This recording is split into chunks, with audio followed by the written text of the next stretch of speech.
jack it up.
open eye, feel the waves cut through me, hypnotized by the sounds I'm breathing in. Hold tight, chemicals collide.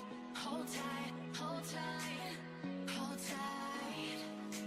Dripping lights paint the skies, all because of you. Dripping lights paint the skies, only you can make me move. You can make me move. Can make me move. You can make me move. Can make me.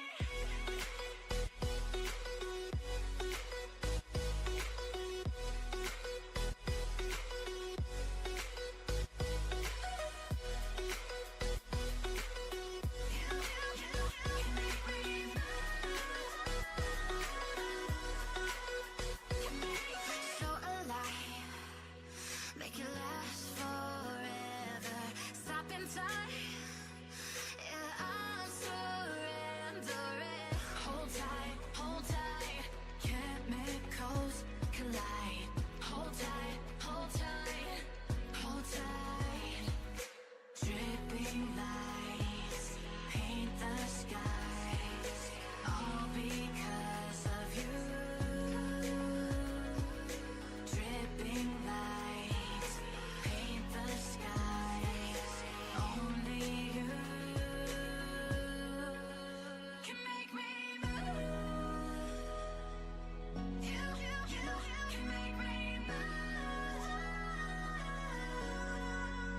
Can make me move. Can make me move. You can make me move. Can make me.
but gravity pulls you straight down. Earth from a bird's eye view. You should grow feathers and see this too. When you want to get off the darkest ground, but gravity pulls you straight down.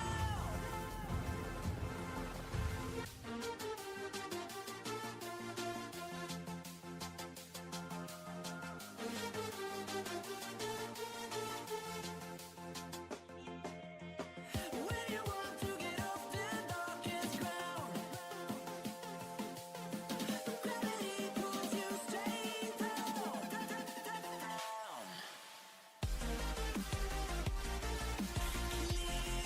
Clear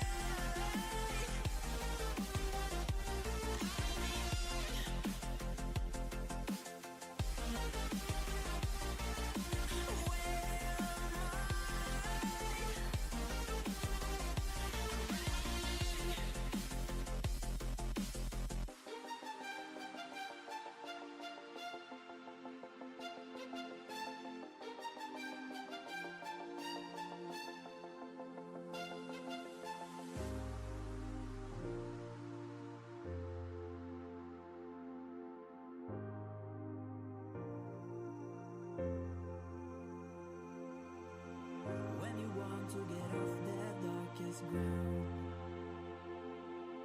but gravity pulls you straight down. Earth from a bird's eye view. You should grow feathers and see this too. When you want to get off the darkest ground, but gravity pulls you straight down.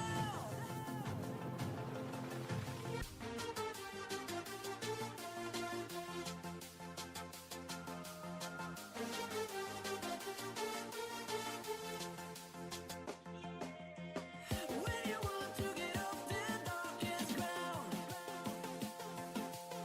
but gravity pulls you straight down.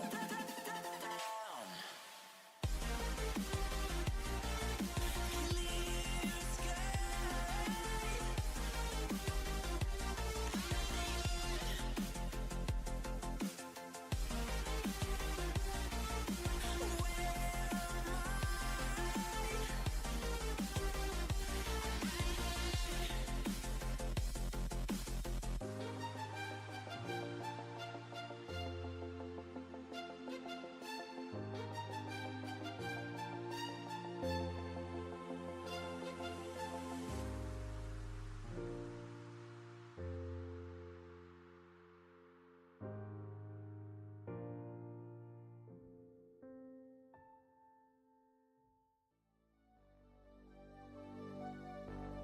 Fill me out with your smile, while the sunshine brings the light.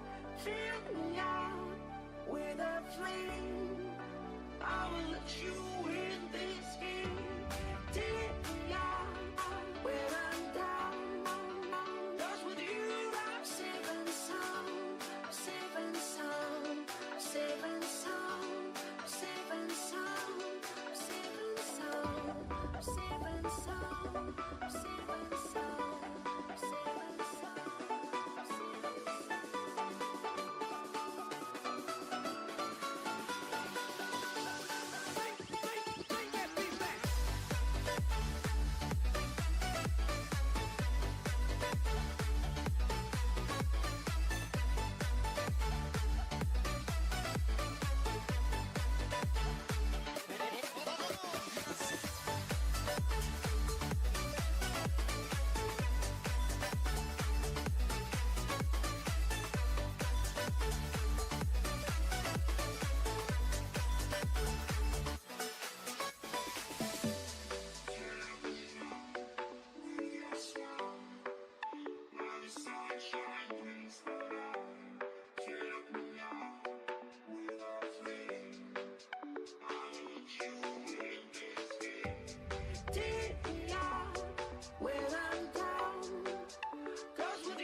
hope you are ready for today's clash.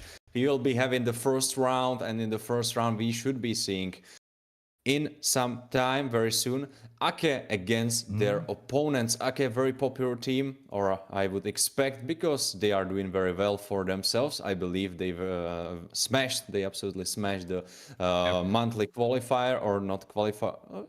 It was monthly qualifier, the monthly finals qualifier, and they attained so many points for themselves. And what are the points, Lynn, you might ask, because you might not know, but the points are so important because every time you join a tournament like this made by Search, you are attaining points for your team. And these points are so important because if you want to go to the big events, go to the big finals, then you definitely need a lot of those points. So you should be trying to obtain the most you can. That's why we have the rank points. So the teams that attend as much as they can and try to go as far as they can in the tournament, they'll be getting the most points. So definitely try to keep up. And if you want to try to keep up, you should join our Discord, where everything is laid up, all the information that you need. And also definitely drop us a follow if you are not following here on Twitch and Instagram as well. Well, the intro things aside, how are you excited about today's tournament? Well, Oren, I couldn't be more glad to be here and see what the teams have in store for us. See what EU has in store for us, because now we finally have a stage here, at least for these players, to show us what they're capable of in the whole ML scene. And like you mentioned, the points are going to be so crucial if they want to move forward in the upcoming Surge tournaments. So right now, Ake versus, let me get the name, Rydens, I believe so. It's going to be a BO1. And right now, Ake is on the red side, while Rydens on the blue side. So it's going to be quite a match, I believe so. You're absolutely right. Well, the question is, how will Rydens fare against Ake? I believe Rydens are quite a new team to the tournament. I don't think I recall their name from the time before, but maybe I missed them somewhere. So I am quite excited. I'm quite excited because there definitely will come a team. Maybe it will not be Rydens, maybe it will be someone else in the future, but there will definitely come a team that will shake things up and show Ake that they truly need to keep working and keep improving, because it's not going to be as easy as someone would say so far it was for them. Because, well, on the last monthly finals, they totally smashed their competition, and definitely through sheer skill. Definitely wouldn't say it was based on luck, but it was. You're forgetting though, they went undefeated, 0 losses. That's quite a feat to make here. And now if you're on the side of blue team, it's going to be taking a lot of mental space, a lot of practice, and a lot of team synergy if they want to face up against Ake, which so far the bans have been quite even, I'd say. At least the fact that, Ake, if they lose this one after coming this far, at least in the qualifiers here, it's going to say a lot to their name, It's gonna definitely stink, and that would make so much sense, because in the logo of Rydens you can see a stingy looking snake that looks like he wants to take a bite. So we will see if he takes that bite from Ake, because he will definitely try to. So far I like the bands. I think that this looks very competitive. I like what they are cooking up. And we will see how the draft will continue. I believe the draft will tell us so much, but so far I like the Rydens approach. Yeah, it's clean, it's not too messy, it's direct, and this kind of approach is what you mostly need, at least to steady yourself in this match up against Ake, which I know we've been glazing, at least I've been glazing them a lot, but can't deny their achievements. So a lot of expectations here towards the blue team, but wait, they ban off. Wait, they banned that off? I thought they could offer taking that. I guess they don't want to give the Kalea to Toby, which does make sense. But Warren, this just might be a blunder at least. I'm quite surprised by the Kalea ban. I don't know what they want to cook up. Maybe they are thinking like, well, let's see. the idea of the blue team is to dictate the game. You try to go for the power picks, and usually the flex picks are better used by the red side because they have the last pick option, so they can flex it more around. So maybe the idea behind that is, all right, Kalea is a huge flex pick. She can be very good roam, very good XP laner. Let's cut that out. So our enemies cannot make this play, cannot make this angle. Maybe that's the idea behind that. We will see what they try to come up with the first pick. Yep, and a lot to choose from here. Zushin even open, and the junglers here are still pretty strong. But like you said, they need to dictate the draft here. And that is going to be quite difficult with so many heroes currently being open for both teams to take. And okay, I don't think they're going to let this chance slip, at least. So a lot of expectations here for Zyph Ridens, and we'll see if they'll be able to manage that. So first pick, what are you expecting? Jungle, mage, or is it going to be EXP laner? Always on the way. I was thinking about Matilda, because the thing is, your opponents cannot. Well, at first I was thinking Suyo, for sure. Suyo, we see Suyo so much priority in these games in this under search, and after that I thought it through, and I was like, wait a second, if you don't take Suyo or Joy, it's quite alright, because your opponents cannot pick both of them at the same time. That wouldn't make sense, since neither of those can be played on lanes. So now you are given the option for them to choose, but you get the other one. That's 100% confirmed. So by taking Matilda, you are actually securing 2 power picks for yourself, and you will not be lacking against your opponents. I think that was quite smart idea from that side.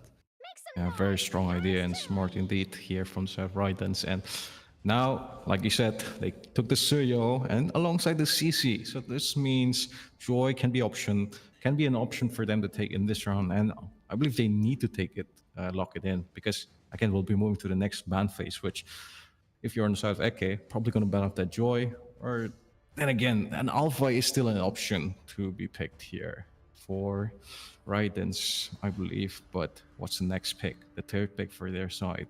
EXP already decided with the CC, so maybe a mage could be determined early on with perhaps a Luo Yi if they want the combo, but still a lot of options are available, so Sicilian can still be a flex pick, I believe. But all right. All right, I don't know if I quite like that, because we saw in the past, I think I think the Kalea was to question, but I think Bedang being picked up, and we know that he will be the XP laner. I think that is a blunder, or I at least believe so, because so far from what we saw on the competitive scene, not just under Surge, but on other tournaments as well, CC is so strong in the XP lane, and usually no one can match her. Only champions or heroes that were able to hold their own were in likes of Hylos because of his high mobility, or a little bit of Phoebus, but definitely not Bedang. He should get absolutely destroyed.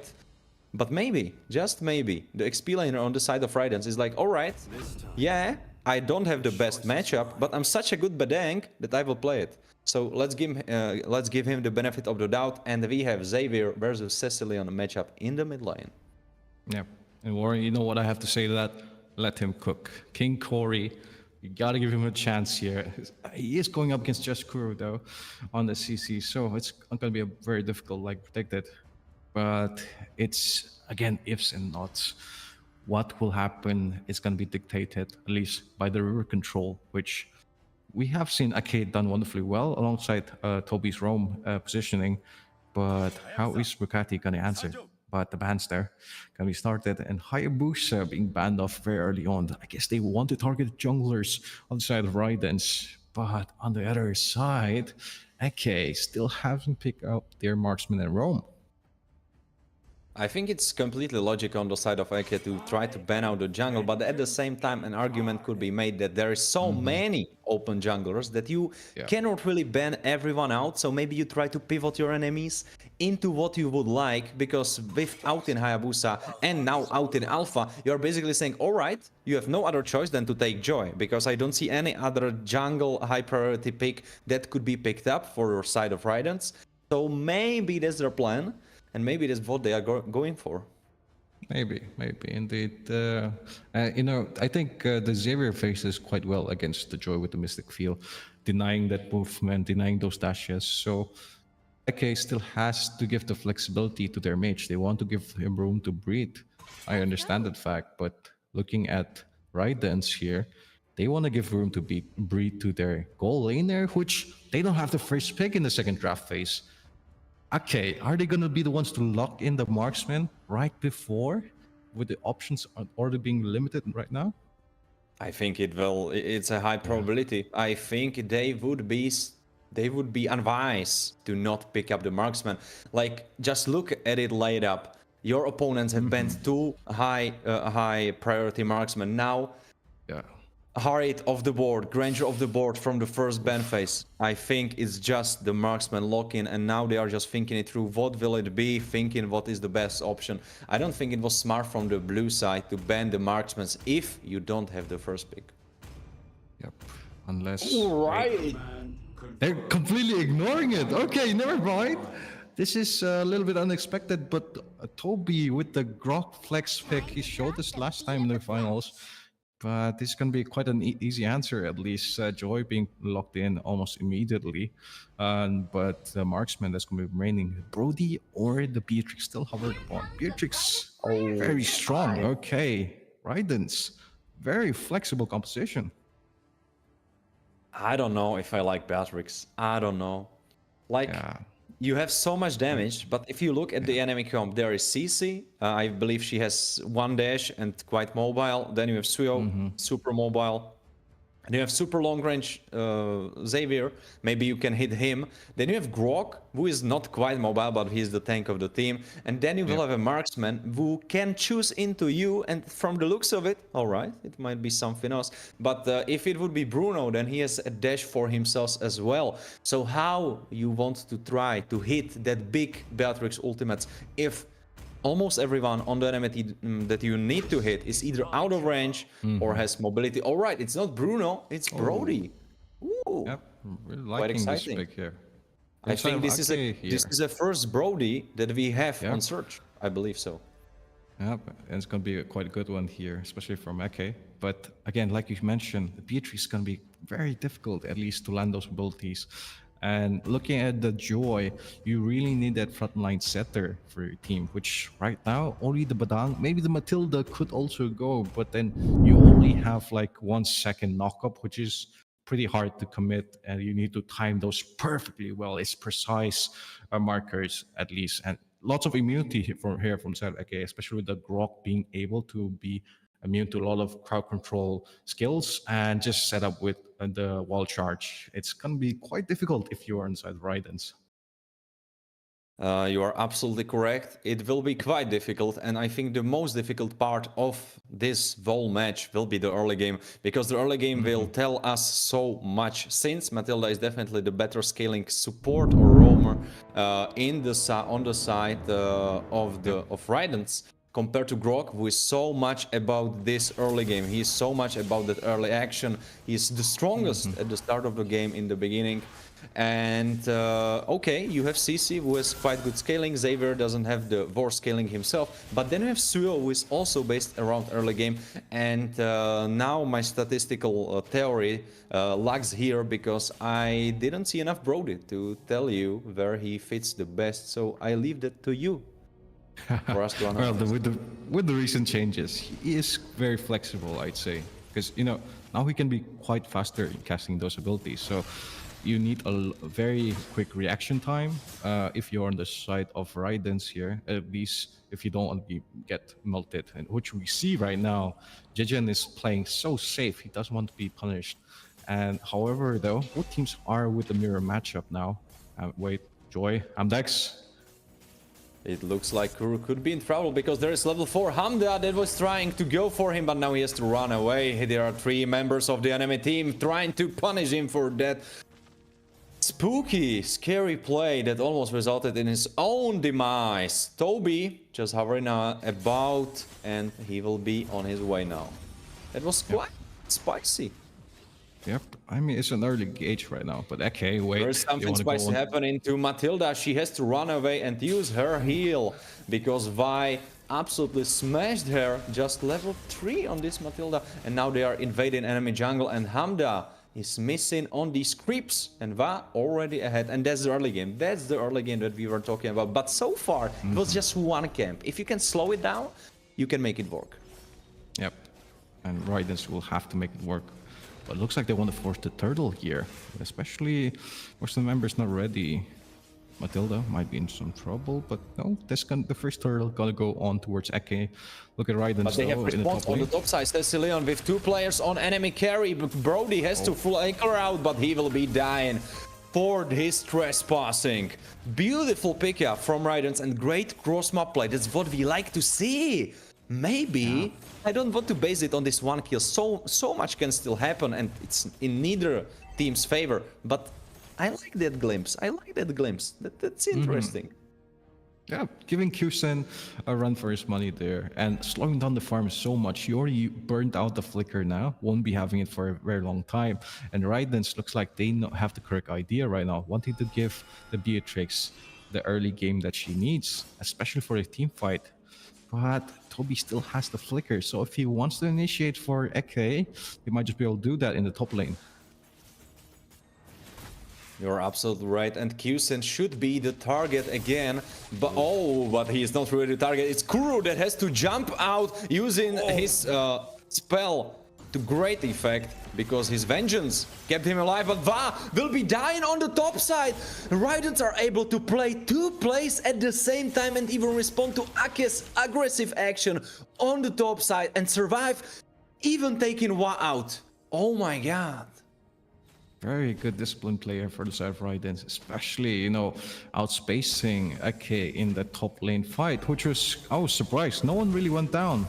Kusen really wants to take someone here. Has to force back though.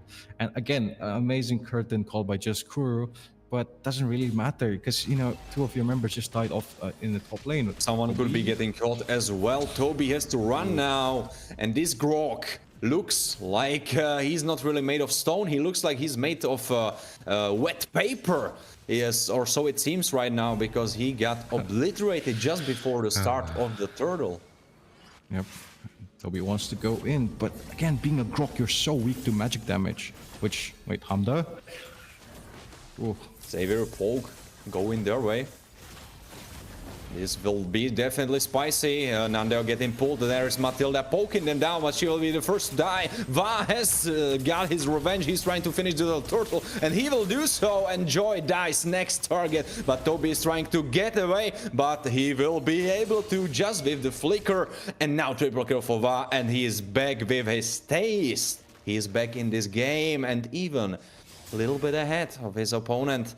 All right, quite a nice entrance from Raidens, but this was a pure blunder. I don't think you should be taking these fights. You should scale up, and you should take chill in the early game. No, yeah, they did do that in first turtle, but the second turtle wanted to contest it and got a face full of rocks here. Toby having a massive impact there, stunning 3 members of side Raidens, allowing the rest of Eke to clean through that front line, and Hamda just falling alongside Bukati for that important turtle fight, which, again, as Joy, you really need that early leverage. And Ake are getting even more control through this vision crap. And 60 seconds for next turtle. I believe Raidens should stick to their first plan, which was, alright, we give them the objectives, but we play on the other side. This is working so well for them. Kusen got killed once. Va got killed once as well. These were beautiful pickups, even though Va kind of did it to himself when he did that play. But it was great response. It was great reactive gameplay. But it looks like if Raidens are put in the position where they have to make proactive plays, it doesn't really fit for them. Yep. They might just be in some trouble, but okay. Not wanting to go in. Hang on. Oh, you're absolutely right. Matilda is in big trouble. Mega kill for Va, but he gets stunned under the tower. King Curry, beautiful place for that Badang. Now we see why he locked that in. Toby might be the next target, but he has to run away, so he stays alive, but they are still fighting that fight. Raidens continuing then, but it definitely didn't result in something good for him, because Kusen picks up that kill, and he has made a better score for him. So 1 kill going his way, and nice snipe from Nandeo, finishing Baby Rai. Very huge damage here. Okay, showing this cross-map damage here with the torn apart memories and the dawning light. Nandeo, but Kusen has just been the bread and butter, which Ake needs. Hamda. Look at the damage burst. What? Hamda. almost going down. Okay, wait, they still want to fight. Q-Sen might be too deep, but he uses his mobility to his advantage to retreat from that risky position. Va lurking around, maybe trying to fish for some play. Xavier with a poke. Oh, Matilda starting that fight. I don't think this is trouble you want to be looking for, because Kuru picks him up and destroyed tower for Q-Sen, and Toby is trying to push onwards, but he is getting really low. Q-Sen could be the target. Now there is Cecilion with great damage, but he will be next target as well. Still alive, King Cory trying to retreat with Jensky, who has to flicker out. King Cory could be the target, and he almost was. But it was the carry that died as well with him. Now Hamdax alone against 4 players. I don't think you have enough damage on this Joy, but you can try. You can dream on. But this was almost a great play, except you are 5k ahead, so it wasn't quite enough. Yep. And Raidens, they're really trying to initiate the fight. A little bit forceful, I'd say, especially with Bukati trying to dive with the back line. But again, they sort of fixed it up with King Cory getting a massive fist crack on towards 2 members, and Q-Sen being picked off in that fight. But no one's really there to mark this Xavier. No one's really there to mark Va, especially from Sir Raidens. We're going so aggressively in, he could be in trouble. Matilda is going for a great knockup, just as you were talking about it some minutes ago. Great ultimate from Beatrix. This is what you want to do. 3 kills going in the favor of Raidens and 30 seconds for Lord. This means that you have a great way of setting it up. Just before the Lord spawn, you might try to fish for something in the bush, but the question is, will Raidens be able to be on time? Because it's just 20 seconds, you need to start moving and be there ready.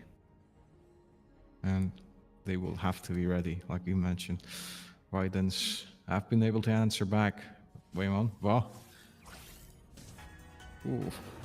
Okay, a very risky play there by Raidens, but still managed to survive. But then again, this is going to give the flow towards Ake. Hamda almost falling to the dawning light by Nanda, which is crazy here. At least this is going to give the space they need.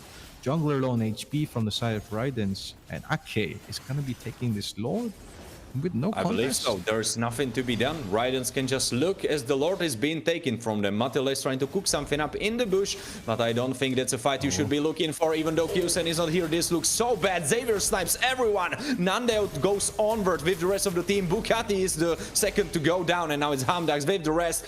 Complete ace, or how you call it here in MLBB. Well, what I can say, they didn't have Q-Sen, and this was the result. They got a clear ace. They are going to push onwards. Raidens still alive in this game, but shaking in their pants, because this lead is growing exponentially, and it's not really looking so good as it was like a couple of minutes ago. Yep, and they're forced to defend. 2 turrets down here for the count. Amazing snipe here. Soul Severance by Va. Okay, they want to end right now.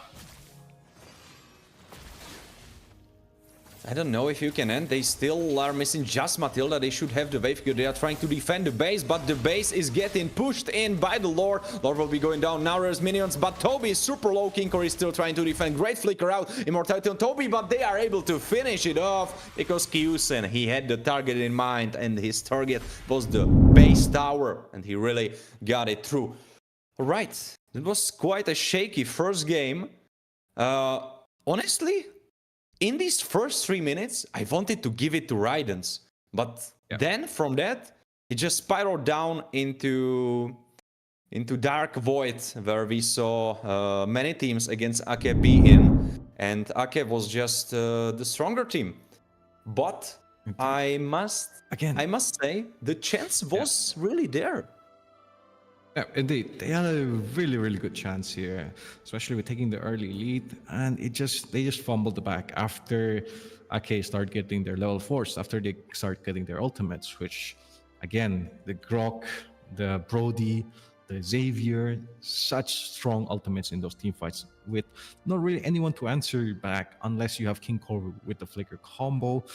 Hamda could go in, but there's just so much CC here on side of Ake, so a lot of plays to be made here by these 2 frontliners, namely the Matilda and the Badang, which again, Ake is not just going to be sitting duck at that spot, and they got the couple of kills that they wanted.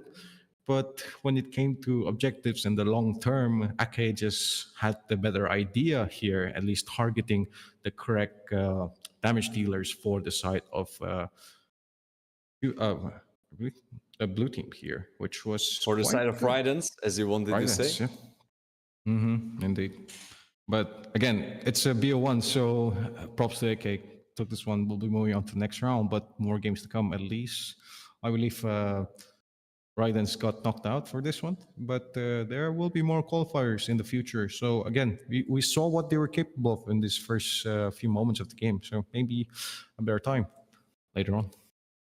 Yeah, I'm so sad for Raidens, but they made me very excited about that first round. Let's see what the second round will bring us, and we will be seeing that in a little bit of time. I think we will be cutting into a short break after this intense first game of today's qualifier, brought to you by Search Europe.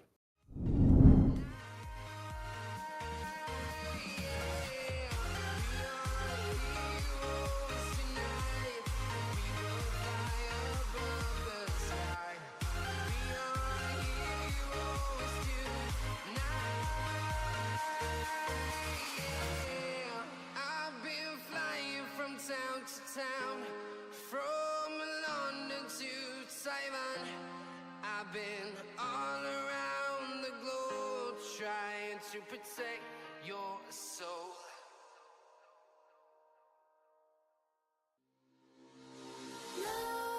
Nightmares creep while you and me repeat. This bittersweet heat is suffocating. I'm waiting and always hesitating. Kryptonite desires set my heart afire. Heart on fire.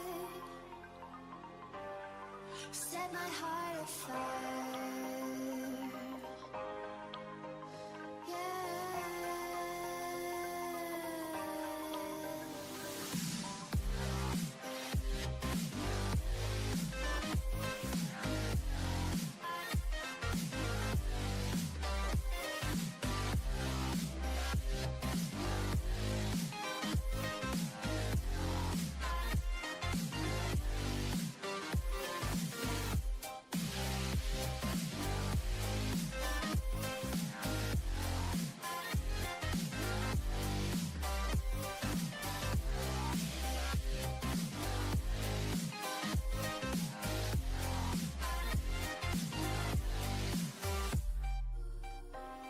With crimson secrets and forbidden bliss, can't stay still, don't stop that thrill.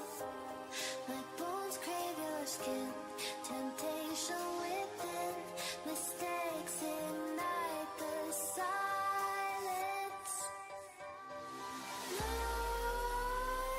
Nightmares creep while you and me repeat. This bittersweet heat is suffocating. I'm waiting and always hesitating. Kryptonite desires set my heart afire. Heart on fire. Set my heart afire.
Hello and welcome back to today's qualifier. I'm here with Lynn. Lynn, I hope you are excited from the first game, from the first round. It was quite fun. And unfortunately, Raidens will be leaving today's tournament even after a great early game, which I was yapping about behind the curtains together with Lynn. Because I was so excited that they made the draft right, they made the correct calls, even though some bans were maybe questionable. In the end, it kind of connected together and it looked so nice. But then, unfortunately, the cookie crumbled in a bad way. And now we are in the next game, together joined again with Ake. I think we should just put Ake Fan Club t-shirts, Lynn. I think we should get some made for us, or at least for you, definitely, since we are so much Ake here on the stream. But well, if you want to watch good MLBB, you definitely want to be watching Ake. And opening with this draft phase, they will be on the red side, so responding team, they look very good on both sides. I don't think they fumble any of these sides. Maybe you have different opinion on that. And opening ban on Harit. Well, I like the point of view here from Ake. Well, at least with them being dominant with all of the drafts so far, they want to go for the red pick, or at least if they were the ones who picked the red side, it is quite understandable because the teams here do try to get the better half in the early draft, but then again, you're giving 2 picks to the red team. So Ake more flexible. It's more that they want to be in the position, I believe, if that is the strategic choice. Otherwise, maybe luck favors them. But Warren, about those T-shirts, maybe this is a good business idea for Ake. So Ake, if you're watching, could maybe start, selling them. Could link them, maybe. Would you like a T-shirt, Warren? Yeah, definitely. I would feel great casting in those T-shirts, but that would break the bias of the casters, where we should be unbiased, as they say. So in case of that, I would, if you would be wearing these T-shirts, I would need to have always ready T-shirt of the different team, so it would be equalized, and that, I'm sorry, Lynn, but that would be very rough. So please don't do that. We need to keep it unbiased here. I think cut into my budget. It would have so much comedic effect. You wear a case shirt, and in the moment they start to fumble, you wear the other team shirt is underneath, so you take it off, and then just start. Okay, forget about it. We're gonna go back into the draft, folks, and so far it's looking quite good, at least for the side of Ake. But Miracle, hang on, is it Miracle? How do you pronounce it? It should be Miracle. In Italian accent, and also I think you should be boiling up some spaghetti on the stove just for the best effect. Well, what we can see right now is completely different approach from the first round, where we see Badang being picked up first before I can even finish my thought process. But the thing is, look at the bans. They outed Suyo, they outed Joy. So that's quite interesting, because that completely flips the bans on its head, and also at the same time enables enemy to pick up Alpha and Matilda. Quite a strong combo there. Yeah, very strong combo here for the side Ake. But Miracle, again, I get the Padang pick, but you're giving away so much options away, and it's a very risky move to play, at least if you're on the side of the blue team, which they pick up the Florine. Hang on, they might just be onto a different draft here, folks. If they go for a tanky frontliner here, just might be able to maybe out-sustain the Alphas through damage.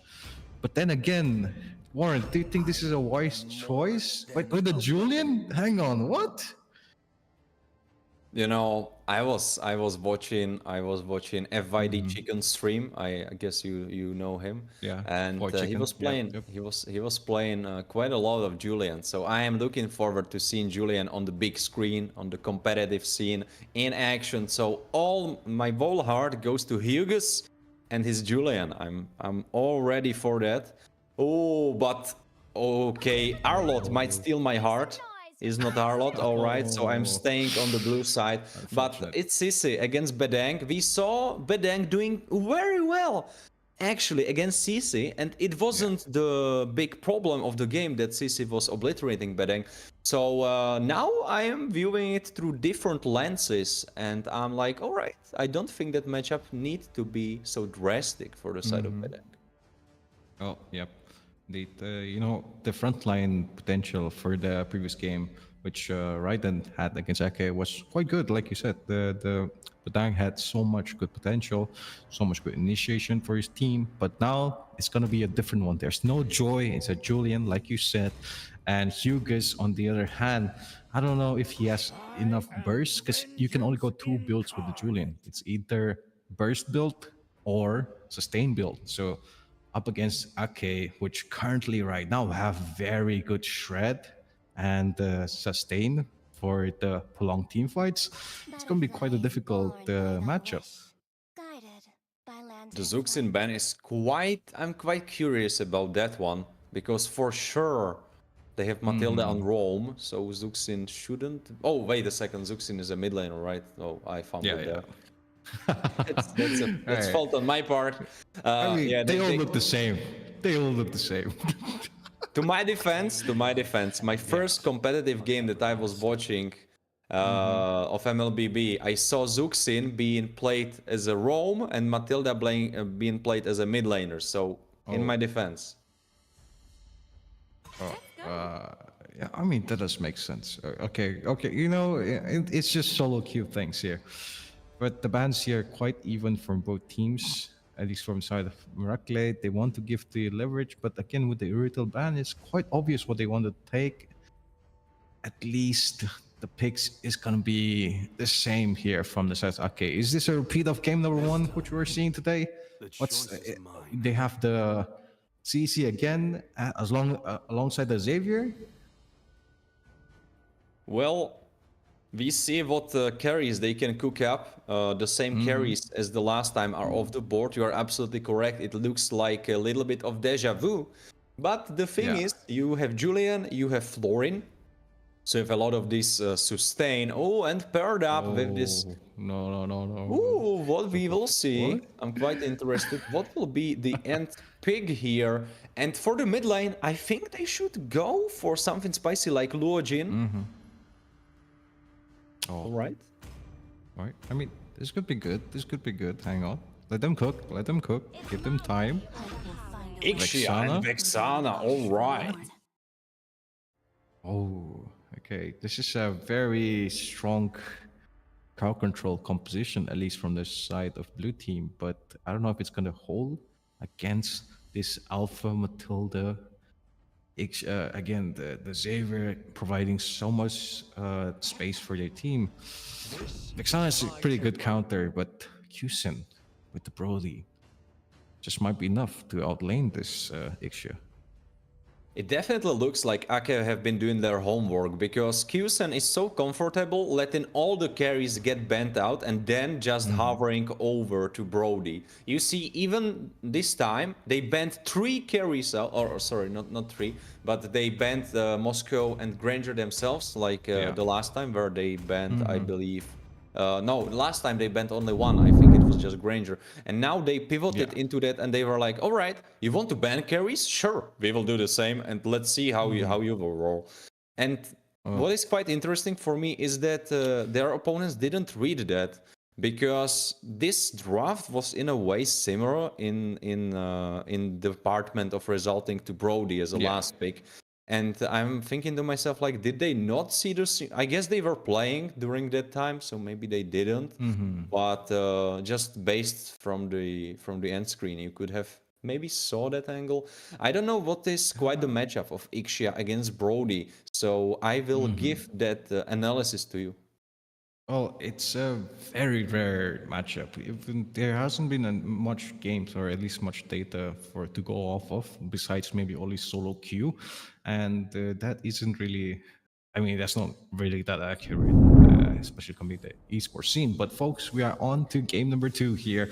Miracle versus Ake. And it is going to be a BO1 with Miracle being on the blue side and Ake being on the red side. I'm your caster, folks. Linwolf here in the table, join alongside Warren, folks, to give you that spicy color commentary, which right now going to be starting with a lot of aggressiveness. You're absolutely right. It looks like something spicy, but in the end, it results in quite kind approach. But Va wants to collect something. Oh, but he just might be being too aggressive here, folks. Doglian getting the first blood here. First out of Miracle, almost getting two in the process, burning out the flicker here for Ake. They have to back out. Q-Send, again, utility spell gone off the board. And Bao using the Revitalize, just gonna give the advantage over even more towards the Ixia, as Miracle is here for the early domination.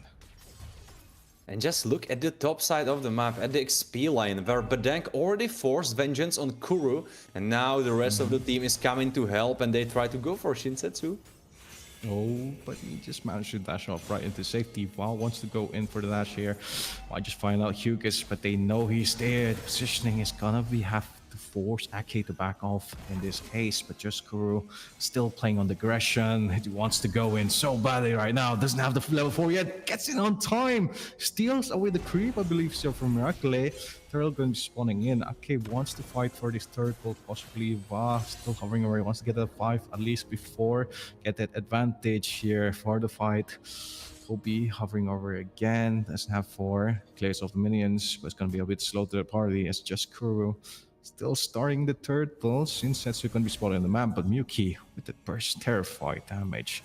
Gonna force that early healing, but Va wants to take this turtle. Miracle has to go in, possibly, but doesn't have the space to work with. Yuga's gonna steal a retribution onto the turtle, going for the back as they try to retreat, but a massive Eternal Guardian back as the fist cracks onto Nanda and Miyuki, picking up Va in the process, but he's just so low on HP. Shinsetsu getting another for his team as a 3-0 for Miracle on towards Ake. Oh my god, that's quite exciting entrance. As I believe that's a French word, but almost close enough. Miracle are absolutely still in the show, and maybe they were truly watching the first game, because they're definitely taking notes from Raiden's, because this looks so much better and much more spicy than their entry from Raiden's.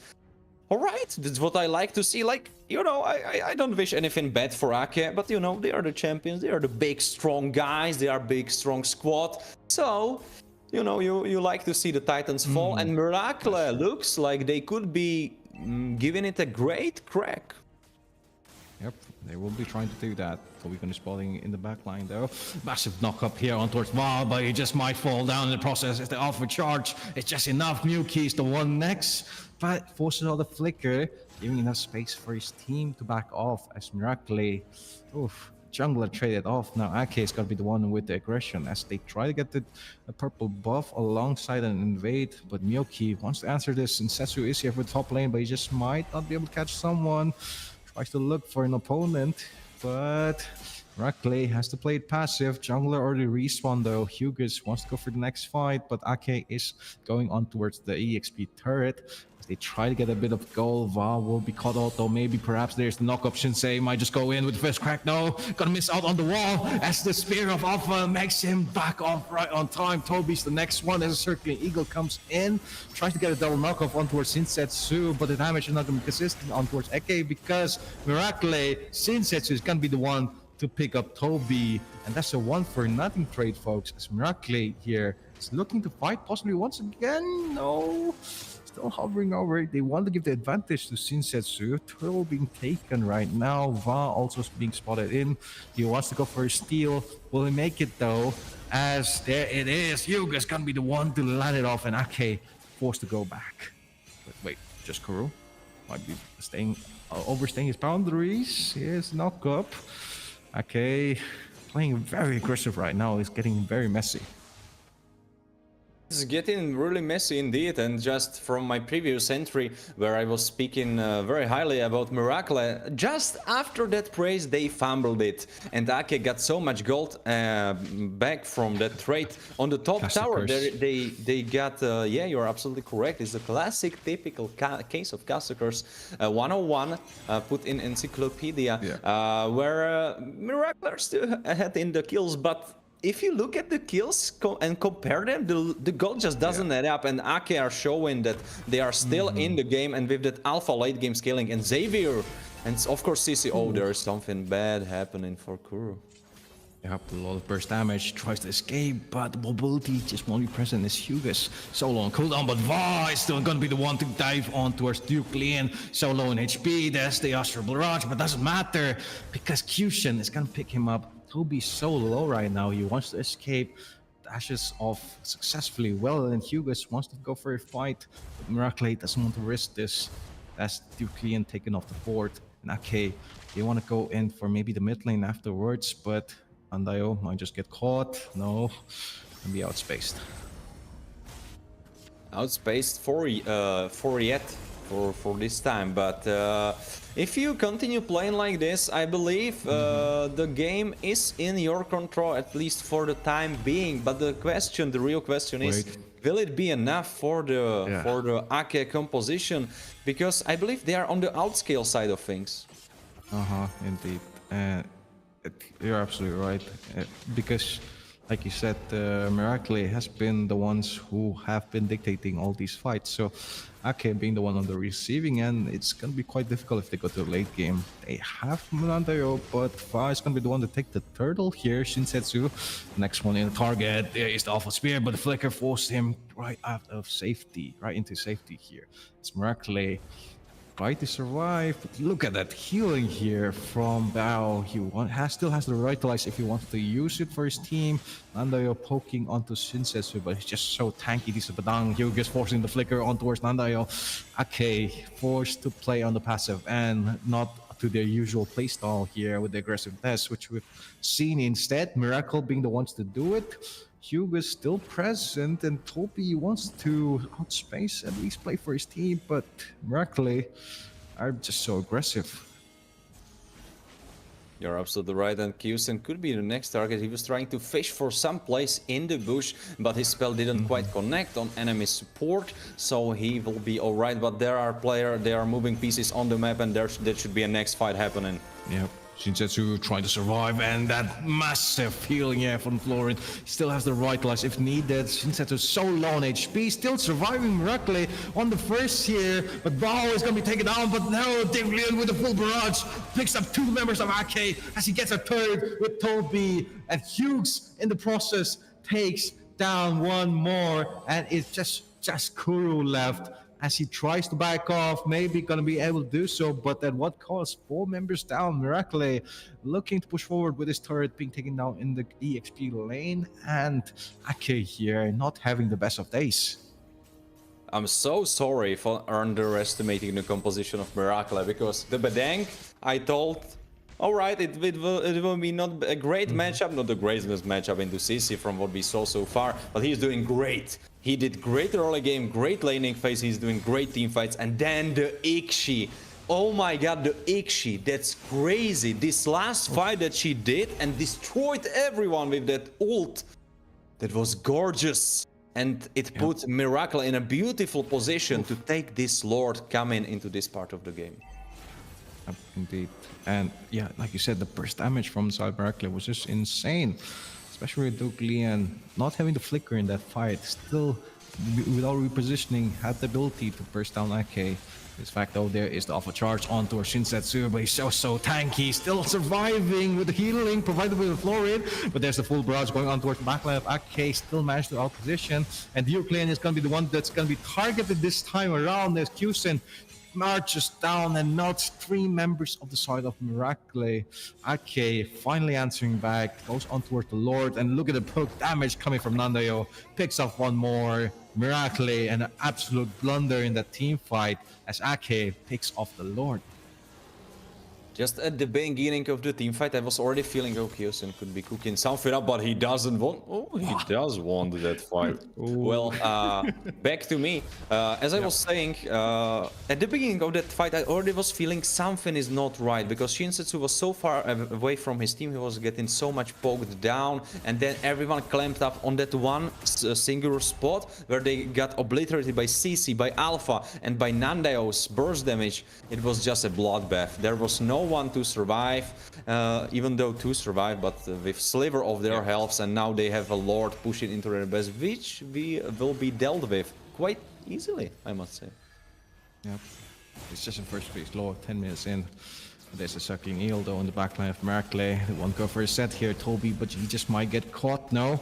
There's full barrage here on towards the backline. Okay, getting melted so much, so low in HP, but Merkley just no one to finish off the boundaries as Kusin has been the one to defend off the rest of his team. As Ake here gets another turret and pushes, the next bot lane is gonna be on the map. Toby gonna spot it. There's a knock-up. Shinsetsu tries to go with the flicker, but doesn't catch anyone. Miraculate fighting so hard, but Duke is also gonna be chained with the current call as he takes down this crew. Miyuki, on the other hand, finally finished off Kusen as Miraculate pushing back on towards Ake. They will be getting 2 for nothing. This is absolutely crazy what is happening in front of my eyes, and I see from the sound of your voice that you are as excited as I am, because this is just back-to-back constant fighting, constant action happening, and you cannot give it to either of the teams. Even though Ake has the better scaling on their side, which I've been talking about before, the fights still are looking like they're quite playable for the side of Miracle, and even though I believe their only late game option or their only late game strength is the Ikshi is so insane in these fights, especially if she is paired up with the Flicker online, that I think she can just carry it alone if you give her the space. Indeed, and we did see that in the last fight, like you said, which Duclean just have to see the gold he has, but wait, hang on, they'll have the other thought.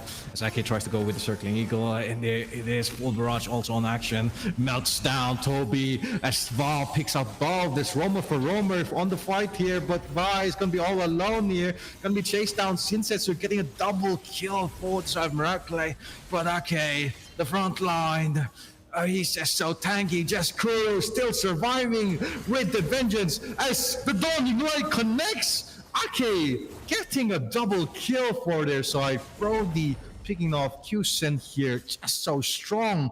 And he has just been the thorn in the side of Miracle.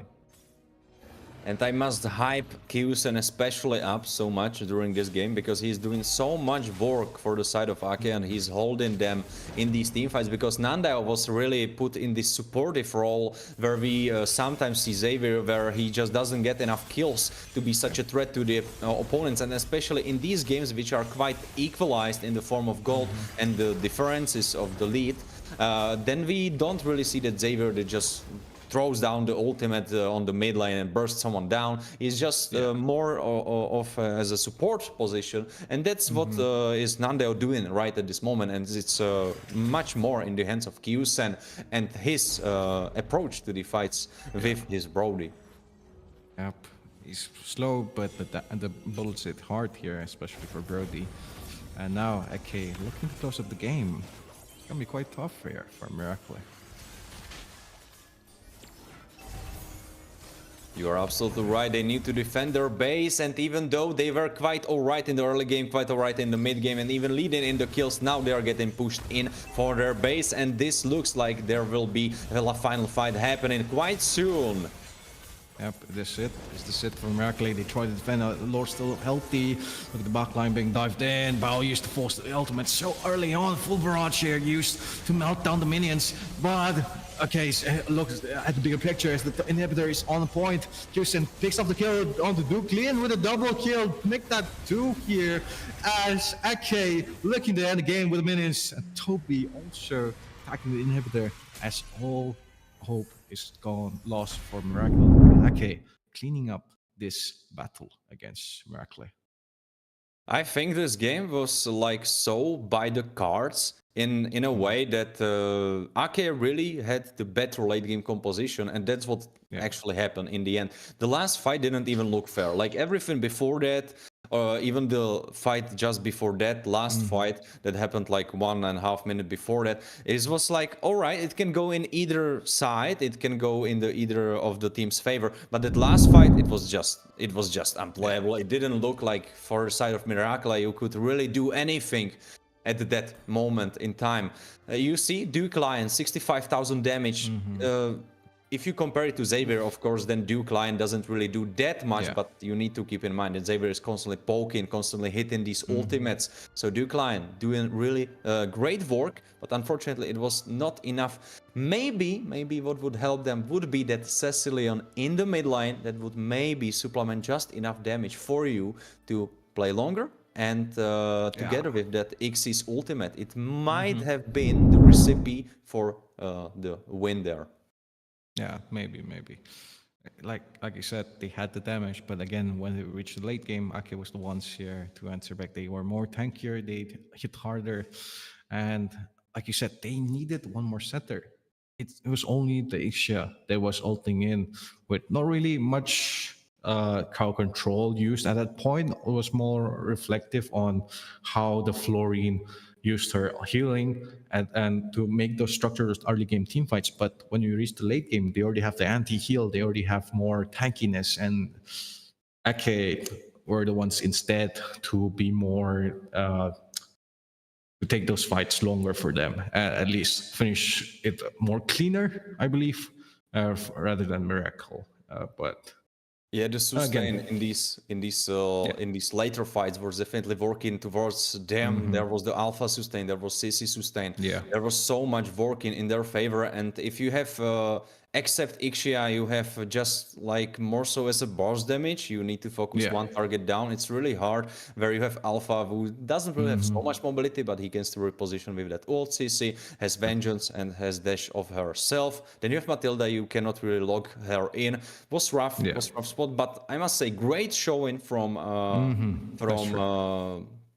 Okay. the blue side team, because they made Ake run for their money, at least for the Yeah. time being. Unfortunately, in the end, it didn't result in Miracle beating Ake over, but I'm so excited because together with Raidens, these two teams I will be looking out for, and you should be as well, as we will be joining you with the next round, where unfortunately we will not be seeing neither of those teams, but I believe we'll be seeing a lot of great teams today. Today's tournament is brought to you by Search Europe, and we will be joining you after a quick break. See you guys. But gravity pulls you straight down.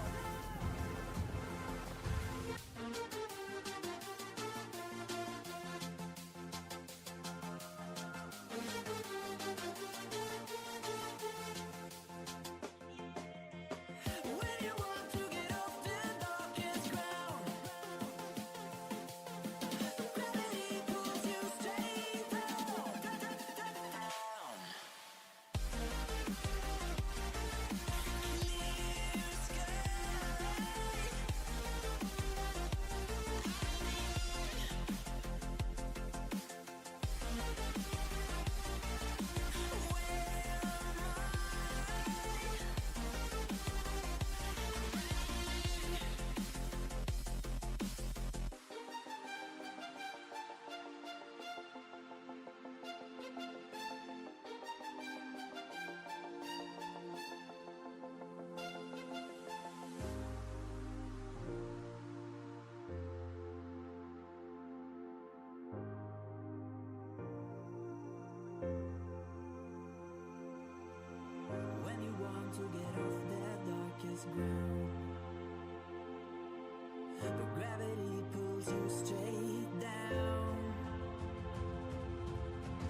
smile.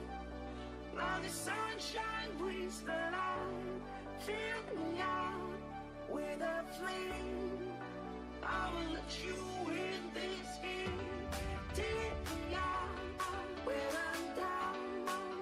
'Cause with you I'm safe and sound. Safe and sound. Safe and sound. Safe and sound. Safe and sound. Safe and sound. Safe and sound. Safe and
Hello and welcome back to today's qualifier. I'm here with Lin, as I was from the beginning. He didn't disappear. He's still there with me. Well, Lin, how you like today's qualifier so far? We had some upsets. We had something yeah. interesting happen. I mean, there's one thing we can all agree on. At least we want to see competition against Ake. We want to see at least one or two teams take them down. So again, we saw the earlier chances which the two teams had, namely Raidens and Miracle. But again, unfortunate. So maybe in future events, there could be a chance for these teams. Then again, it's been quite the fun, I'd say, at least seeing the good drafts, the good team fights, and pretty consistent, at least, so to say. And consistency is what you need if you want to thrive in esports.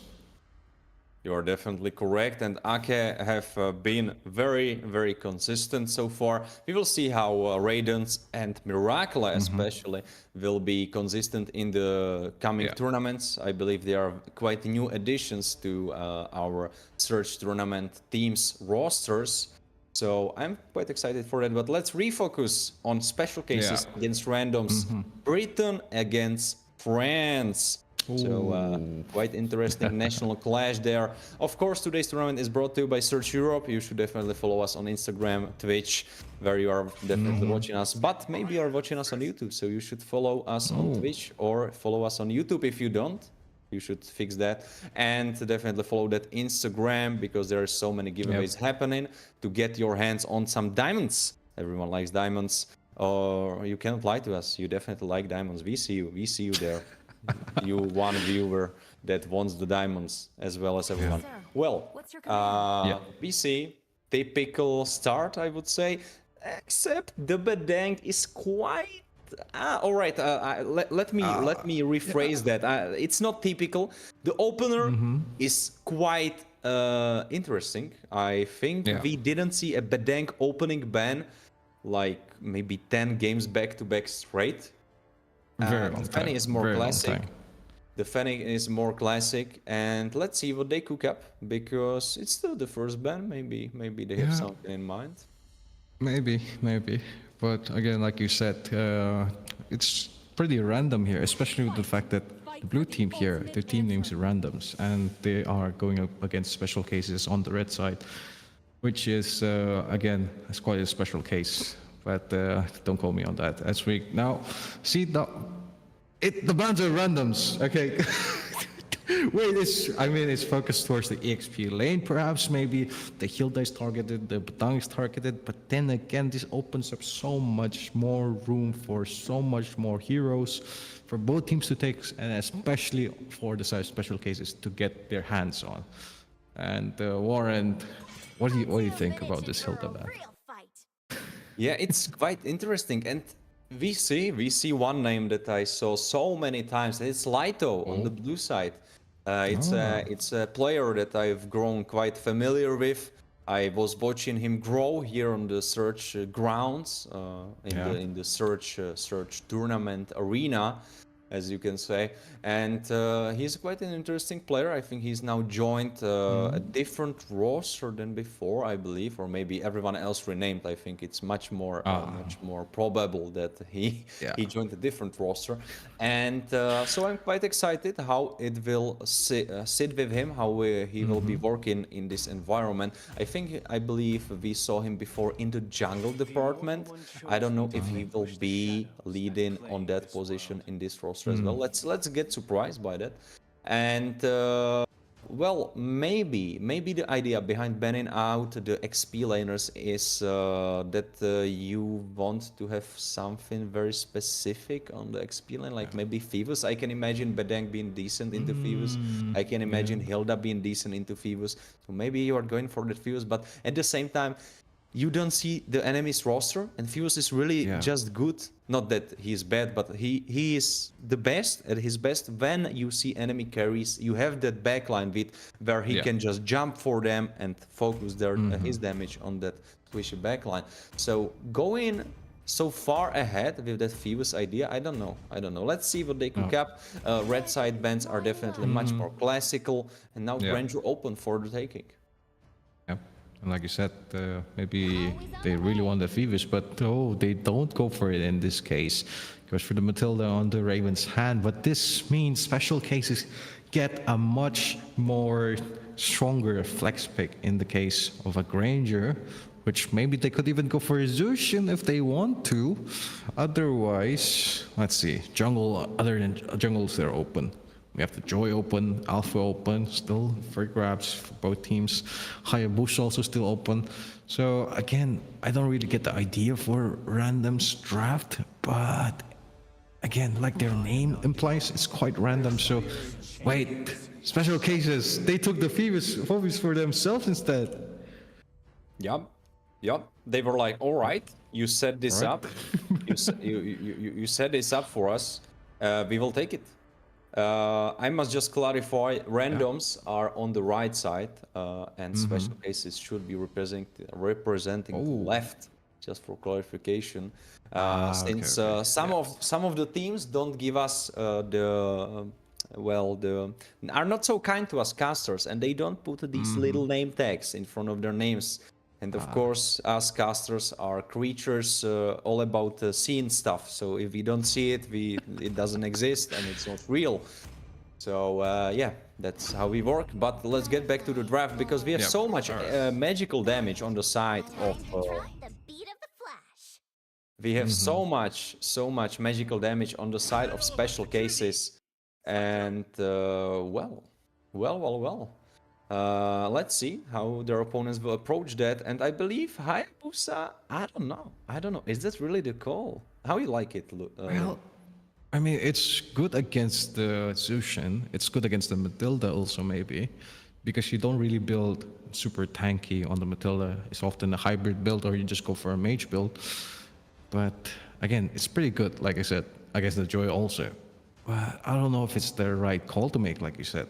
Because it's great in a vacuum, but you don't really have that early damage that you need, especially up against this Matilda Zushin comp, which they're going to be super aggressive from the early get-go. So randoms, again, they'll have to take back maybe the river control, but they haven't picked their mage or roamer yet. So this next ban phase for special cases are going to be quite good. And by the way, we should clarify one thing as well, and that is that this is the last round of today. This is BO1. Oh, okay. So who survives into the next round will have much more ground to work with when facing against his opponents, because he will be going in BO freeze. We already see one opponent in one of the semifinals for next round. But we will not be spoiling that. Let's focus on that game, on this game. And well, as you were saying, Matilda Zuxin, very early pressure paired up with this scaling Joy. It could work quite well, but I'm a little bit worried. You have so much damage from Granger. Who's gonna be tanking that? That's my question. You have Hayabusa, and Hayabusa's biggest weakness is usually when you stand clumped up, then you don't take so much damage because it just jumps from each of you, and it's not so much damage on one target. But then you have Phoebus who will be jump on everyone, so you don't really want to be sticking together. So quite a good combination now when I thought it through, when I was looking at that red draft from randoms, because it makes sense. It makes sense for their side. And definitely, as you have been saying, Lin, special cases need to take the game in their hands right from the first second they spawn on the map, and they need to not let go, because if they let go, they will get obliterated by the scaling damage from the side of randoms. And that damage here, like you said, no one really to tank it up. No one really to frontline, especially laning up against the Phobias. You only have maybe the CC that can get picked, and against CC Vengeance, maybe Gatot could be an option. Even the Hylos is there. But the first pick phase for the second draft is gonna be on the side of randoms, and they are gonna be the ones to dictate it from this point on, as Nergy hovering over that Gatot might just be the last remaining piece which randoms need to finalize their draft. I think I disagree. I think I don't like Gato pick up here because yeah, that's what I liked. Oh no! What? I think let me explain myself. Okay. Why All right. the reason why I liked Hylos much more than Gato is that the way Gato is impactful is through his ultimate. That's like the biggest play he has. And Yeah. this ultimate, Maybe. he will try to land that on opposing team. Where at the time being, you saw Zuxin. Yeah. All right, she's not mobile. That's a nice target. But then we have Joy, who is so mobile. I don't know how you want to hit that. Then you have Matilda, who is so much mobile herself. And then you have two other picks which have been just picked up, and it's Hylos, who is super mobile, like just Wait. paired up to the tank standard. Warren. Like he's Sorry to cut you off, but I mean, again, the Hylos is going to be having to frontline all of this Zushin pressure, and I think that's going to be quite more difficult unless Gatot, you have the taunt, which is great against the Joy. You can deny so much damage potential with the stacks from his passive, but again, I think we're nitpicking right now onto the Gato and Hylos. So it went on to the mirroring teams, which you expected. You wanted the Hylos to be on the randoms and the Gato to be on special cases. Maybe okay. But so far, the draft is looking very difficult, at least for randoms, because special cases, they have a very good river control. And with this Yve, do you think it's the right answer to the Zushin? This Eve will definitely have the big control in these late game team fights, and if she is able to position herself well, she can mitigate so much damage coming from the Joy. Because if you will be standing in the ultimate in the ultimate area from Eve, she can be protecting you basically by throwing out her spells in the way of Joy, so she doesn't really want to focus you there. So honestly, that last pick for randoms was quite nice. I think that completes their composition quite well. And yeah, let's see how Gato fares. let's see. It will be in his hands that engage. Because, all right, you have Phoebus, who can do a little bit of engaging, but he shouldn't really be jumping there head first, because he doesn't have so much CC by himself, so he wants to be connecting on someone. Well, he does have the flicker this time, which normally we see Vengeance being played by most Phoebus users, but this time he wants to go for the setup for his team. Randoms here, going for early clear. Lito, they want to fight the Lito. It looks like they might be fighting over this crap. Nurge is here signed. I don't know who got it. Yeah, I think it was signed with his smite. Yes, going in the favor of signed, and already 100 gold in the lead for randoms. And there is something troublesome happening for Lito. Oh, he will be alright. Oh no, not really. Signed almost going for him, but he decided not to. So for now, special cases will be alright, even though missing some of their gold in the jungle. Yep. And getting that level 4 is going to be crucial for both these two junglers. But wait, take a look at the EXP lane. Oof.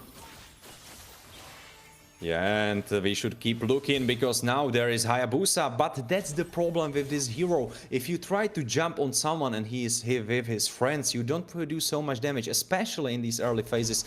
Scientist trying to go for some more Raven. Face checking has to flicker out, and so far the pressure is definitely much more on the side of randoms. They are pressuring their opponents much better than what can be said for special cases. Yep. They do have this benefit of aggressive frontliners here. In the case of Raven, you have the Matilda, but... Oh, Joy looks like she wants to make some trouble. She's jumping for an enemy backline, getting Nurgi, but there's so much damage coming back their way. Joy has to jump out, and there's Saint soon. I think he still has his ultimate. He might be going for Lito. He's trying to burst in down with his high loss. I don't think it will be enough, and now he's transported under the tower, getting airborne from Origami, and that's Frostblood coming in the way of special cases. Yep. And first blood well deserved, as Mr. Dead won an amazing initiation here. Left the randoms to be looking at the toes here. What special cases? What could be going in either hands, but it at the end it goes in the hands of Mr. Death. That marks the trade here for special cases. Getting a turtle and a kill, not to boot. But Granger might be in some trouble. He should be in trouble, but he is able to jump out. And actually, who is in trouble was the rest of special cases, because Raven getting half HP gone and Origami getting chunked as well. They were just lucky that Gato was too far away. Yep, randoms here. Answering back a little bit. They want to see for a play though, which hasn't been happening so far. We have seen the taunts a little bit here and there, but the commitment. I was not being going for a answered. play on What? Origami. Origami has to flicker out, but she will live though, and Saint Sun cannot follow through. Origami will live this time. Precise flicker there also. I've seen a lot of mages mess up that flicker, especially against the Hayabusa, but this time Special Casey is very optimum play from their side, but wait. Mr. Dev looked like he was looking for something, but gets taunted by Nurgi, and that's what you have been talking about. Bruno, Pankrat. Yeah, Pankrat could be in trouble. Saint Sun going for him, but I don't think there was the cooldown on the ult, or it was burned just before we saw it. But there was just not enough damage for the side of Saint Sun. Yep, and this is what I've been talking about. This Gato Gacha. Nurgi being able to taunt this Joy right out of the stacks, but hang on. Origami getting in the way of the IV ultimate, getting caught in the blast, as we have been talking about it being a big trouble for Joy, but now it was big trouble for Origami and her Zuxin, and she's been dead. She's been dead now, and that means that Mr. Dev gets a jungle camp from randoms. All right, I didn't know he would be able to do that. Yeah, a very good maneuvering with the quad shadows there by by Saint, but this so far the fights have all been proactive. See a play being made though? He was starting it up and heating things up. He has his bar ready, so there's damage will be big. He's going for the backline, trying to go for Raven. Now he's Gato with the ultimate, starting it up as well. Light only, actually Shiki going for Raven. Raven has to jump out, but he's just dead. Now they are trying to go for more. They get Lighto and going for Pankrat as well, but Origami is there together with Pankrat to survive, because they are not going down, and they take Nurgi. So 2 for 1, quite alright trade. I don't know for who the turtle went, not really sure what happened there around the turtle. It was on the side of all randoms here, and getting the turtle alongside the kill traded off again. It seems like both the Hylos and the Gacha have always been the ones here to be the main target for both teams, and both ultimates impactful, but again, you need to land those correctly, especially the AOG from the Gacha, which special cases right now, they're looking on towards the Hayabusa. Saint might be in trouble.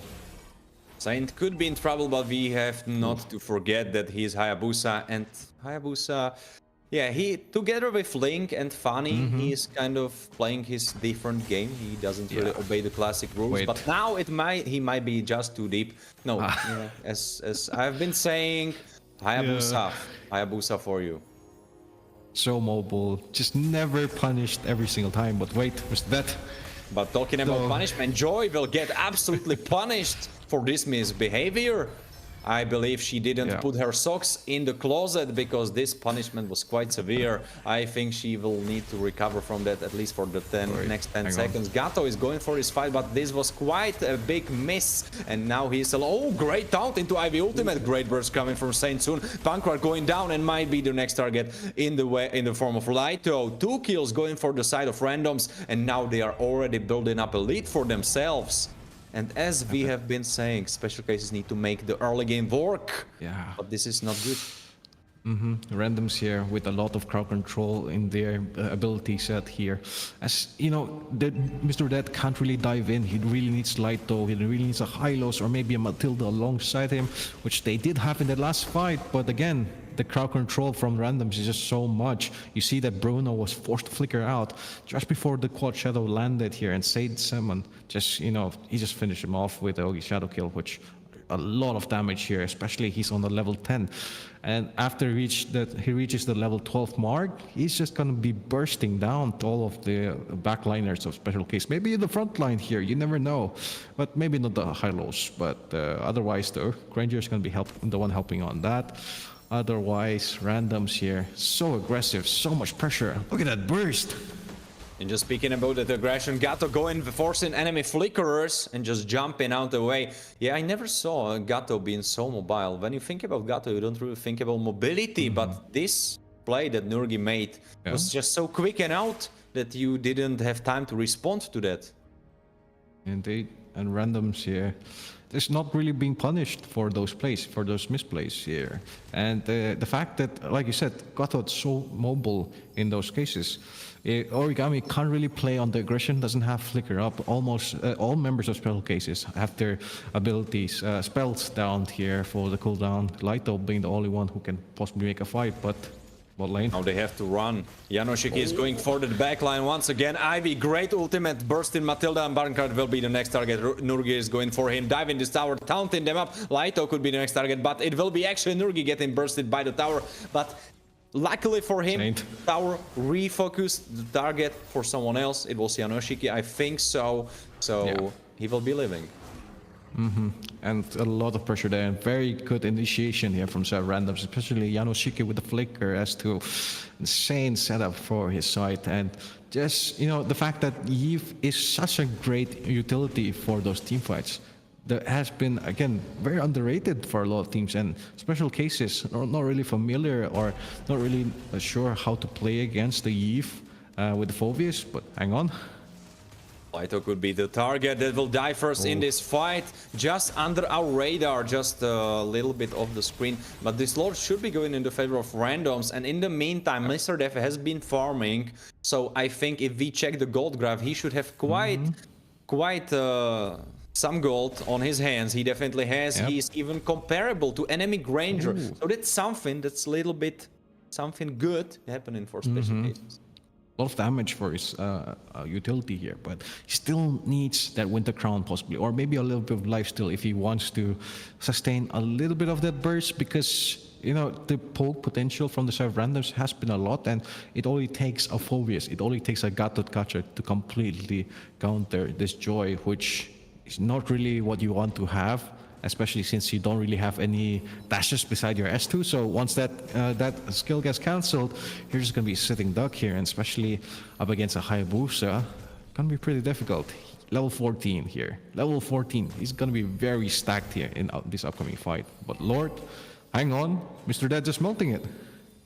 Yeah, he definitely is, and I think you just didn't think this through when you left this Lord completely alone, but Mr. Def now will be probably in a 1v1 on the top side. Oh, hang on. And this 1v1 went horribly for him. I didn't see the fight over the fight in the mid lane. Nugi going for the engage together with Ivy. Laito next target. Janoschicki trying to burst him down. Already 3 men down, but Raven is trying to make this play work, forcing them back into the tower and able to finish Janoschicki off. So now they don't have this big chunky frontliner in the front. It only will be in the hands of Nurgi. But then you have, of course, Saint Soon, who is cutting that top side wave and trying to put some more pressure. I believe Saint Soon should have his ult up already again.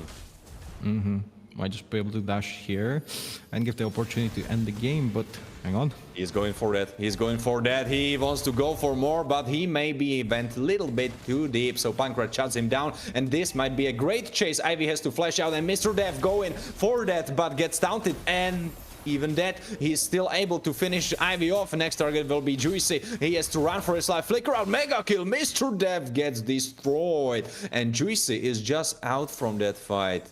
And Janoschicki back on the map, but I don't think you can defend this middle tower, even though Janoschicki looks like he will try to do so.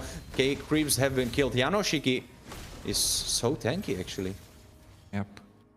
And randoms here. And the Juicy, just not juicy enough. Finish off the rat here as Pankrat is starting to get online. This Bruno is dealing a lot of burst damage, melting and punishing these front lines, especially being able to counter the Hayabusa, some might say, with the CC he has. It's just been quite great for random so far, but special cases are answering back, and they are answering back really hard, as those ultimates, that AOG, that real world manipulation from the Eve and Gato Kacha doesn't really matter, as special cases are now onto the ones for a comeback. Will it happen? Is the question. And Janoschicki might be the answer to that, because he might be getting caught, getting stunned up, even though it's a frontliner. You try to go for him, he's getting so much bursted down. Gato is trying to help him there, but Saint Soon goes for his fight. There's everyone in, going for everyone's throat. Nargi is the target that goes down. Pankra is still alive. This goes much better for the side of special cases. 2 targets already down on the side of random. Saint Soon super low, and Pankrat will look like he wants to follow more with this fight, continue that onslaught that's going much in the favor of special cases, even though they've got 2 of their members down. If you look at the gold difference, and Bruno just finishing his new item, if you look at the gold difference, this fight shouldn't have been equal.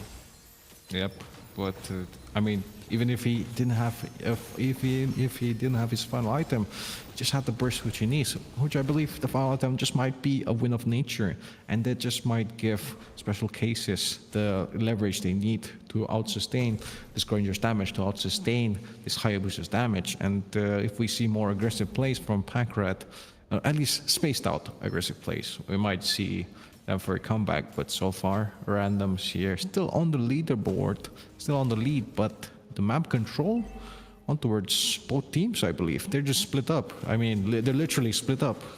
Half of them on each side, but Nergy just providing so much vision for his team. Lord Komi marching down top lane. They are on for an engage in the mid though.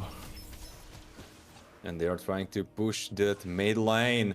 Saintsun going for that play, very aggressively, trying to poke everyone down, and he's able to just jump out. Great poke coming from him. But Lord is still pushing on the top side. They are looking for that play on Janoschik. Janoschik is to flicker out, but he might still get caught. Ivy with a great ult on fair members. They have to run away. Gato with that great ult on 2 play. Oh, he got cancelled, so he couldn't finish that ultimate. I believe so. Now he will be the target. He didn't want really to jump into that fight. Oof, quite spicy. Yeah, that cancel there was just huge. But again, randoms forced to defend the Lord here in the top lane. They have to go back. The fight's not going to be continued. Those special cases, they got what they came for. Turrets being taken, namely the inhibitor turret in the top lane. It's going to be huge for them to open up the map with randoms now able to defend that Lord, which is huge. And no one really falling after that team fight, which is quite surprising. And both teams holding their ground, very tanky, and despite the burst damage which both teams have, and even side of randoms who, again, a Granger and a Yves, so much burst potential. Saint did use the Ogi Shadow kill very early on, so that was a bit of a misplay if you ask me, but again, he tried to bait some abilities out, which didn't work out. Special cases though. Ruby is trying to look for something. He has to taunt out. Laito could be the target in his stead. He's getting chunked up. And I must say, Janoschik looks much more tanky than Laito. Yeah. And the fact that, you know, your Phobius is able to outmaneuver them. Hang on. Mr. Death could be in trouble. He has to jump out, but he survives. Saintsun almost had enough damage. But even though he had his Meteoroid Blade finished up a little time ago, it was just not enough. Yep. And, you know, due to the fact that sometimes, even if you have the correct item set, it's just to the correct place, which you need, which I don't know what I just said. Okay, never mind. Scratch that. Randoms here. They're looking to defend this. Maybe go for a split push. I like the idea, which Saintsen clear off the top lane, and then after that, join back with his team possibly for a pickoff. But again, Hayabusa can't really play against this clumped up matchup here. Lord spawned in. Special cases.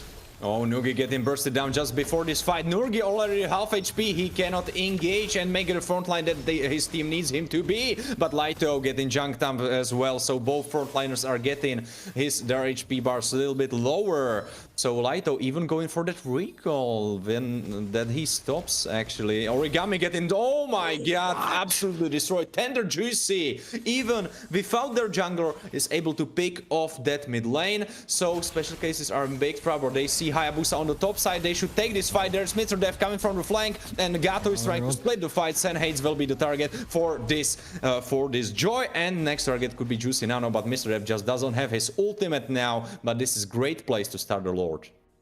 Is this it? Is this it for randoms here? Special cases looking to end the game as a third Lord on side, but look at Saint.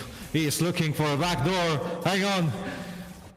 I don't think he can quite do that. I don't think he is the best champion to do that. I don't think Hayabusa is really the backdoor goat that you would need. You see the vision though. You see the vision, baby. I can appreciate the vision. I can appreciate the vision. It will definitely help them in defending because Wait, I'm not sure. The Lord will be spun in mid lane probably, but still it will help you because you have that extra top. No, it's in the top side. All right. In that case, then it's quite a nice call from Saint Soon because these extra minions will be slowing down the Lord. And as we saw before, Lords are usually being left alone. So this Lord will take his time. Yep, but Saint might just take time. No, they have to force back. But again, fun fact, folks, Lord always spawn at the weaker lane here, which is namely top lane, which there's no turret. So again, this one fun fact, if you didn't know that before, I mean, Warren didn't know that, but now he knows, folks. So special cases looking to end the game. Will that happen? Randoms, are they going to be able to defend successfully? Stay tuned. Well, and as you have been educating me on the meta of MLBB, it looks like Saint Soon will be educating enemies on the meta of positioning because Origami is getting chunked up, half HP gone, Pankrat bursted as well, and Lord is trying to push the base. Janoschiki trying with the defense. Lord is so chunky at this point of time, and he is trying to push onwards. Mr. Dev with that backline engage. He is untargetable, so he's still alive, but now in his backline is Nurgi is trying to make some space, but Mr. Dev will be the next target. He goes down. And this is the strongest member of your team that just went down. I don't think you can continue, and you have to retreat. Yep, Random successfully managed to defend that. You know, the missing piece that tied it all together was Saint Soon here, baiting out the Revitalize very early on, forcing Laito to heal up the rest of his team before the fight, which, again, that's a huge spell to miss out on. Now we're on to the 20-minute mark, almost in a matter of a few seconds, and both teams already completing their full itemization. Only the roamers and EXP laners left to finish here. And the Wind of Nature being present on the Bruno is going to be very important in the upcoming fights. Granger, though, has the immortality, but that's a little bit more, I'd say it's Wind of Nature. They can't really go for that, I guess, in this fight, but still, it's advantage items, I believe, onto special case, at least for the Bruno, but otherwise, the burst damage potential from both teams is quite ready, with all of them having their items ready, and Mr. Death, doesn't have a Winter Crown. Might just come in crucial for later fights. He doesn't have it right now. I don't know. Did he sell it, or you're referring to him not having that big cooldown? Didn't quite catch that. What is also interesting is that Saint Soon and Mr. Dev are still prioritizing that mobility over that extra item, which we see quite a lot of in these late game situations. Oh, they are going for that. They are starting to fight, but without the Joy and without the Hayabusa, it will be 4v4. Gato has to disengage with that ultimate. Janoschiki is trying to run, but he cannot hide because Origami finishes him off. But Raven, Saint Soon is trying to save this killing spree, getting Raven down, but then the Juicy goes down as well. It's only Saint Soon defending the base against 3 members of special cases. And can he do that? I'm asking you, Lin, can he do it? It just might be it. This just might be game. Doesn't have the retribution, doesn't have the OG Shadow Kill to clear off the minion. He's trying to clear the minions, but I don't think he can because the base is getting bursted and the cannon is still alive. And it's just enough, and special cases. Woo! With quite interesting draft choices are actually making it into semifinals. How do you feel about that? Banger of an ending there by special cases. And you know, the fact that most of the fights, the Zushin went down early on, which was the winning factor for randoms, at least in those team fights. And this time, you know, targeting, they were the ones who had to run away. You saw the Hylos ultimate drop, you saw the flicker time perfectly to escape, but all of randoms there were just in a straight lane path. They were just there for the picking, and that is what special cases did. They picked them off one by one, with Origami there providing such a huge burst, but Pankrat being the main play. And don't forget, Mr. Death, time and time again, he hasn't been allowed to play in those fights. So him joining in the late, him joining after the fight engaged was a massive factor in him being able to pick up those double kills onto his randoms and shutting down Tender Juicy, Nano, which went deathless the entire game. But his death secured the mark for special cases to take that victory. Absolutely correct. And Tender couldn't do enough damage in that late game fights where he just got outscaled. That's the nature of the game. That's something we could expect it. And I must rephrase myself because at the beginning I was speaking about the side of special cases as they need to play that early game, as they have to make something happen. And the early game wasn't really going for them, and I was a firm believer of them losing because the early game wasn't going all right for them, even worse than all right. But then I saw that Joy, and then I saw that Bruno, and I was thinking to myself, all right, how could I forget about these two? They have the balls for Bruno. They have the balls for Bruno, and he definitely was throwing them. On top of heads, on top of each member of the enemy team head, and he was absolutely destroying them. We saw that on the damage graph, and always when you compare these two different carries, when you compare especially Granger to someone else, someone more traditional as like Bruno, you always need to take into account that Granger is much more poke oriented. So every time you compare these damage numbers to someone like Bruno, you need to take into consideration that there's so much poke happening before the fights for Granger. So when you see Bruno having the same damage as enemy Granger, that means that he was doing something right. He was doing something correct, and that was definitely the case for Pankrat. And I'm so excited to see him more of him in the next round, Definitely. or in the finals. We will see. We will see, because just now we will keep it a mystery. We will be our next gladiators for the next round. Of course, today's tournament is brought to you by Search Europe. I am here, Varanix, together with Lane. I hope you enjoy today's tournament, and next round will be the BO Freeze semifinals. We will join you soon after a break.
Hi, welcome back to today's qualifier. And I'm together with Lynn, me, Voronix.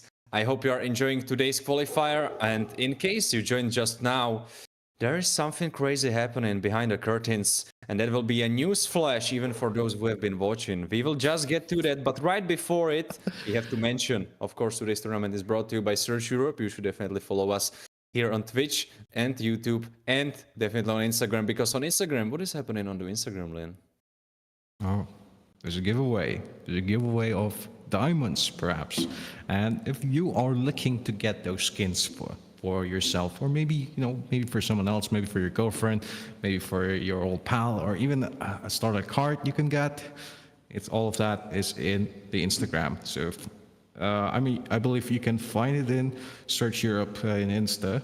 Otherwise, there might be a command for that to find the Instagram link. Otherwise, if you want to join it in, click the link and join the giveaway with Warren. I mean, don't you like diamonds? Everyone likes diamonds. Of course, I like diamonds. That's why I will be joining right now. So that's why. No, I'm kidding. I cannot join. I don't want to take it from our players. I have to. We need to have some integrity. Lying, guys. He's lying. He's joining.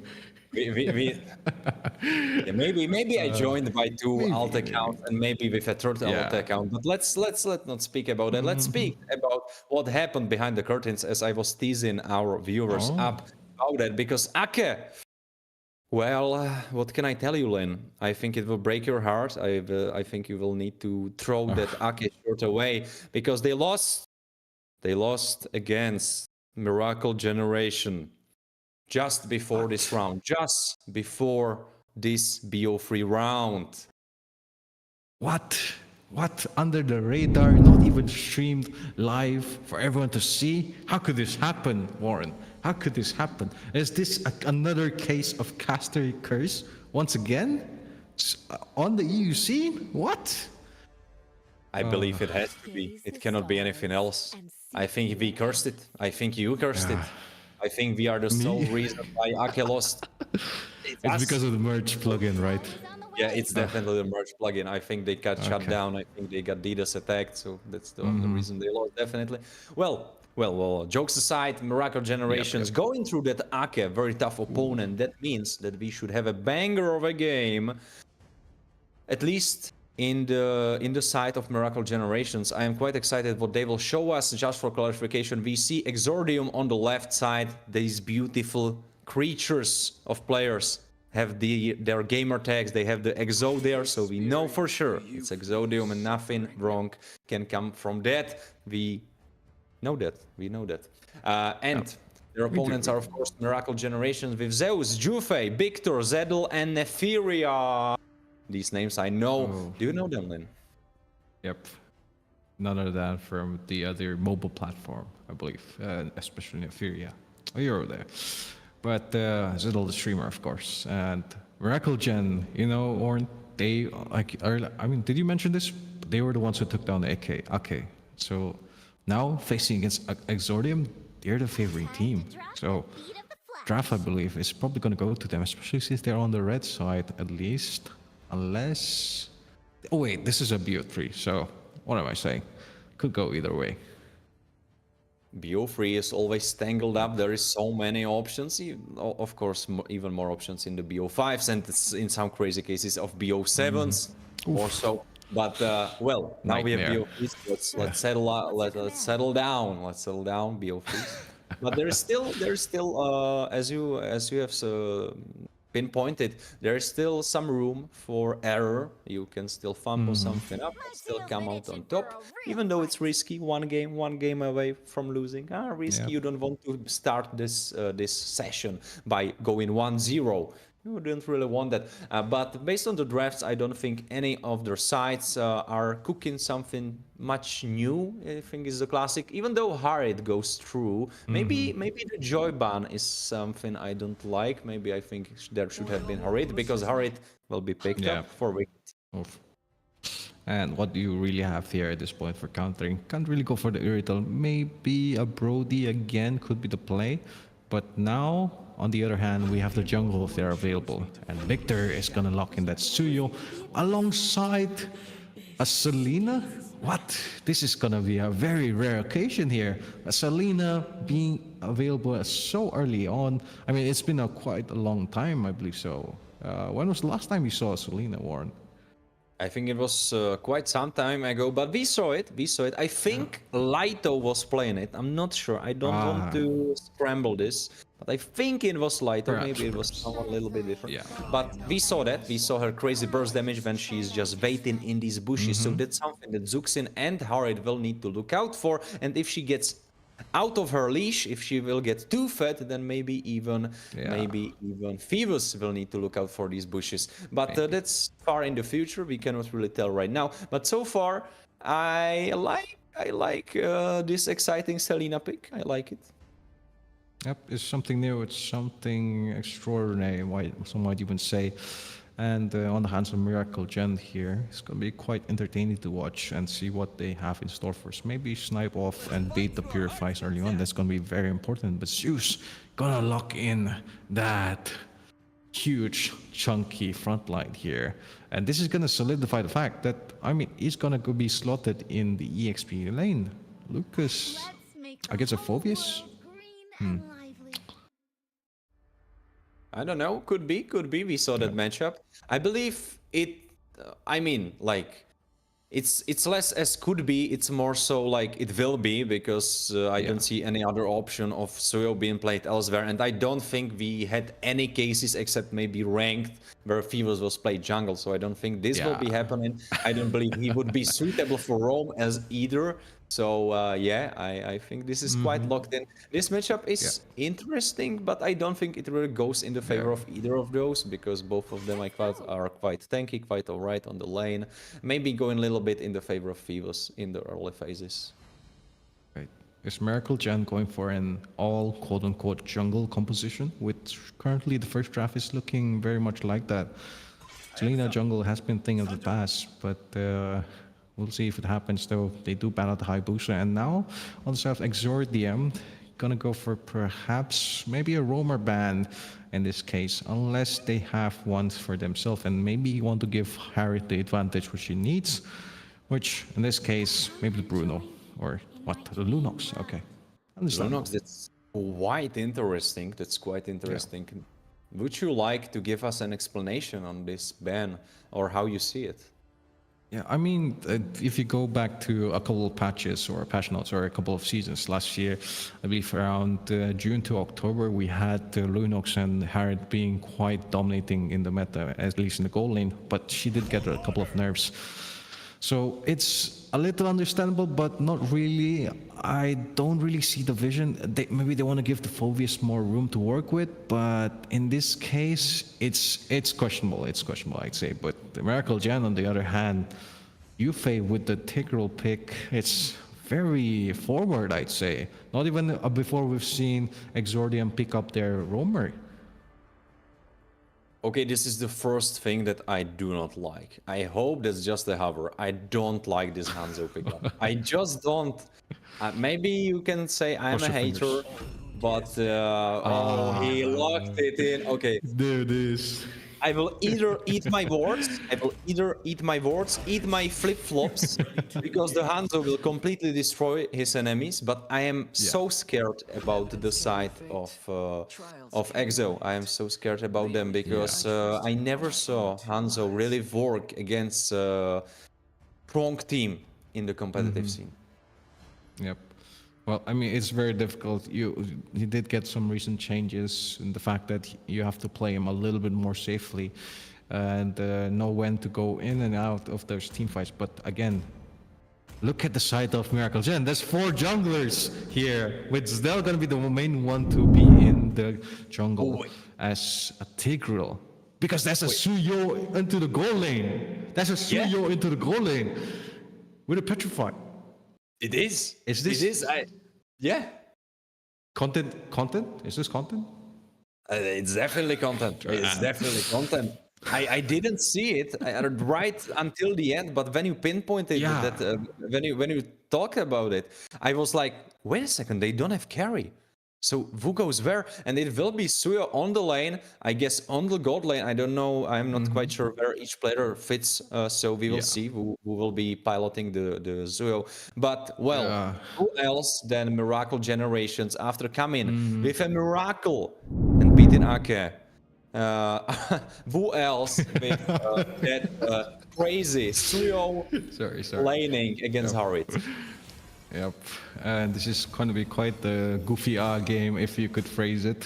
But so far, though, Exordium applying the pressure, and this is what is going to be the problem. At least the mid control is going to be quite difficult for them to execute. And if Exordium successfully managed to do this, see, not even giving the level 2 to the Selena, which is quite huge. At least Exordium here so far, they have the right idea, but Miracle Gen might just throw us in for a loophole, as this is a very unorthodox draft. Do you think they are just playing with their foot, or like it's something that could work? How you see it? Maybe. I don't know. Wait, hang on. He's going for the play. He's diving in. Ozna is the target, but he gets traded. Sinet takes this kill, but it's a kill on support, getting traded for the kill on the enemy jungle. It's Link, very snowbally character. You have squishy Wicked, you have squishy Zion, you have squishy Ozne. So many targets for him to burst.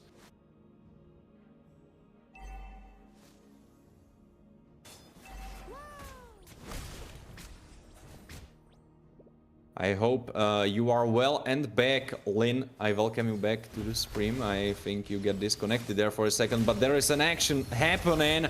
Next target is Nefiria that goes down. Jufei will be the target as well, getting very much bursted by the side of Zion, and they will be going for a turtle. And this looks like a really uncontested turtle. Lin, I welcome you back once again. Yep. Oh, wait, hang on. Look at the Tempest Blade. Zdel. Right, what happened in the meantime when you left? Was that the side of Exordium has secured themselves 4 kills? I believe also maybe Miracle. Yeah, I mean, maybe the draft threw me off so bored that my internet just died there. But hang on, we'll just go back to the game for now. And quite the scoreboard lead here for Exordium, 4-1. But top lane. The plane looked like it could be trouble, but Victor was able to jump out. That crazy mobility of Suyo is something that Wicked has to keep in mind, because usually Harit is the one with the upper hand in the mobility department, but against Suyo. And still struggling right now, Miracle Gen. First game throwing us for a loop, and I believe it's quite okay, at least, unless, you know, they shake up Exordium. Usually this case of... wait... Link chasing Ozne. Ozne could be the target, but she stands her ground, and there's Zion helping her out. Almost level 7 on this jungle hero. That is quite exciting to watch in the ranked, but not as exciting in the competitive. But so far, Zion is proving me wrong at every word, because he is making it work so far, and he has his first item completed. Yep, and it's gonna be huge here, especially going up against Miracle's End, but Ozne. Ozne could be the target. There is no one for her to help her, to save her life, but there is Zion that tries to take some kills in return, but Jufei will be just alright. Zion has to run away. There's the part of the rework where you can just pull Hanzo's body back into himself. You don't need to retreat back there. Phoebus with 1v1 against Zeus in the enemy jungle wasn't really a 1v1, it was more like a 1v3. Wicked with 1v1 against Victor though, and this duo, I don't like it. Yep, a lot of burst damage here by Wicked, and the fact that, you know, he's still low on mana but still has so much pressure on towards Victor, who might just reach the lane, but Exordium looking to extend the gap, which so far they're looking for a turtle perhaps here, and quite good zoning here by Synth on towards Yufei. But Miracle Gen looking to play possibly in the side lanes and contest something else, and it is looking like EXP is going to be target, but a little bit of an invade here going on by Zidal. But so far, I must say that Miracle Generations doesn't really look like the team that should have put Ake down, because so far the draft is very questionable and their gameplay is not really making it work for me, at least in my eyes. Maybe I'm too critical, maybe you would tell me I should let them cook. So let's see what tomorrow brings. Well, it looks like tomorrow brings us Dead Juve as he gets caught in the mid lane. The food was burned here as Miracle Gen trying to salvage whatever they can so far, at least the first game. Is this gonna be it? Is this it for the side And of with a Miracle Gen? 1v1 against Zeus in the Another enemy jungle, picking him off. Zeus 0-2 even couldn't flicker out. Happened so quickly, our eyes couldn't even see it. Yep, so fast, so quick, Hanzo. Again, are you changing your minds now, Warren, on Hanzo? I don't know. I think I will have to my flip-flop if this goes this way. We want to see that on stream, right? We want to see that if it happens. But fight still coming in. Abyssal Arrow. Lots of Selena traps here and very good spacing, but these are tanky frontline. They're just soaking up all the damage. Abyssal Trap doesn't really matter. Miracle Gen, they need the gold, they need the farm, but Exodium is playing on the pressure and looks like they'll be trying to punish on towards the goal lane possibly, but it's been indecisive so far. 1v1 on the bottom side going for Zeus, but Zeus will be able to jump out this time, so Hanzo can catch him. Link with 1v1 for Hanzo. Hanzo has to run, he will get dove though. There's Lucas' ultimate and Zion goes down. But Sinet getting caught as well in the top side, but yeah, we need to not forget he's Hylas, so he kind of goes where he pleases. So tanky, and again, taken off the board here, but wait, Victor might be in trouble. Victor? Could be, Victor was in trouble, I think we should rephrase it.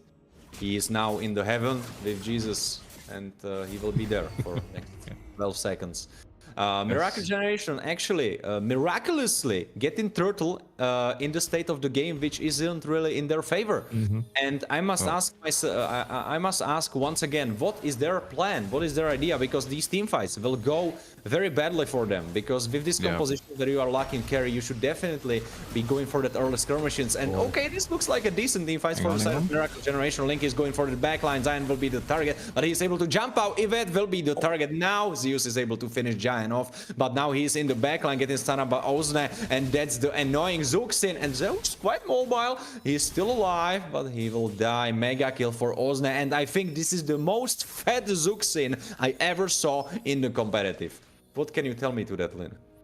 Yeah, 6-1 here nonetheless. So much burst for the side of Exordium. And they were talking about Lucas here, who is been known to be quite a force, to be, having so much damage, having so much tankiness, and being clapped by Ozne here. In this case, not so good. Hang on though, Synth. I think, I mean, it's Hylos. I wouldn't really raise my voice about that. Like, he's quite alright. He just ults, you know, walks it off. I feel like so far Miracle Gen have just been throwing like mosquito bites at least to this horse, because he's just been so tanky. They don't really have an answer for him.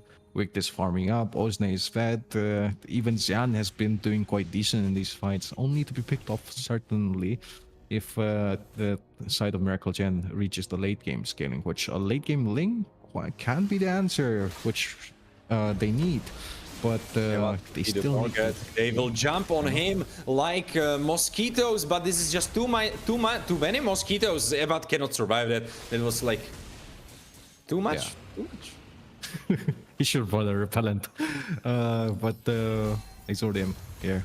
One member down. Lord spawn in. Miracle Gen looking to take this possibly. What? Gonna be scouted out early on. Victor? Exordium still looking like they want to fight. I like that spirit, but you're missing one member. You don't have Evat. I don't think that's a recipe for success. I think that's quite a recipe for disaster. But now it's Phoebus running from the base, and it looks like Miracle Generation cannot really do much. In the meantime, Zion now with the dive for the backline, but he's alone. Even though you cannot get bursted so easily, you can still get chunked up, and now it's Zion with half HP missing for the start of this fight. And we were seeing like Miracle Gen was on the losing end, but so far the goal difference has been quite even, and only 1k I to believe. But Miracle Gen fighting Now we are back. Hang on. fighting alone. Zenit starting fight without his members of the team. Now Zayn is connecting this fight through, going for Juve and stop at Lozne. So fat Zuxin going for Zeus, who is to flicker out, and now Zedel in the backline, but Wicked gets protected by Zenit. Great synergy there. They are able to work this fight through even on two fronts and able to force Miracle Generation out from this Lord, and it should be going in the favor of Exordium. Yep. You fade down. As always, the Selena here. The Furia looking for maybe a steal if he finds it. But Cianzus might be the main target. What? Wait. Wait, Nefiria was trying to cook something up, but I don't think she should have connected. Monster kill Ozne. This Zuxin is out of the charts, as they say in Dragon Ball. She's over 9,000. This Ozne is so fat. Yep. So fat indeed and so strong. Miracle Gen not finding an answer for this position, despite the fact they have 4 junglers, quote unquote, in the roles here. And Miracle Gen, can they defend this Lord? They are decent in the fights, but have not always been relying on Yuffie being the one to start it off, which happened quite difficult for them, at least to say, with the pressure being applied by Ozne. It's just so much. I mean, like, if Miracle Generation are somehow able to turn this around, I would be so surprised. Nefiria will be the target. Zion is bursting them down, and it looks like the onslaught continues. Victor is the next target. Zion goes down, but it doesn't matter because you are going for Juve, who is to run into his base. Is able to survive through using Flicker, and Zedel now has to recall very quickly to try to defend with the rest of the team. Zeus still with his ult, he's trying to make some space, but he is getting so chunked down. It was so much burst damage coming his way, and Zedel again going back to the base for regeneration. Still alive, still healthy, only Yuffie along his side. The Furia spawned alongside also Exordium, looking to end this, but the blast just gonna clear off those lanes. Miracle Gen living to see another day though. Mid lane gonna be contested. There's a stun connected on Zynt, but it's just not enough. It's Hylos. Yeah. If you stun Hylos, oh, right, you hit him. I can give you that, but that's just all you get. Because it's a quite tanky horse. Yep. Good, great accuracy, wrong target. Again, on towards Phobius, who is the next tanky hero for Exordium. But Miracle Gen looking for the place. Furia, he just hates the Hylos, you know? Really loves him. I mean, like, there is some connection between Zenit and Nefiria. I think there is really something in the air. Or there just might be a magnet attached there. But Miracle Gen so far surviving. Exordium looking to take this maybe with the next Lord, but they're positioned for the ball lane side, looking for a possibly maybe a backdoor, but the pressure needs to be given here to force Miracle Gen for the team fight. And Zeus is ready for that fight if it's given to him as Victor early on. I must give props to Evet. We saw a great macro thinking in the mid lane, where he was stalling the mid lane wave push, and he tried to connect it with the time when the bottom wave was coming. So it's all synced up. It was a great execution. Definitely want to see that right here on the tournament. That's what I'd like to see indeed. Sodium though, hang on. But this fight is tough, and we could be wanting to see if we are hyping Exordium up to beat Miracle Generation, and it definitely looks like it's going in their favor. Juve has to flicker out, but Ozne is legendary. What can you do? Zenit is in the backline, he's chasing them. Horse is coming your way, and he's so tanky. He's 1v4 and still alive. He is still holding his breath, and now the next target is Evet, and he is not quite tanky as his horse friend, but now his Wicked, when everyone use their ultimates, Wicked will go for them. His half of his health bar is filled by a shield. What can you do against him? He's absolutely snacking Zedel, and Zedel has to run for his life. Now Zenit trying to finish the game off with the rest of Exordium. Zenit is trying to go for that base. Victor killing Zenit actually, and now Zedel is trying to defend Ozne legendary, but you don't have minions. They're coming from the bot side. Maybe Juve is able to defend. Zedel still alive, he's jumping out, but the cannon is alive as well, and they finish the base. Exordium. Woof. Yep. How did what went wrong? What went wrong? Miracle Generation. I mean, we all know the answer to that. Ward, the draft, with the 4 junglers there by Miracle Gen. They were going for the side missions when we had Exordium going for the main quest. And this time they finish off the first game here. One for all right now. BO3. And the fights though, even if you said Miracle, even if we said Miracle Gen had a chance, I believe the, like you said earlier, the macro from the side of Exordium was just so good. Even in those lanes, even in those sinking those minions for positioning, and even Sind and Ivad timing their skills as soon as the Templars of Blades of Ling dropped, and just stunning him out of commission before he can even do anything in those fights is just a huge playmaker for the side of Exordium. And they took such a great game off our hands, but again, Sweaty won over content, so unfortunate for Miracle Gen. Next time, next rounds though, maybe they might cook some more for us. What do you think? Well, I'm thinking, what should I do with my flip-flops to make them taste better? Because Zian was able with the win, with the W. Oh, Quite scared about what my stomach will tell me afterwards, after I'm finished with that flip-flop. But more so on a serious note. Yeah, Wicked with that carry execution, and as well with Ozon. Ozon is wild, that Zoox Yeah. going crazy. And something that you must take into consideration is that Zedel, even though paired up with quite questionable, not, I wouldn't say teammates, but quite questionable draft composition, he was still able to have 3-1-2. He was the most fed member of his team, Yeah. and he was making it work. So I don't think we should base our assumptions of the end of this series based on this one game, because I definitely think there was something cooking up, because I don't believe until someone shows me proof that this was the composition that they went with against Ake and they beat them. I don't believe. I think this must have been a joke. They must definitely did this for the viewers, for us, to get the full Wait. BO3. That's what they really wanted us.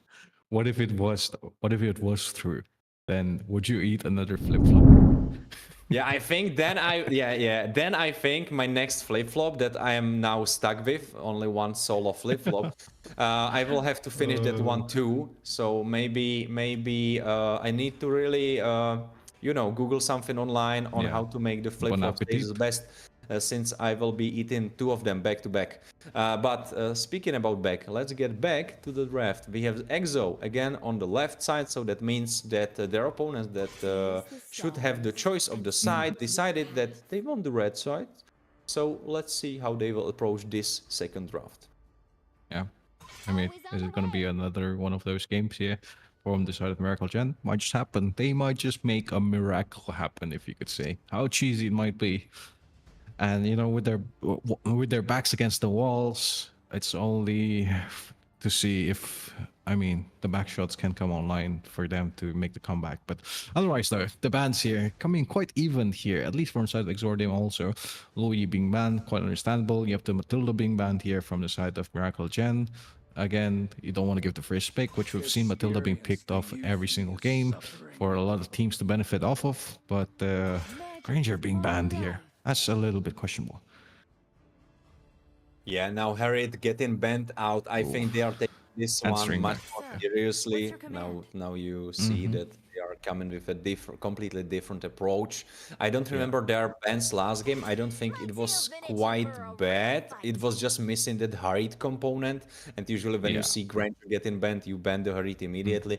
But this is much more serious already. I'm expecting them to pick up something according to this more serious approach in their 2 and 3 pick orders. And what I'm right now thinking about is what will Wicked pick up for him and his team.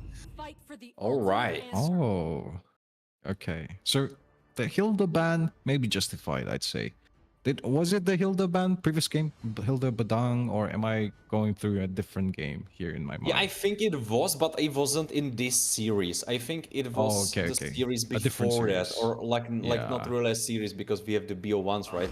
But right, it was before that. But maybe if we sing the parallel universes together, then it would make sense in this universe. But Phoebus and Selena, that's already much more serious. Yep, very strong here, at least from side of Miracle Gen.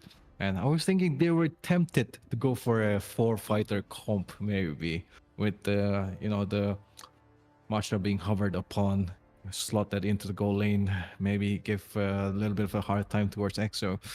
But so far, with the current picks, it's quite understandable that, they want to go for the EXP and Mage first. Svel has the flexibility with the Ling if he wants to go for it. And Suyo and Joy still being open, so you want to draft according to that. And I believe Phobius faces really well against these two heroes, being able to deny so much space. But Ozne, once again, he's going to be comfortable on the Zushin. Alright, take back my words about them not cooking anymore, because what I see right now, that hover, that's like so much cooking again. Yeah. Is it? No way. No way is it gonna. It's a hover. Is it? Let's believe. Seen him. Let's believe it's a hover. Let's believe it's a hover. Fingers crossed. He will take a carry or mid laner. He will take a carry or mid laner. That makes so much more sense. Let's wait for People it. breach. Go on, come on. The time is ticking here for us. We're looking at 9, 8. Is it gonna be Damasha? 7, 6, 5. Oh, Zedalox and Lucas here. Unfortunate. Wait, Lucas still a fighter?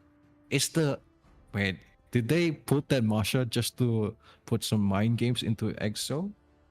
Here? Lin. I'm getting so much more worried by every locked in pick that you might have been right by Miracle Generation actually beating Ake with a 4-fighter composition. Maybe you were just right on the mark. Because look at them, they are doing it again. They are again skipping the carries. Maybe it makes sense. Maybe it makes sense in the way that Harit is out, Granger is out. You have so many options, and we saw from the side of Ake that they were waiting with that carry pick as last option to make him to get him a great matchup. So maybe that's it. Maybe I am too stressed from the first game, but. You're just worried about your flip-flop there. You're gonna eat that, have a bad stomach, but Yeah, I need to open a new pack. I need to go to my Asian shop right just around the corner and pick up new pair just for me to finish up what I promised. yeah. I mean, probably the viewers might hold you onto that. Who knows, in the future live streams or even in the Discord, you might even get bugged for that. But otherwise, though, the bans here looking pretty solid for both teams, though. They wanted to focus on the goal laners in this case. Moskov and Iridel being banned off now. Only the Bruno and Brody may be available for option. Ixia, Beatrix could be taken if otherwise they want to. But it's still a valid option, perhaps, I'd say. Lunox was banned by Exordium the previous round, I believe so. So, still hovered over, and Carry could be the ban which they need, but what? Gato being banned. Doesn't look like it's gonna be a 4 EXP team. That's quite interesting. Like, coming from the side of EXO, that would make so much sense, because you have that composition who can get dove on if it's connected with that dive in with Lucas, with Phoebus, it makes sense. But from the side of Miracle Generations, I'm quite confused. Carry ban is quite interesting, because on the side of EXO, you don't really have that many tanks, so why would your opponents go for that carrier? So far, 3 EXP lanes. Hylos can be flexed in the EXP. So this is looking quite. Is this the team that took down Ake? Is this the lineup which took down Ake? A little bit. I might be saying a little bit too early here. We haven't seen the final picks, but looking at side of Exordium, they must be quite confused right now, at least. But things do look normal, but they're expecting the unexpected. And I feel like the next picks are going to determine that, because, wait, the Cho pick could be huge here for them. It could be a great disengage tool for that Phoebus jumping back in your in your backline, or that Hylos who can be really annoying, or maybe that Selena trying to burst your carry, because of course you should go that traditional path. Oh wait, it's not really a traditional path. You have Esmeralda, Cho, Xian on Suyo, Hilda and Zuxin as your only single carry. Correct me if I'm wrong, but I believe none of the champions except Zuxin are meant for gold lane. Yeah. I mean, maybe the Esmeralda goal here could be an option because Zushin again, if he gets slotted out in the goal lane, they don't really have a good mid control. Sure, the Cho could go mid alongside, but you're facing off against a Hylos and a Selena perhaps, and I want to see Miracle Gen make this interesting. I mean, they are on match points, so this 1-1 could be huge for them if they want to go for it, but too much to deal with. Goes Right, for the safer Lila? option. Yeah, safer option at this point. I mean, Lila got nerfed, or at least has her synergy with the Yeah. Malefic gun. I hope I'm saying that correctly. Yeah. Well, what happened here? Like, we saw EXO win with the traditional composition, where you have that carry and you work around that Harriet and you make it work. And now you are playing your opponent's game when your opponents are already not playing it. How did you get caught in this trap? It looks like they set it up towards You know, Exodium. Warren, you know what I have to say to this? Absolute cinema, just absolute cinema, and we are going to have a very fun match to see with these two teams. You know, they're having this great sportsmanship, which I really appreciate. First game, at least, even though if Miracle Gen went for the content, now it's the side of EXO who are going for a little bit of an unorthodox draft, but. Here's the crazy thing. I think it just might work here, especially with this Esmeralda. Just might work. They have so much dive in. All right. You are giving your 5 pennies towards the side of Exordium. I can get behind that. I see like I mean, let's see the laning phase, because the laning phase will tell us so much already. Since we saw before Harit completely destroying Suyo in that laning phase, maybe if it was some different fighter, it would. Oh my god, this show is making so much work. Victor already needs to flicker out. Synth with a great execution. A lot of burst damage there. Cho not want to be messed with here, especially in the early game.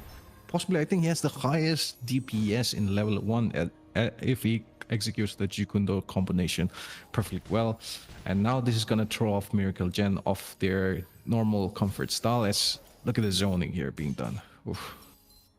You're absolutely right, and just as we were talking about the AD carry less composition, maybe not working. Here we are, Exordium taking lead in the mid lane, maybe trying to kill Victor. Victor is able to jump out with sliver of his, but there is Zedel. That might be bad. Sinet has to flicker out. But there should be a big fight happening. Jufei is leading the charge, but Zian with the backside engage for Victor, who already was established as a weak link, in the means that he had no flicker and his mobility spell that he has was already used. So great target choice from Zion. Yep, and they are going for one more there, I believe, but now be a disengage. They don't have their abilities here. Cooldown on action. Turtle gonna be spotting it. Exordium with the map control. Still river control being done by just Osne. This is just one Zushin, but he's bullying the Selena and the Hylo. Still level 3. They have to go in towards something else as Exordium looking to invade possibly. And Sinet is looking like he wants to make some plays happen. This great kick into a wall. Now getting pulled back by Zuxin. Osne wanted to be the one being fed this game, but Sinet will take this kill. But I think he deserves it just by how much he has done already. Fair enough, I'd say. Like I said, Sin. But so far, Miracle Gen not looking that great right now. Level disadvantage, position already level 5, and Osne just so strong and fed right now. But wait, Zedel? Zedel looks like he wants to make fights happen, but... Alright, Wicked could be the target. Esmeralda, you got caught in the crossfire, but it was actually a bait. Was it really? Zedel has to run away. Now Jufei with a crazy Hylos ultimate blocking the path towards the rest of his team. Away from Exordium and Miracle Generation with a great pickup. This Esmeralda did look quite tanky. Yep, and kill also going towards Zedel, which is going to be huge. As a jungler, he's going to benefit off that the most, I believe so. And going damage build perhaps this game, so Exordium will have to take a note of that. And they do have this tanky frontliner in the name Hilda, but hang on. Hilda might be tanky, but if you face check Victor in this bush, that could have been dangerous. Oh, kick on Nefiria. Nefiria has no chance of avoiding that just with the flicker, but that's not enough. Jufei will be the next target. Ozne killing Jufei, so already racking up those kills, but cross map happening on the top side. Evat has to flicker out under his tower, but Miracle Generation just not able to execute that cross map properly. And you normally see the Hilda picking off maybe the Revitalize or maybe the Vengeance here to support the team a little bit more, but Evat taking the flicker here, enabling him to make those plays. He knows that he's going to be targeted early on, if possibly, but wait, Exordium, a disengage coming in, and very good spacing here from their side. Miracle Gen though, looking to take someone maybe before his turtle, Zeus. Zeus wants that fight. He starts it 1v2 and he doesn't care, but maybe he should have thought it through a little bit more because he doesn't have that vengeance on him. Just a flicker. Victor now with a crazy burst going. Not really that much crazy burst now thinking about it, but I wanted to hype it a little bit more up, but the burst came really little bit time after towards Victor. He got executed on the spot, and now Zeus with the rest of his team trying to clean it up. Zadel trying to chase it down, but not able to quite connect that lightning bolt. So Jufei will be the target, getting pulled back by Ozne, and Turtle being started for Exordium. Well, burst damage on towards Exordium. They're half on HP. They want to go for more maybe, but perfect zoning there. Oh, Zint actually goes down. Zadel with a great pickup. All right, I was quite curious about Lucas being functional or non-functional in the jungle, but that's my answer to that. Zadel 2-0-0, and again, he is the star player of this team, as he was in the first game. Yep, a lot of burst damage, which exactly is what you need, especially punish this Cho, which if he gets out of hand, he's gonna be the one to maybe even block almost all the damage, all the car control for the side Miracle Gen. And if you are on that side, you don't want to, you're not gonna have a great day, as you see Nefiria being bullied out of his lane here so much. But Jufei doesn't want to let it slide. He uses his Hylos ultimate, but Victor dies in the meantime. And now next target is Jufei. Mega killed Ozne. Already, it's 4-0. She started a little bit slow this game with the Zuxin, but now 4-0-3.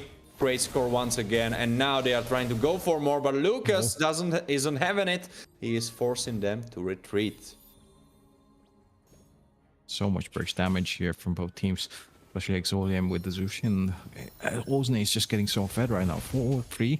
He's unstoppable almost. Xian also 2-3. Miracle Gen needs to find the pickoffs maybe, but the Purify is active. So a bait might just have to happen, but hang on. Jufei? I also try to take this engage, but I don't think it will be the smartest. Oh, Sint took the bait, and now it will be his demise. He gets picked up by Jufei, and they're trying to chase for more. Zion is trying to force them off themselves, and he's quite alright. He's able to escape with his life and with the rest of the team, and only Zenith will be down. 1-0 here. Miracle Gen slowly climbing back. Zdoldo playing very aggressive. His positioning is going to be key though in this next fight. Hang on, take a look at it. Do you see him? Do you see him in that backline? Locking that Zion. Zuyo in the 1v1 against Zettel. Zettel didn't pop his ult yet. Now with an ultimate, unfortunately missing his full combo and will be going down. Double kill for Ozne. Oh my god. Spaced out of existence here. And Zdel trying to make a fair play, but Miracle Zen, again, they already used up all they had on towards Sint earlier fight. And now, forced to defend this mid lane. Victor, trying to go in. I must ask you, Lin, like what is happening? Miracle Generation with the classic composition not making it work. In the first game, they had their opponent's composition not making it work. And what can they do? They are just getting completely destroyed by their own game. And just as I say it, Wicked gets caught off guard. But Lucas will be the next target. Zettel goes down by Sinet's burst damage. And Cho, you have to respect his damage, even though when he's put on the roam. Now, Victor running for his life. Oh, I mean, you have to give it to the draft here. What completely went wrong? they were going for the Esmeralda gold pick here in the form of Wicked, which again, Layla, you can't really punish, and you don't really have a burst mage on the side of Miracle Gen.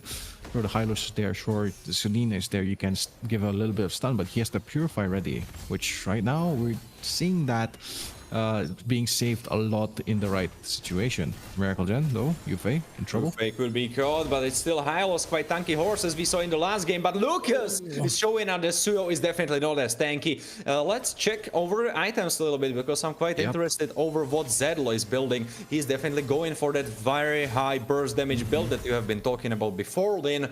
I was thinking maybe he would go for that little bit more tanky one, but this looks like a decent alpha build. Ozne will be the target. He has to flicker out, but I don't think it will be enough. He gets chased down by Victor, and that's the strength of Selena. You cannot really jump away from her. Her mobility is just crazy, and she looks like she wants even a little bit of that Viking in the form of Evad. But Evad will evade that and live. Quite a good play, but hang on, they mobilize once again, Yuffie. You're absolutely right. Yuffie wants to fight on. He has this Lucas jumping in and picking up Evat. And now the next target is Wicked being left alone with the rest of Miracle Generation. And just as we say how Miracle Generations are going horribly in this game, they make it back. They equalize the gold. And now they are in position to take Lord. But it looks like they want to chase a little bit again. Ooh, what a massive play here set up for his team. Oh, is they getting taken down here? Miracle Gender itemization has been quite good for their side, and now Victor being able to complete the glowing wand, he's just going to be answering this Esmeralda, who has been a great threat for their side. And Layla slowly coming online after finishing the Malefic Gun might just be enough for them. But Sin looking for the play. Look at Sin. Sinet may be too deep, but maybe the same could be said for Zeus, because he gets caught and needs to flicker out. And Victor now getting chunked in his own backline. Eva doing great work on this Hilda. Maybe that was the reason why she was banned before. Zed next target. He has to jump out. Lucas should be alive. Wicked maybe too deep, and he pays with his life. They had the early game, they had the early advantage, but this is when Nefiria comes online and starts dealing a lot more damage, and Victor also being able to target the right ones here is just gonna be enough. But Zeus could be the target. He gets chunked down, but Evad is actually the one, because it was all bait from the enemy. Phoebus double kill for Nefiria, and that's the reason why you need a carry in your composition, and it's quite tricky if you don't have one. Nefiria chasing everyone down. Lila 4-2-5. Even though her laning phase didn't go so hot, this late game is all in her hands. Yep. Look at Wicked. Just look at Wicked. Half HP already. So much burst damage with the Malefic Gun, and just giving despite the nerfs, she's still a Layla. She still has that damage, which Miracle Gen is using perfectly well right now. And looks like Zodium will have to defend this massively, as middle lane turret, it doesn't really have the blast ready. Top lane Lord is marching down. Is this gonna be it for them? It just might be. Wicked getting chunked down. This Lila is super strong. What do you have against her? You need Zion to jump on her and deal with that threat. But how can you really do that if you have Zadel protecting her? So much damage coming from him, Victor, and of course Zeus and Juve. Oh, that could be the case if you get caught by like that in the form of Lucas. But Lucas is changing this in his own game and going for Sin, and Evet now has to flake around, and his Hilda is on the run. Wicked is trying to peel for him, but it's just not enough. Double kill for Zadel, and he wants to go for triple. It is a triple kill for Zadel, and maybe even Quadra, but he goes under the table and unfortunately gets pulled under the tower. But this will be the end of second game and goes in the favor of Miracle Generation. And this except the early game, okay, I understand how you beat Ake by this performance. Yep, quite a solid composition, quite a good team fight there. And where it all went wrong in the last team fight, that Cho, he thought he had the flicker, tried to go for the flicker play, flicker kick to push Zedel towards his team, but the cooldown was there. So again, kicked himself towards the enemy team. He fully committed, and then that is one huge key maker out of the picture. Cho being down is the go sign for Nefiria, for Victor to play on the proactive, to play on the aggressive side. Zeus even here doesn't have to worry for being kicked into the turret. So Miracle Gen wonderful cleanup for the last fight. Got the right targets. Only Ozne left to defend. But then again, you're only one Zushin, and it's just 4 members. Not to put the fact that Nefiria is also full HP. So, Miracle Gen, what a wonderful comeback here, and putting the score to a 1-for-1 right now. You're absolutely correct. We have 1-1 situation right here. And now, after the game, I must ask again, why would you put yourself in this position by the side of Exordium? If you are in this lead, why would you do that? Why would you fumble it so? This wasn't really needed. You could have went for that carry. You see, even your opponents have Lila, who can be argued as being one of the weaker carries, and it still worked for them. You know, until that mid game where she kicked off, where she started really doing some damage, it was going in your favor. But that was expected. If you cannot close it out under like 12 or 14 minutes, the Lila will come online and the Lila will completely destroy you because you just don't have the tools, and Ozne alone is not enough. Even though Wicked had a fantastic early game, we cannot really see it so much on his score because he had like 157, but there was so many kills that he set up by his damage on Esmeralda. He had wonderful laning phase, as you have talked about it. Lila isn't really a threat in that laning phase, but you weren't able, even though they tried really hard, you weren't able to transform it in the W.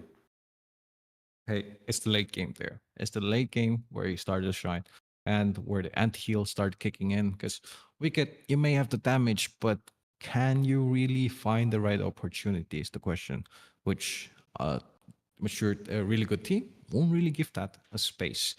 So we did see that. And like you said, playing on the safer side, having an AD carry is very needed in to close out those games. And the early game being successful for EXO, but when we got to mid to late, again, they didn't have the correct target.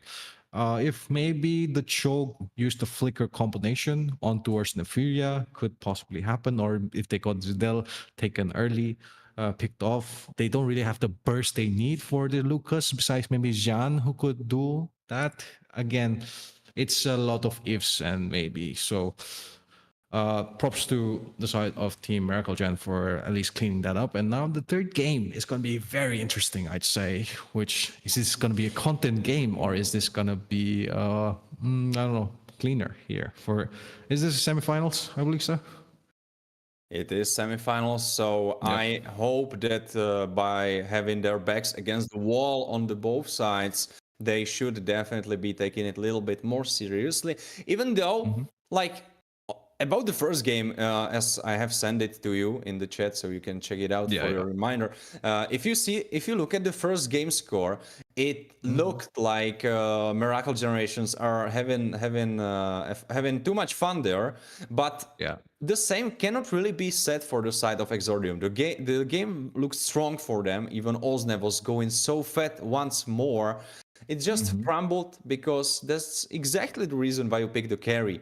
Just for these late game team fights, and it cannot be fulfilled by anyone else than having a carry by yourself. Doesn't matter who it is, can be Granger, even though he is not as strong in the late game, but still you have that carry, and you are definitely missing that. But what everyone watching is definitely missing is that giveaway that is right now happening on our Instagram account of Search Europe. So if you're not following, you should definitely take that follow, put it there, and check out the post where the giveaway is being held.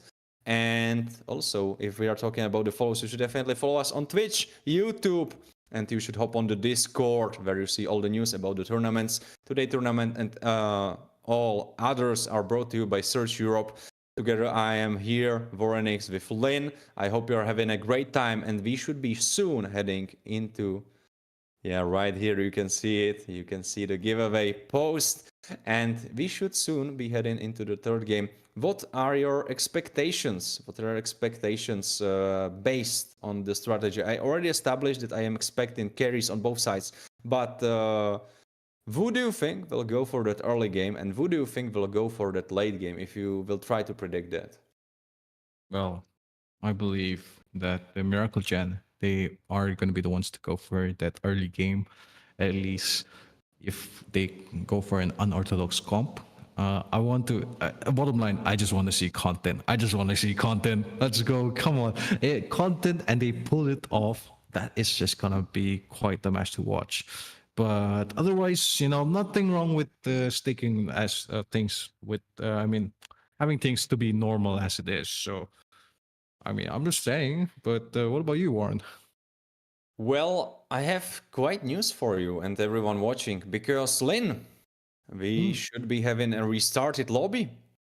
Oh, okay. All right. This second game will be erased from the history.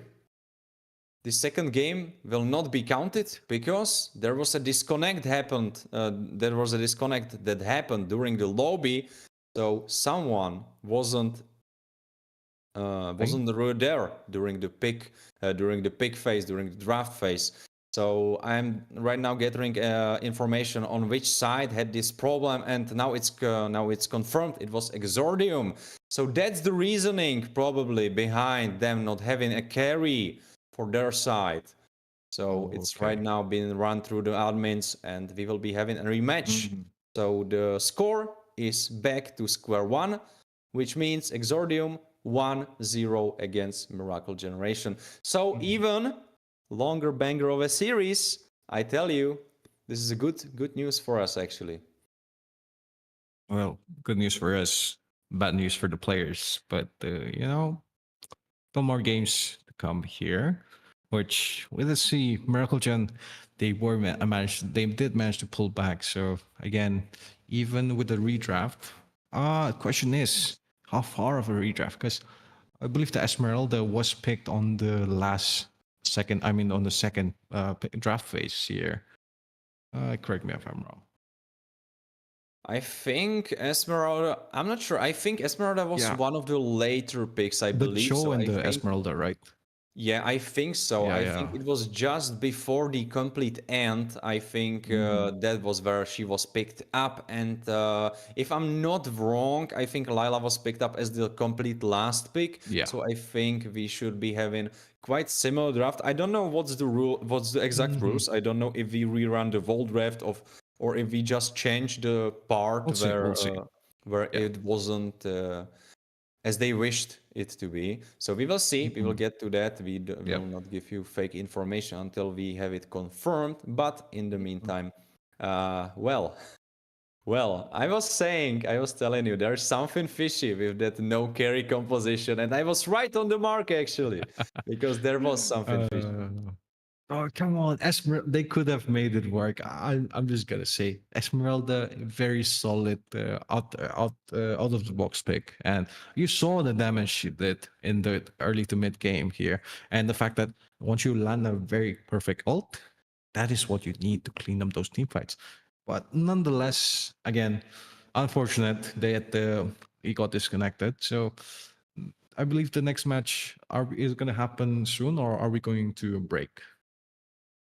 Well, that's up to you, Lynn, because if you have something on your heart that you would wish to discuss, we can definitely go that route, or we can go the route of the pause and get ourselves some refreshment and let our viewers have theirs in the meantime.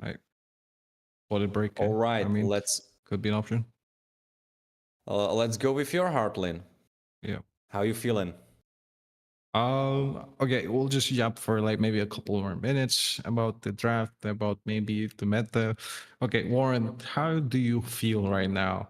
Where the meta is? Do you think the teams are comfortable with the current way how things are? Because bruisers are the play for EXP lane. You have tanky bruiser front lines. Sure, you have the Benedetta sometimes pulled in every now and then, but it's the draft for most teams have been quite. If you could take two of the best teams and give them the best drafts, it will almost look identical. What do you think? You are right. We usually see that that carries that are being traded. It's usually Granger. It's usually Harit. It's the classic. Even though Granger was nerfed, he's still up there on the top of the food chain. I don't have the newest data on the newest highest league tournaments from the side of MPL. I didn't catch the latest ones. So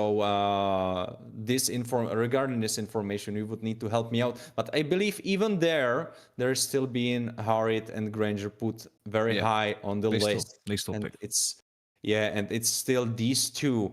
I mean, if you compare MLBB to other MOBAs, and I think Yeah. that's a very important comparison that we have, because MLBB is very special in a way where you have you have very little patches throughout the year. You don't have so many comparative other titles, other MOBA titles, where usually there are patches like every 14 days. So players have need to adapt so much quicker, and everything is changing constantly.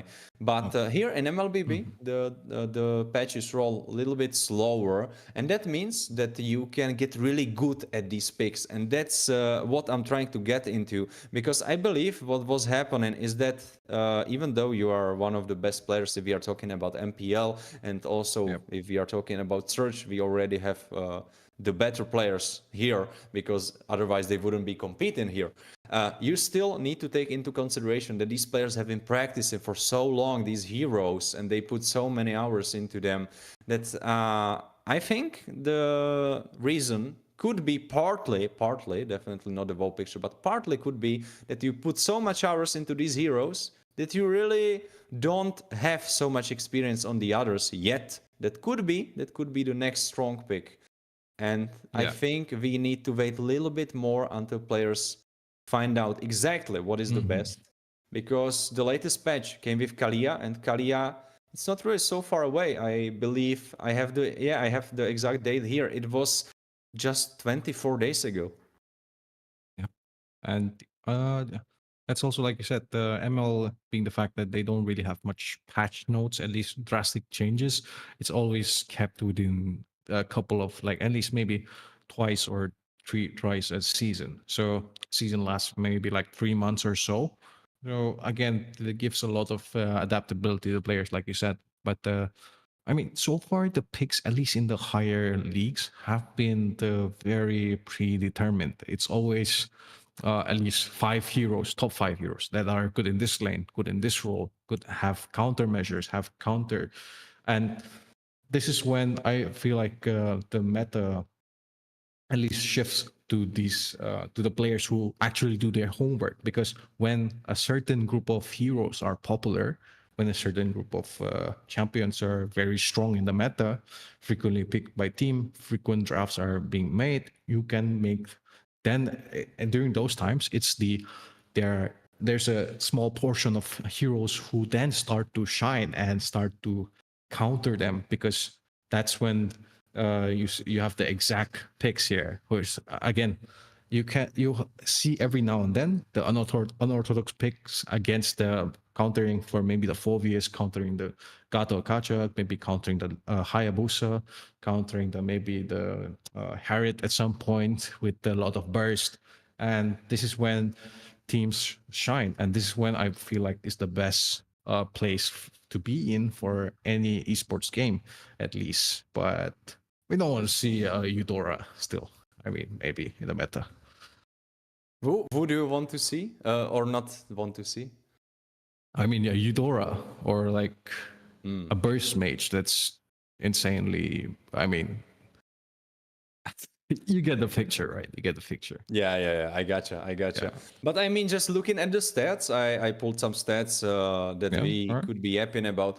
And if you look at the stats, leagues are a little bit different. There's heroes that are represented in every league. But for example, if we look at MPL, MISG, there have completely different taste on the meta. For example, Khalid is the most pick up hero in this MPL region, and he is not the best success, but that's usual with the heroes that have very high pick rate. He is like 54% pick rate. So that's very high value there. And he's paired up with Cho, which is quite a classic. But for example, Farsa is being picked up there that we don't see really much of here on Search Europe. So that could be something that the players could look into, because actually thinking about Farsa and how she works, she could be very nice against Yeah. Cecilion and such, against Xavier. She could be that extra hero that you could have in your Yeah. pool and have that response. That's true. Very true indeed. Like heroes such as Farsa, Eve, and sometimes even Lilia comes online when the meta really shifts into their favor, or at least the esports meta. So far, most of it, I believe, at least the data has to be with the mid lane control, with the river control, with the mages, with the roamers, how their interactions is. You see, for a very long time, we had Grok in the meta for since he was released, and even despite the nerfs, he's been there as a staple pick. But only recently, a couple of seasons ago, he's been declining slowly, I believe so. And that's mostly due to the fact that these mages and the new, junglers have been punishing to the fact that you can't really play Grok normally like before. And you have to bring a new taste or a new sort of play style for him, and you don't really and that's not what you really do in the esports scene. You don't really adjust your specific hero's playstyle rather than you adjust your hero pool. That's something true as well. Yeah. You are speaking about the Grok absolutely correctly, because I mean, like right now, I am not for such a long time with MLBB, so I cannot speak from the history matter. Yeah. But I believe there was more physical damage on the mid lane, right? In the past, there were some options. Yeah, in the form of maybe a Joe, in the form of maybe I'd say an assassin, but not really. It's been magic mostly. I It's feel been, so. so so where do you view this shift? You feel like there is too much magic damage, No, hard no. carries coming from the jungle, It's or I think it's because of the itemization that we got the recent changes with the itemization. Before in the series, in the scene, there were a lot of items that were very popular or must buy for a lot of heroes. But after some nerfs, after some introduction of some new items, Sky Piercer got introduced, Fleeting Time got revamped, and then Glowing One also got revamped. Glowing One before there were two different items and they combined it in the effect. So it became more easier for mages to dominate, I'd say, with even the introduction of Flash of Lantern, Zushin's Lantern there, which deals burst damage depending on how much tankier you are. So this meta is favoring a lot of burst potential, and I feel like tanks are, or at least EXP laners who are normally picked, like the Yuzhong, like the Lapu Lapu, is not being seen on the yeah, I'm stage so as sad that we don't see Lapu yeah. Lapu. I so much like his character design. I love to see him. We actually saw him on the Czech qualifier. We saw a very decent Lapu Lapu player that made him work. Was the sole one on the qualifier, but Yeah. he was making it seem very great. Actually, after I saw that match, I wanted to buy Lapu Lapu, but then I noticed that I don't have 32,000 gold, so I cannot buy him. So I was quite sad, but Yeah. after that, we of course had another search qualifier where we saw some more beautiful plays. So my focus then went to Phoebus, and I'm still saving up for Phoebus because I love Yeah. that hero. Who's your favorite? Right now in the meta, unfortunately, I'd have to say the most fun to play is Lucas, but he's a little bit, I'd say, disgusting because he's just so tanky. He deals so much burst team fight damage, and we've seen a couple of Lucases here, and at least the EU scene, but most of them run Impure Rage rather than Temporal Rain, which reduces the cooldown of your first and second skills by like around 1 to 2 seconds. So you can just spam those abilities as soon as you press the ultimate, and that's just so much if you want to really dominate as Lucas, which again, might just happen. These teams might just adopt that strategy, and it becomes a little bit more straightforward with the way how you play. So I don't know if that's the best idea, but again, like okay, wait. Going back to the previous topic, the fact that I mentioned, Lapu Lapu and Yuzhong, they're seeing lesser and lesser plays because of the fact that there is so much bullying and burst potential from these mages and even marksmen after they got the buff for Inspire. Um, you see sometimes in the pro scene, correct me if I'm wrong, have you seen in EU a Belric EXP? Beric, I think I saw one. It was on search as well. We saw Beric, but not really that often. We saw him a little bit on the roam. There was Yeah. much more regular, but on the XP line definitely not. And I expect that he was something that you were used to seeing, right? That's why I Yeah. think about it. I mean, these tanky frontliners who can deal so much damage are being used as EXP laners rather than your normal traditional EXP laners, which EXP lane sometimes is all about that all-in fight. You go one for one. The camera pans to goal lane, and it's just a casual trade. The players are fighting for their minions. They're getting the goal, but you pan it to the EXP, and it's just a massive anime battle going on. They're just trading for blood, and that is what I really, really miss with the Tamus. Maybe even in the old days. Now we see that a little bit with the Argus, but then again, not in pro scene, not in the high elo. But so far though, we'll have to go back in the game, folks. Game number 2 here. It is going to be Exodium versus Miracle Gen. Now we'll see if Miracle Gen will be able to pull through. It's 1-0 right now, and the bans are happening quick, folks. As looks like As we have talked before, let's remind everyone that right now the last game have been reset because there was a disconnection happening for the side of Exodium. If I am correct, I think I am. And that's the reason that the draft was restarted. But the draft is restarted only for the second part. The first part of the draft will be the same, and the second is where there will be changes made. That's how the admins decided, so that's what we will be seeing. So Lucas, Phoebus, Selena locked in, Hilda, Suyo, and Oznes. Zuxin, of course, is the lock-in, but now it will start getting interesting as I pass my word to Lynn for this analysis. Oh, I mean, it looks pretty much like a redraft here for the same scene, but might just be different for the final pick for the side of Exodium. Nonetheless, though, bans are going to be quite even, I'd say. Same bans, possibly. We've seen the same Euros, same picks, same bans here. Uritel ban, Moscow ban. The next one also probably going to be the same thing with the Gato Kacha. And in the case of Exodium, maybe the carry here. But the picks, though. Question is, what is the side of Exodium going to pick instead of the Esmeralda? Because we've seen the Layla here from Miracle Gen. Is it going to be the same? Because, again, wait, Bruno? Yep, it's different.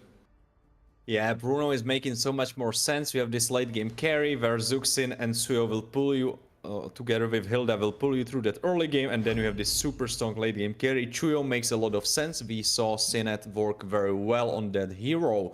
But now the answer is, will you go for Lila or will you go for something else? Because I'm worried that Lila in these 1v1s will be a little bit short-handed against Bruno, because correct me if I'm wrong, only thing she has on Bruno is the range, but Bruno has so much more mobility and 1v1 potential in his pocket.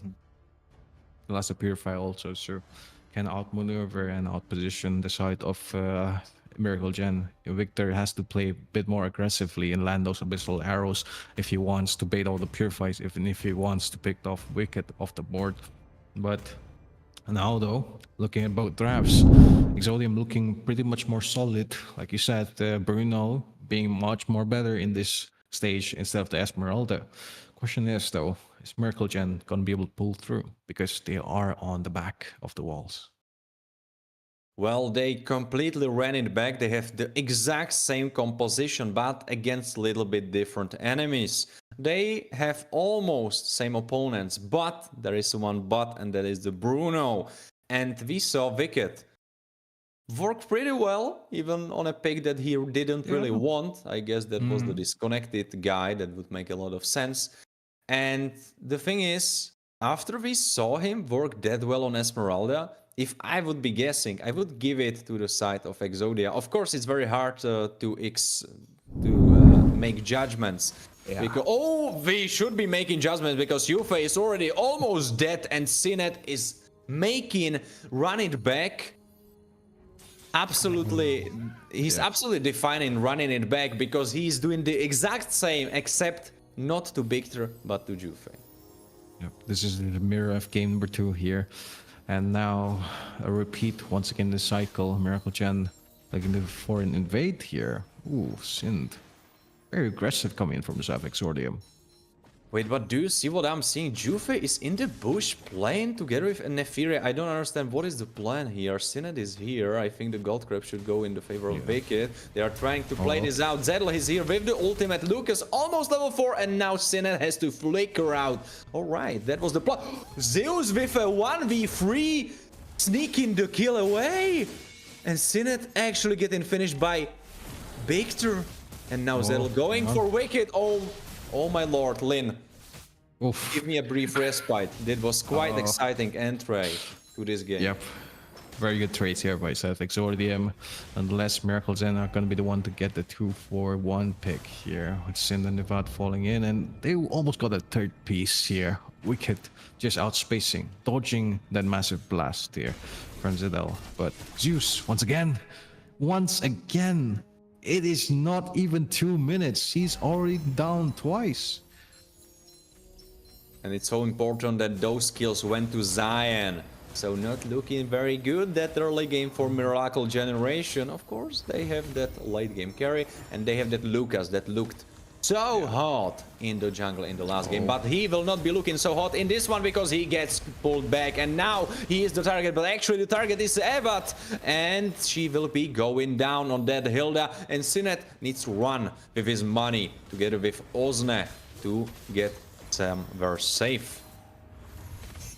Has to play it safely. Tried to go for the invade, but instead was punished. And burning on the flicker also is going to cost him a lot. Evat though. Oof. Sind here. Going for a little bit of poke. Just might get answered, but no mana. Looking for a play. Miracle Gen. A turtle not spawned in. Look at Zeus. Look at him on the bottom side. Wait. Look. Zeus. He's cooking again. He tried to cut the wave, but this might be his demise. He put Vengeance up, so he survives for a little bit longer, but I don't know if he has enough damage. He doesn't. But on the top side, great cross map happening from Miracle Generation. Nefiria with a pickup and Wicked. Wicked is still alive. He's smurfing. He has it. He traded 1 for 1. Great work from Wicked. And if you pull the items up, I exactly tell you why this was able to happen. Look at his shoes. He has those new sneakers, the armor boots. That's why he was able to play it. Defense. Yeah, so much defense. Knocked off the Fury and Zedel's burst there. But hang on. Juve is the next target. Mega kill for Zion and Miracle Generation. Even though equal in gold, not really equal in the count of deaths on their XP laners. Even though Evat is trying to make it up to Zeus and he is only lacking in 1 death towards him. And you know why these plays are happening for Cyber Miracles and it's Zeus. It's because of Zeus. He's been able to pull out Exordium so much. But hang on, Ozne, what? Ozne getting bursted, or I mean Ozne bursting down Victor, but they don't want any of it. Miracle Generation trying to chase them down. Zedel transform in his ultimate, but Sinet, great flicker from Zedel's combo. And now in preparations for the turtle looks much better for the side of Exordium. Zeus continuing the fight, but maybe too deep. Now he is 2v4, and Zion in the meantime is still taking the buff, not helping his team. What is he doing? That was a great blunder on his side. Vengeance on Phoebus, he is still alive. Zeus in the backline with Phoebus, absolutely smashing everyone that he can get his hands on. And Zeus doesn't look like he has 3 deaths. He looks like he has 3 more kills. The way he's playing this. He's trying to get more, but he just cannot. But he made enough time for Zedel to pick up the turtle.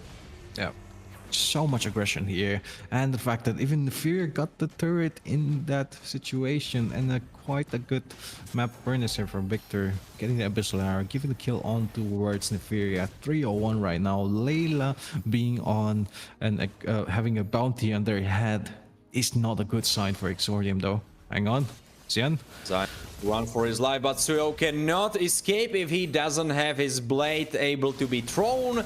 And I think he quite missed that. I think he got cancelled in the cast. That was very, very unfortunate. Hylos picked him up by that stun. Yep. Didn't have enough space to work with. Yufei just slowing him down so much with the Glorious Pathway. With Miracle Gen and Exordium right now, 8 for 8. With the Neferia here being the highest kills, and the fact that he hasn't had any deaths. So this Layla's been farming up so much. Level 8 already settled. Level 9 looking for Xian maybe. Sin, look at Sin.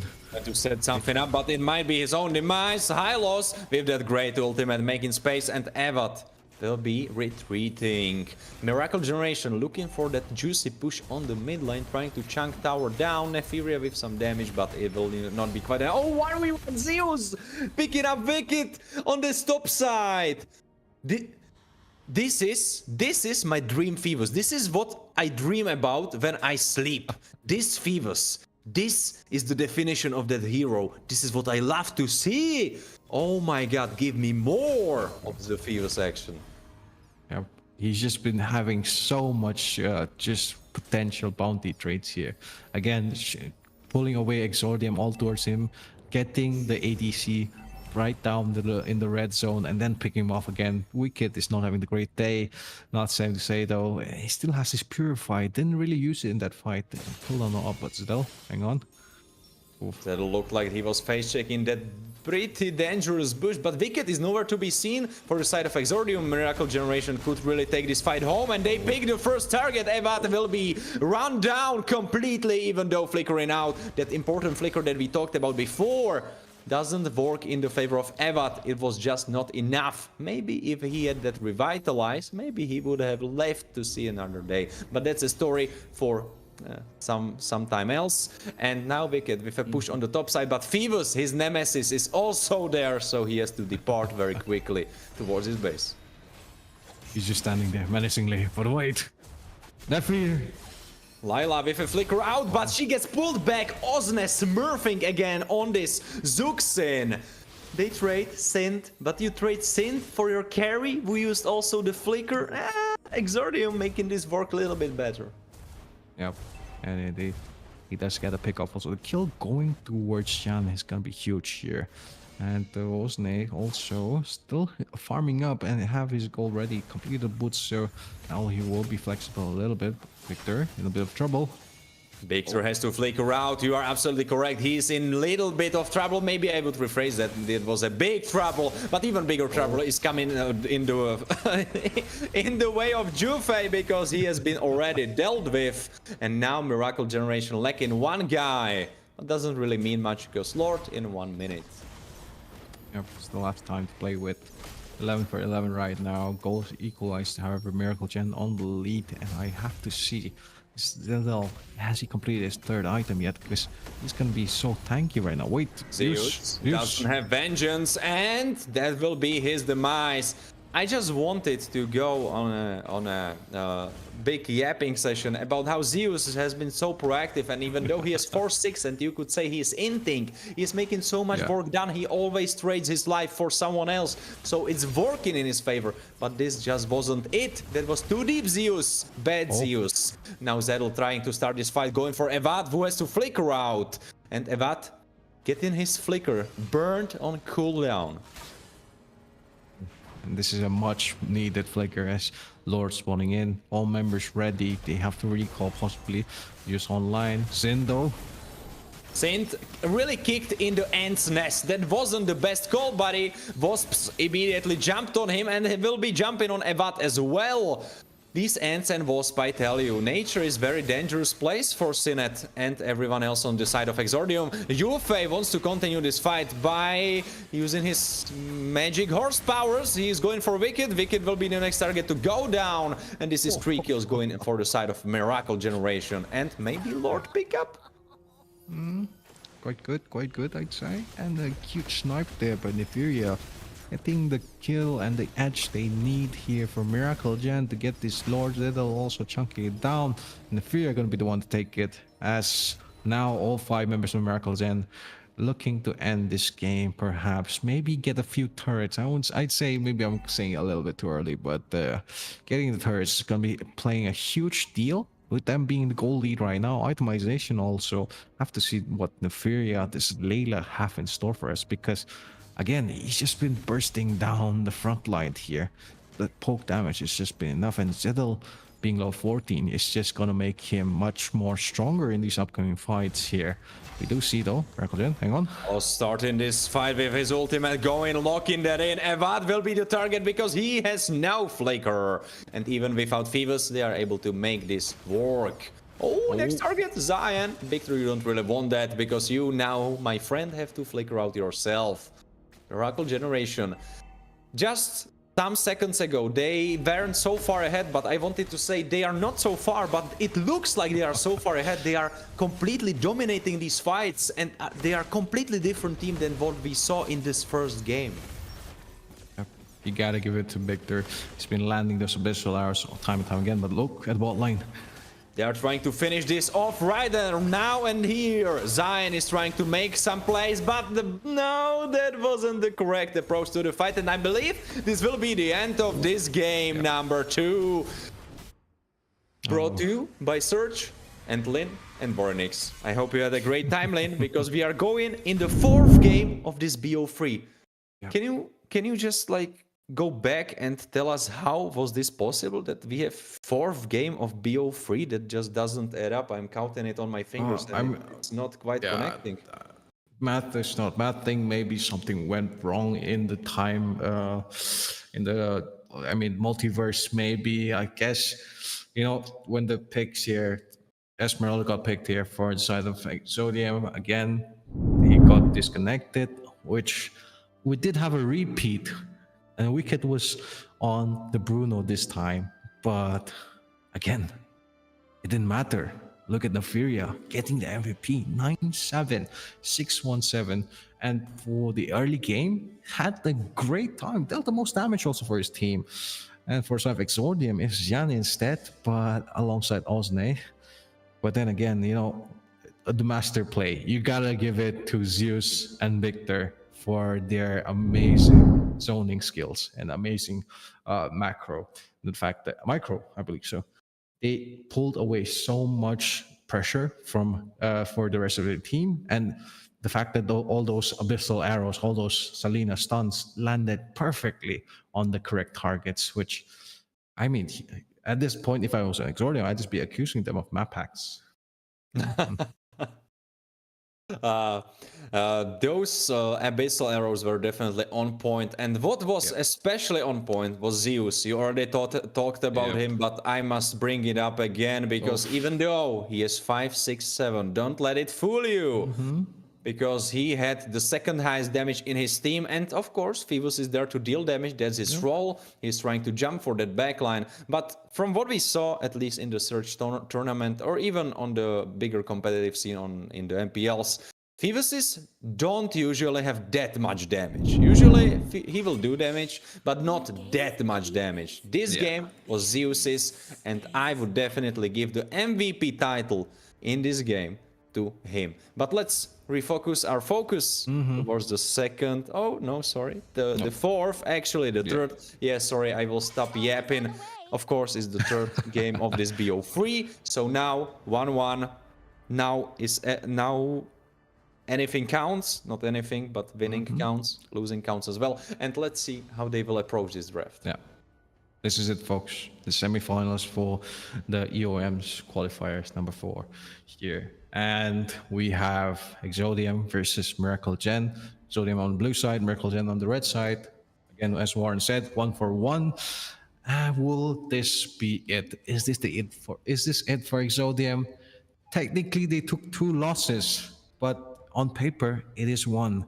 So now they're playing the 4th game, which is officially the 3rd game, which, again, taking 2 losses in a row might just be a huge hit to their mental, right? What do you think, Warren?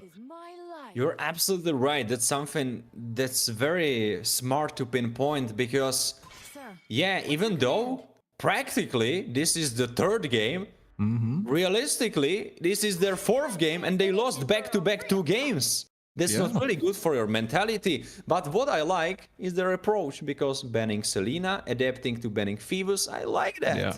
I like to see that. And that means Granger goes in their favor. Yep. And now we have to see if Miracle Gen counters with the Irritil later on. Because if it goes to the second draft, Irritil is going to be 100% banned, I believe so. But so far, the picks, again, is this going to be a content game is what I'm interested to see here. And who else other than our boy Zeus here to show us up, which he's hovering over the Zilong here. Is this a Zilong game? Hang on. I must tell you a tiny little secret about me, because I do not only love Phoebus, but I kinda have my thing for guys in purple. So when he hovered that Marty's, my heart jumped a little bit, you know, and I was like, all right, let's do it, let's have it. But I know, I understand that Marty's is not the best in the current meta, so that would be a little bit bad for the side of Miracle Generation, and it's not definitely something you want to be trying in that last game of this BO3. After which you could either be going into finals or you would be fighting over the third place. And you definitely want to be going into that finals. Draft so far very serious from both sides. So my theory about first game being not taken so seriously from the side of Miracle Generations looks like to be correct. And I am excited. What will they cook up? Yep. They have been known to cook great dishes here, and we have given a taste to the few of them at least, two back to back. But now Exodium gonna be answering back as Olsney for the first time in a long while, at least for this series, is going to be on a different mage.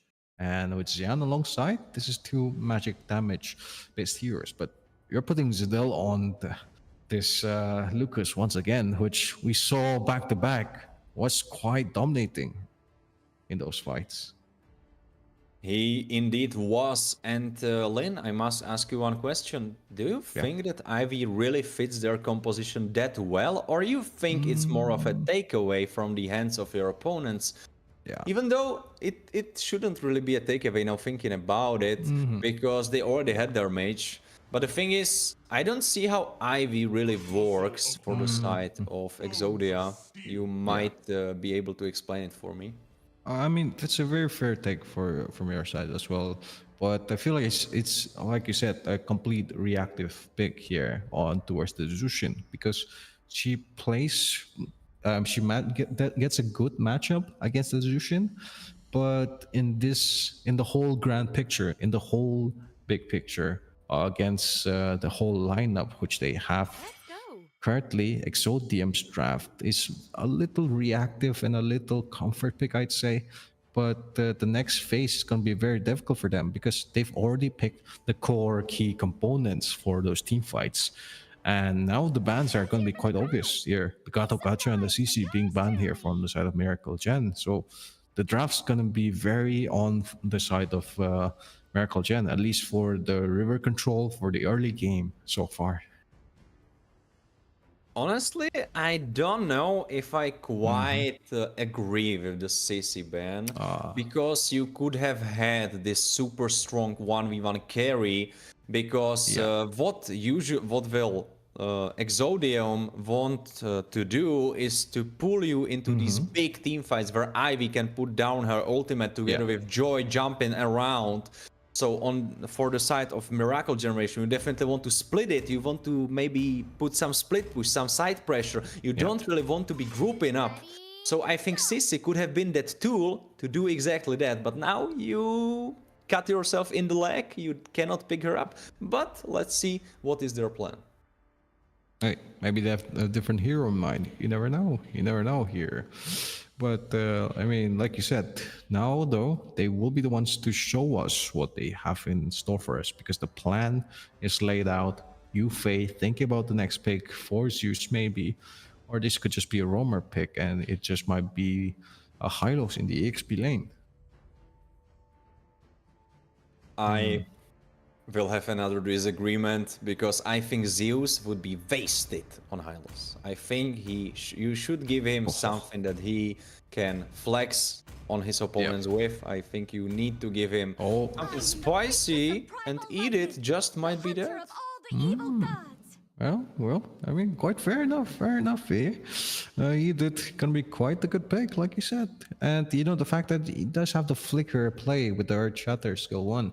So, could be able to mark down those perfect targets. And this is forcing Wicked to go on the Purify here, which you really need the flicker as a Granger for that mobility, for that team fight, for going up against the Lucas and the Zushin. So, it's going to be quite difficult for Exodium to position, but wait, hang on.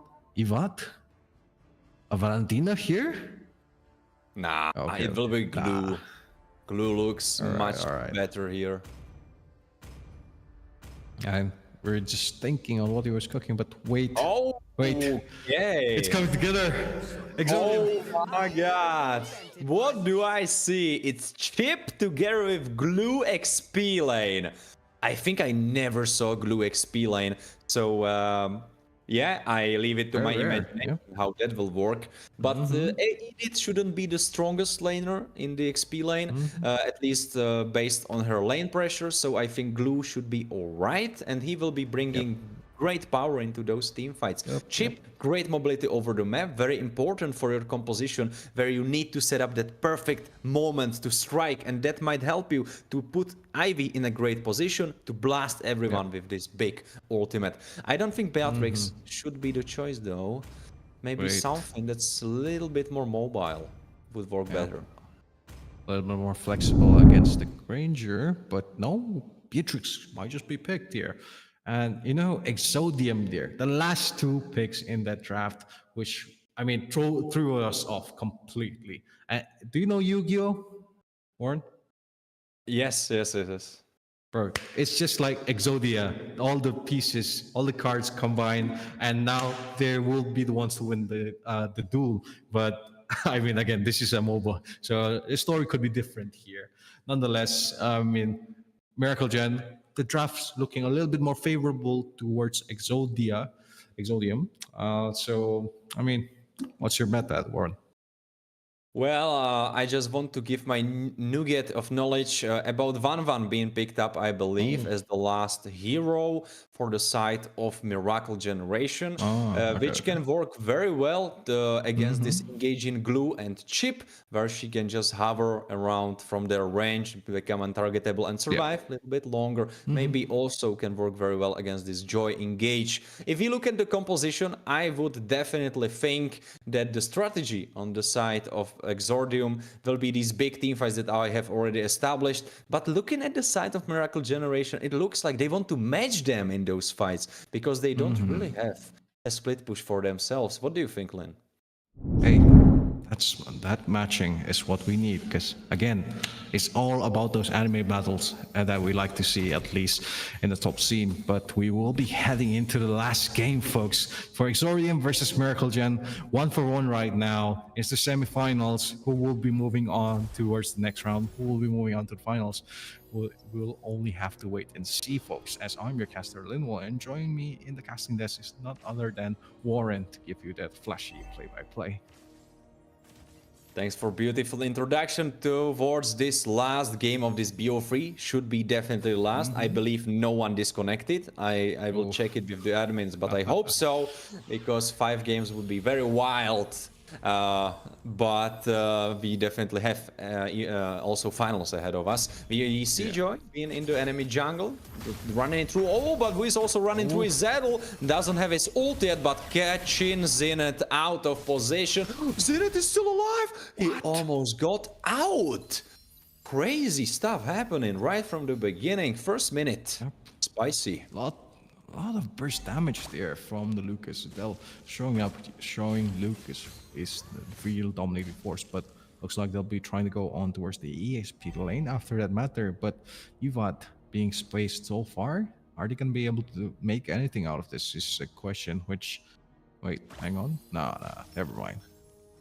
I mean, at this moment in time, you don't even have Lucas charged up with his ult. I don't think you can do anything to Evet. He's the tankiest member. Also, this crazy healing. He even goes as so far to engage on Victor, catching him off guard. And now Victor has to run for his life. He still has his flicker, so he might be all right. Oh, maybe I spoke too soon. Oh, definitely spoke too soon. Oznev with a great cleanup ultimate, and now they are in the best spot they could be for this first throttle. Yep, you fake with our other. Hang on. Alright, Zettel was able to smite it up actually, and they are still fighting it through, even though it's 3v4, but maybe Juve will be the next target. Glue, great play from him, and Zettel has to run for his life now. Zeus here in the bush. I don't think that's something you should be doing, Zeus, but there's Victor and Nefiria. They are connecting to the rest of the team, and actually, Dinet should have thought this through. No flicker on that chip, and yeah, he will not be eating chips, at least for 5 seconds, because he's off the map. Well, probably having cardboard at this point because Miracle Gen just has so much burst damage. With his C-Dam getting punished though, Victor in the bot lane there didn't have the level 4 ready, but now he does. Sindo, ooh, a lot of burst coming Victor, out. no flicker now for him. Oznet trying to go for... I think there was quite a disconnect. Did you see the movement from Oznet? He looked like he didn't really connect on that play. I believe there should have been a cooldown on his ultimate ready.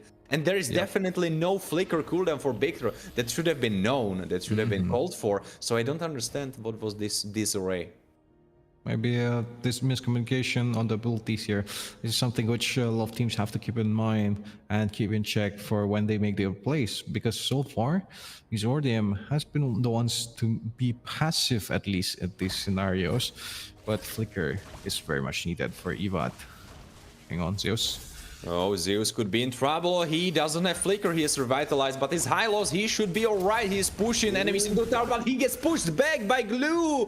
Glue is jumping on his head and doing some damage, but high loss with the revitalize, quite tanky. And Evad has to evade with his flicker usage. And there is Synth lurking in the bush, but now he doesn't have Cho, so this chip doesn't really bring that much damage into this fight. And Zeus and Zettel should be alright running away, but there is Ivy with a great ult. Zettel has to jump away. But just as the next turtle is spawning, Evat ready from the base. That's what you get with chip on your board. Yep, but Sin not having a portal is going to be detrimental for the marksman. Hang on. Blue could be getting caught. He's super low. He's trying to survive the onslaught, but it's just quite not enough. And Zion doesn't really have that much damage at this point of the game. And Victor is forcing him from his jungle. And Zettel with a completely free, careless turtle take. And Zion actually dying on the hands of Juve. Just as Zeus forces everyone else from the jungle. Nefiria showing us that the Beatrix, even though quite immobile, can work, but as Wicked is hearing these words, he is going for the Beatrix, and Sinet is able to pick her up. Even though he is not playing Cho, he is quite spicy on that chip pick.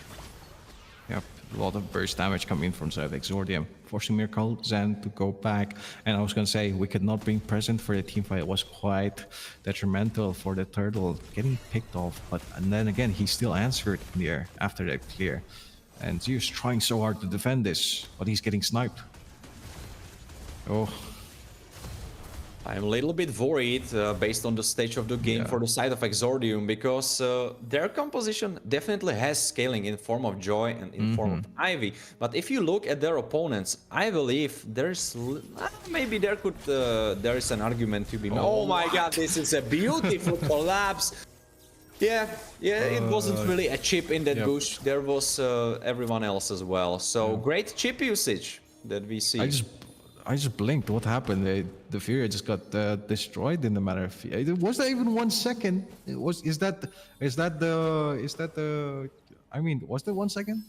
I think that's a contest for the quickest one shot in the Search Europe tournament series. I think it's definitely up there. I think we need to get some data analysis. Yeah, we need to get the workers on that to analyze how long did this take. Because this could be a new record for that one shot alone. Any percent, folks here. But Victor just might be the next target. But Exordium, a little bit confused now.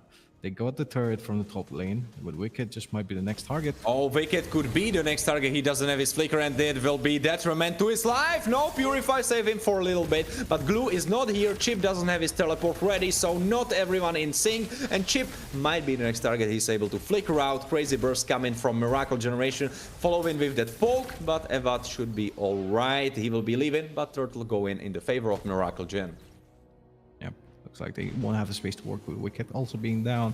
As a matter of fact, here it's all 1-3 right now. Furia also died a couple of times before, but Miracle Gen has just been getting objective after objective, and this is gonna add up as they get another turret on their hands. 22k here, 1k gold difference with Yufei. Hang on. Sinnet could be getting caught, and he is there. He's definitely getting caught. Nefiria is taking it back on him. This was personal. That was the revenge, well executed there. He got deleted. Now it is a reverse Uno card there.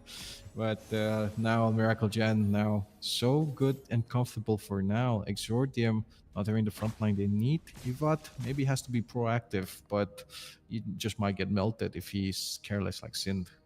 Looking in the bot lane though. Del. Oh.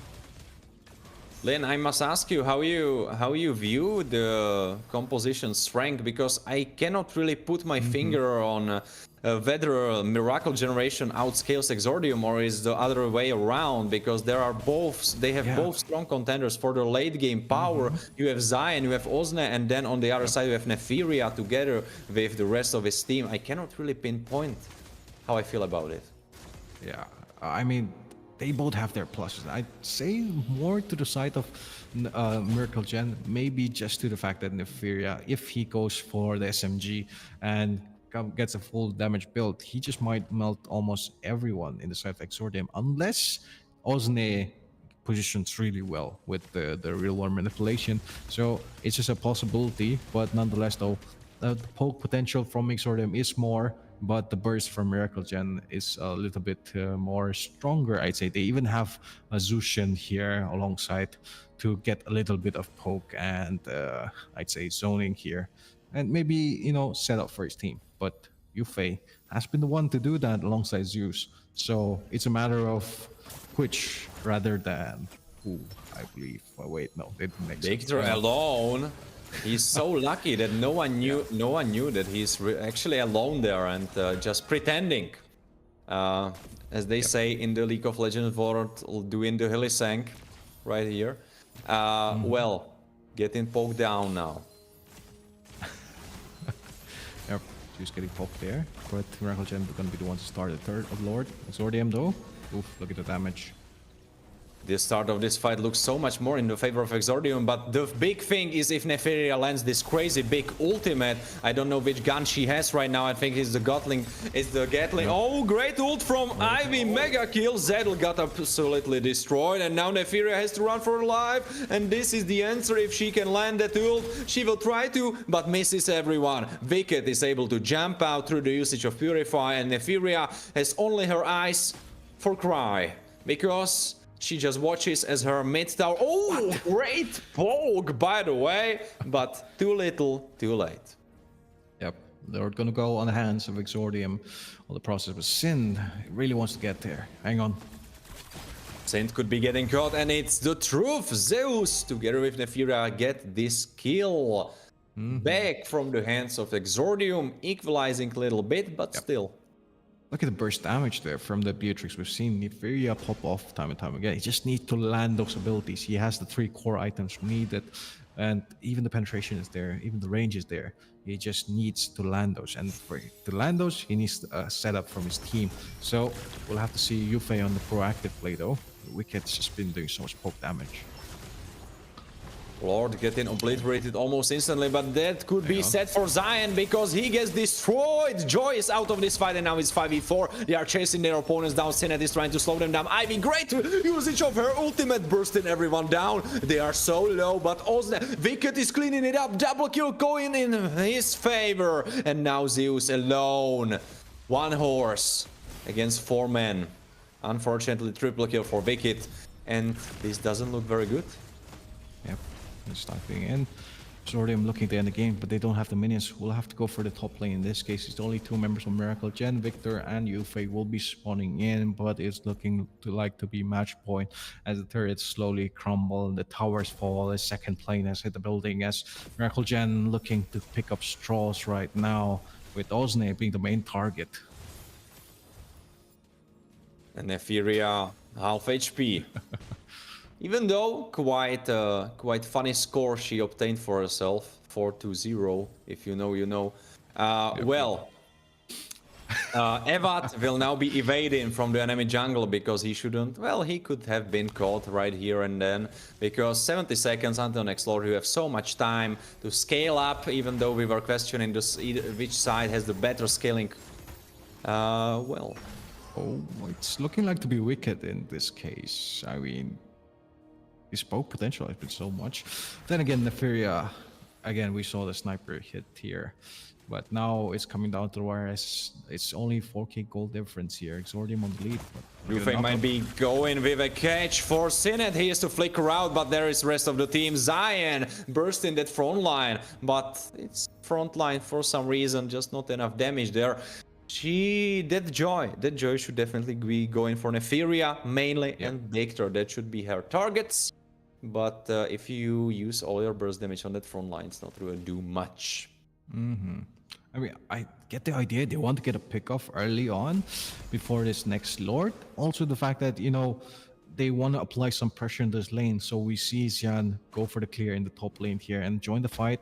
But no, he realizes that's going to be a mistake. You do have Sind on the chip to give the portal if you desire it. But he has been marking down the backline successfully well. Victor has not been having a great day. But on the other hand, Osne has been tremendously overwhelming. Wait, what is the chip doing? Do you see him in the top side? What is he cooking up? Is it a backdoor? What is he doing? No way, right? Wait, he has the portal. He has the passive here. Get away.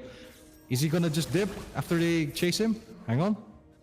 Yeah, he just dipped. Yeah, he just dipped. You're absolutely correct. So now they are 5v3 on this lord. He completely baited opposing team on the top side. Such a genius play from Sint, and now this works in the favor of Exordium when they chase Miracle Generation from the lord. Yufei will be the first target going down, Edith nothing in her armor, so quite squishy. Now next target will be Zeus, who is on this horse trying to survive. Victor making some space for him to retreat, but Zion in the backline already charging this ultimate, going for that burst damage. He's trying to burst them down, but it's just not quite enough. But Zettel will go down. Monster kill, double kill, Wicked going through them like knife through butter and going for Victor. Triple kill in his favor, and Nephiria has to run with her life. Wicked tries to chase us down even into the base, but that was too deep as he gets shut down.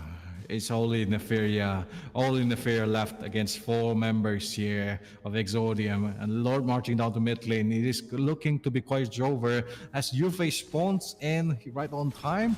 Hang on. Sinet pulling everyone through. Again, Nephiria against Nephiria, and they burst her down. So all hope is lost. Yufei, you cannot ever defend this base. And Zeus, you don't have Phoebus. I cannot imagine you defending this. But Zettel is here with his ult, has slain Zion and is still alive with his base. And the rest of the team chasing down Sint and Osne. Sin is still alive though, but he gets picked off. And now it's Exordium who will get their base pushed in and might be scared of enemies ending their base. Oh, they don't have the minions though. They're just a huge important deal right now. Miracle Gen has to clear them off. Bot lane is present, but look at Exordium.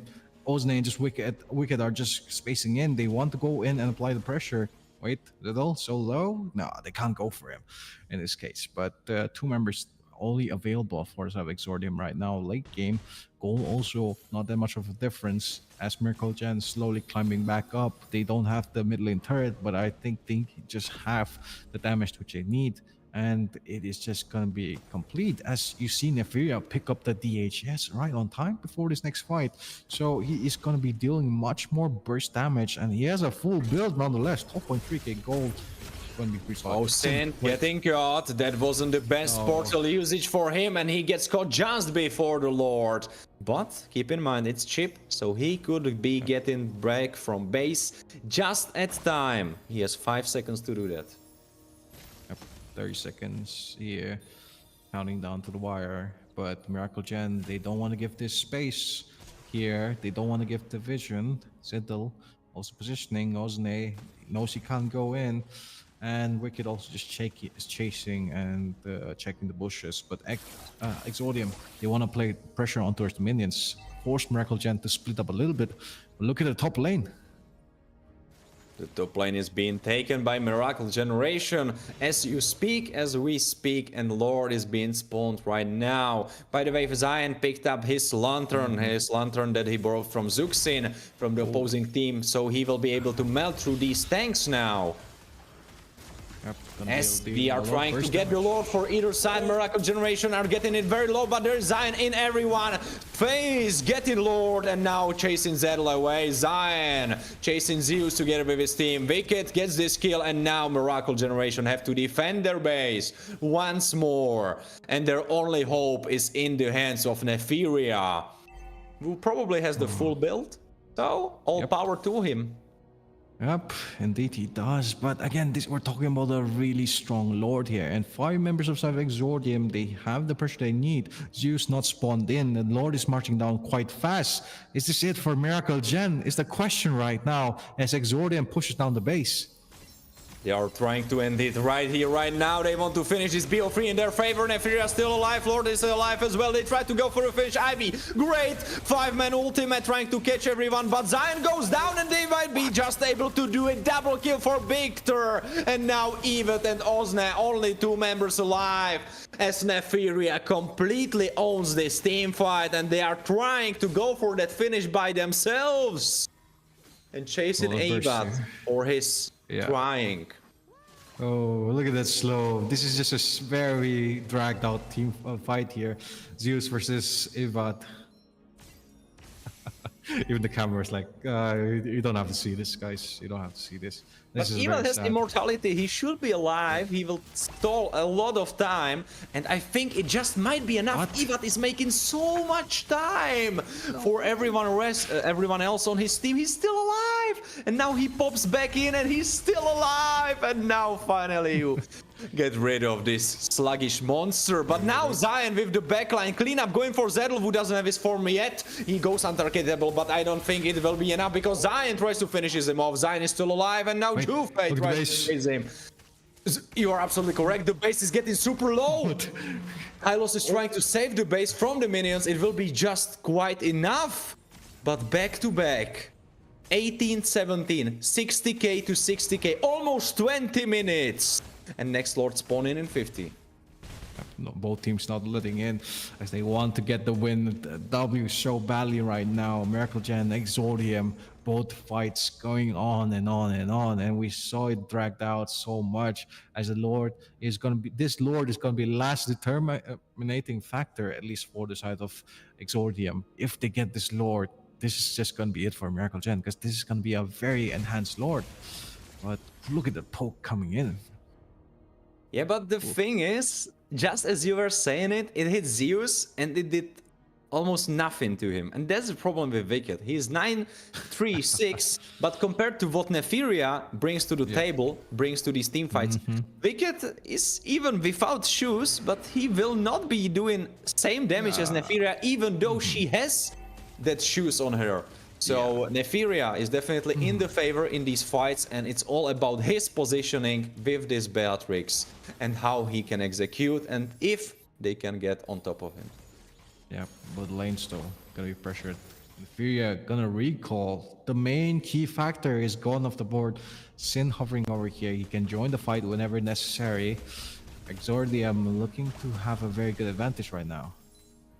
Evet is trying to make some space. Lord 40,000. I don't know what Chip is cooking on that side. Maybe trying to go for backdoor. Is that it? Now you can maybe do it. The base is open. You are forcing them to defend by having Chip on the side. This is genius, actually. This is such a smart usage of Chip in the late game. Well, 2 members there, but there's only 3 for Miracle Gen. Hang on. Edel has to smite it. Everything depends on him. Zion is chasing him down, so he cannot smite that Lord. The Lord has been cancelled. Everyone is going for that fight, and now Zeus is running into it too late. Nefiria will try to set up some crazy ultimates. It's all in his hands. And Beatrix is damaged. Oh, that hook Wasn't bad. It was quite alright, but will it be enough? I don't think so. Shutdown going for Zion. Zion going with a double kill, and Zion going for the triple. Actually stolen by Ozne. But the thing is, it was quite banger of a series, and absolutely crazy third game that we set our eyes upon.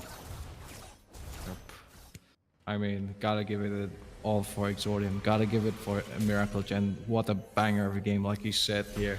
And this game had everything: drama, cinematics, and even the fact that it came close so many times. So many times we thought the game was over, and the opposing team just pulled a no, we ain't done yet, and just reverse sweep again and again. And now Exordium finally finished off Miracle Gen.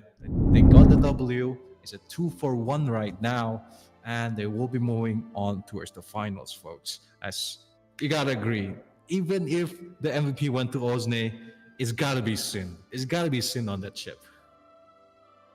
That chip was absolutely crazy. Crazy performance. That positioning that I was questioning some time before, now I understand it completely. It was great pickup from Sint, and even though he wasn't on his show that he had so much success with, at least in that previous first iteration of the second game that actually got scraped later on this chip, he was doing some work, and I cannot really decide who should I give it to. Wicked was great. Ozne was fantastic like the game before.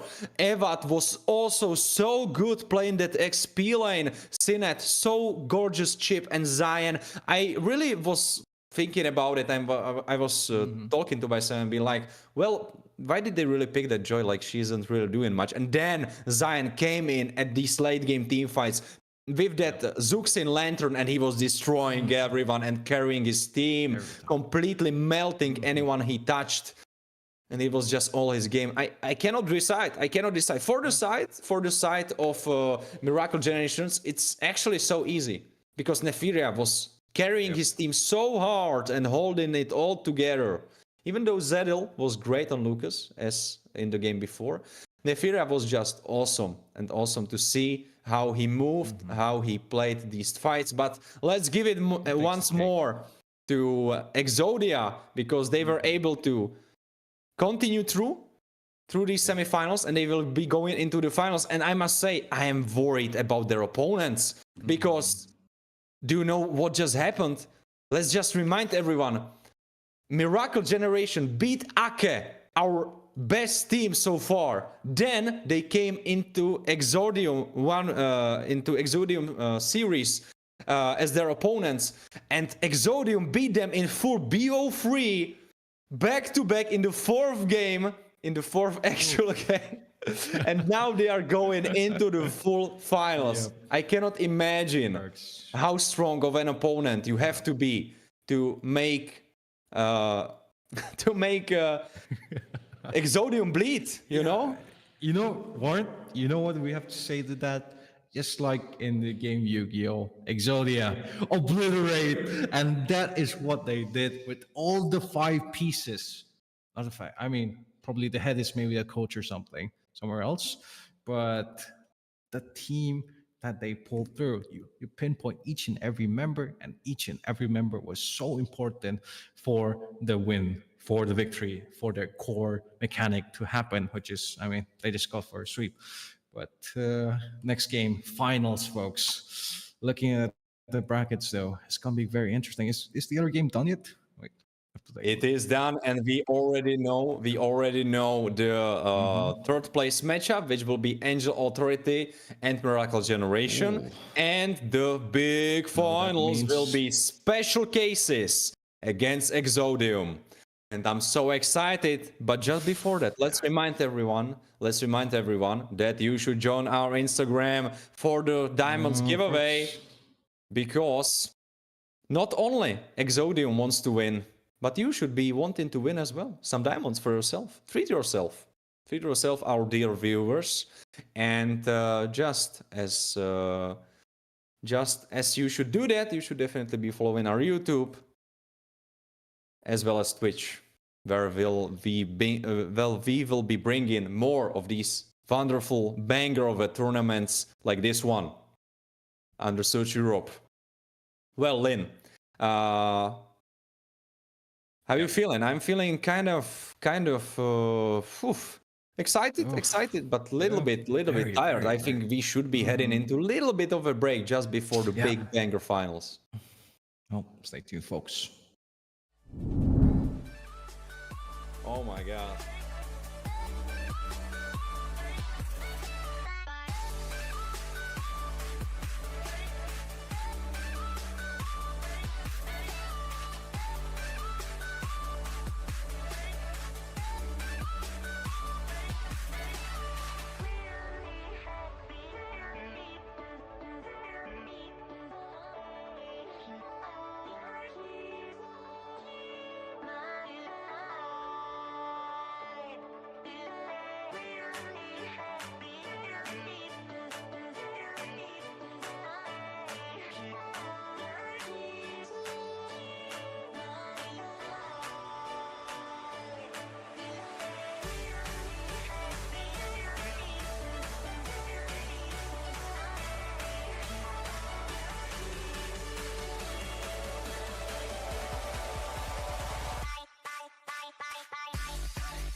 Walking alone, the streets are empty. The only thing I can see is my own silhouette. I'm getting stronger, step by step. The clock is ticking, but the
to town, from London to Taiwan.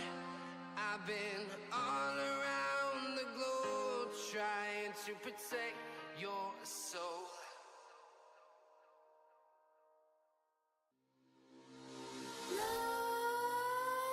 Nightmares creep while you and me repeat. This bittersweet heat is suffocating. I'm waiting and always hesitating. Kryptonite desires set my heart afire. Heart on fire. Set my heart afire.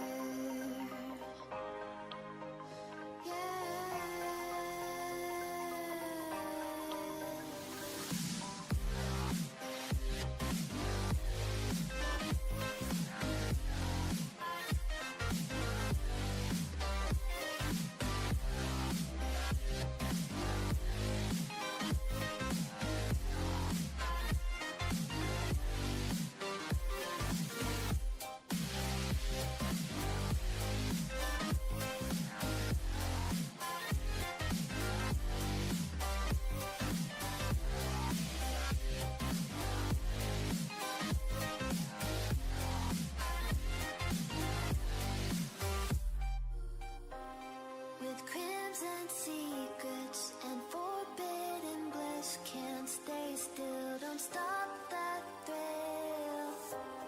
My bones crave your skin, temptation within, mistakes ignite the silence.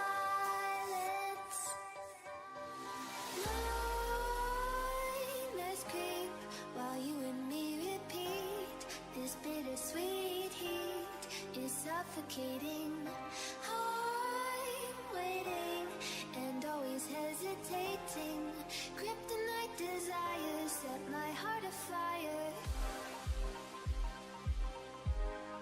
Heart on fire. Set my heart afire. Yeah.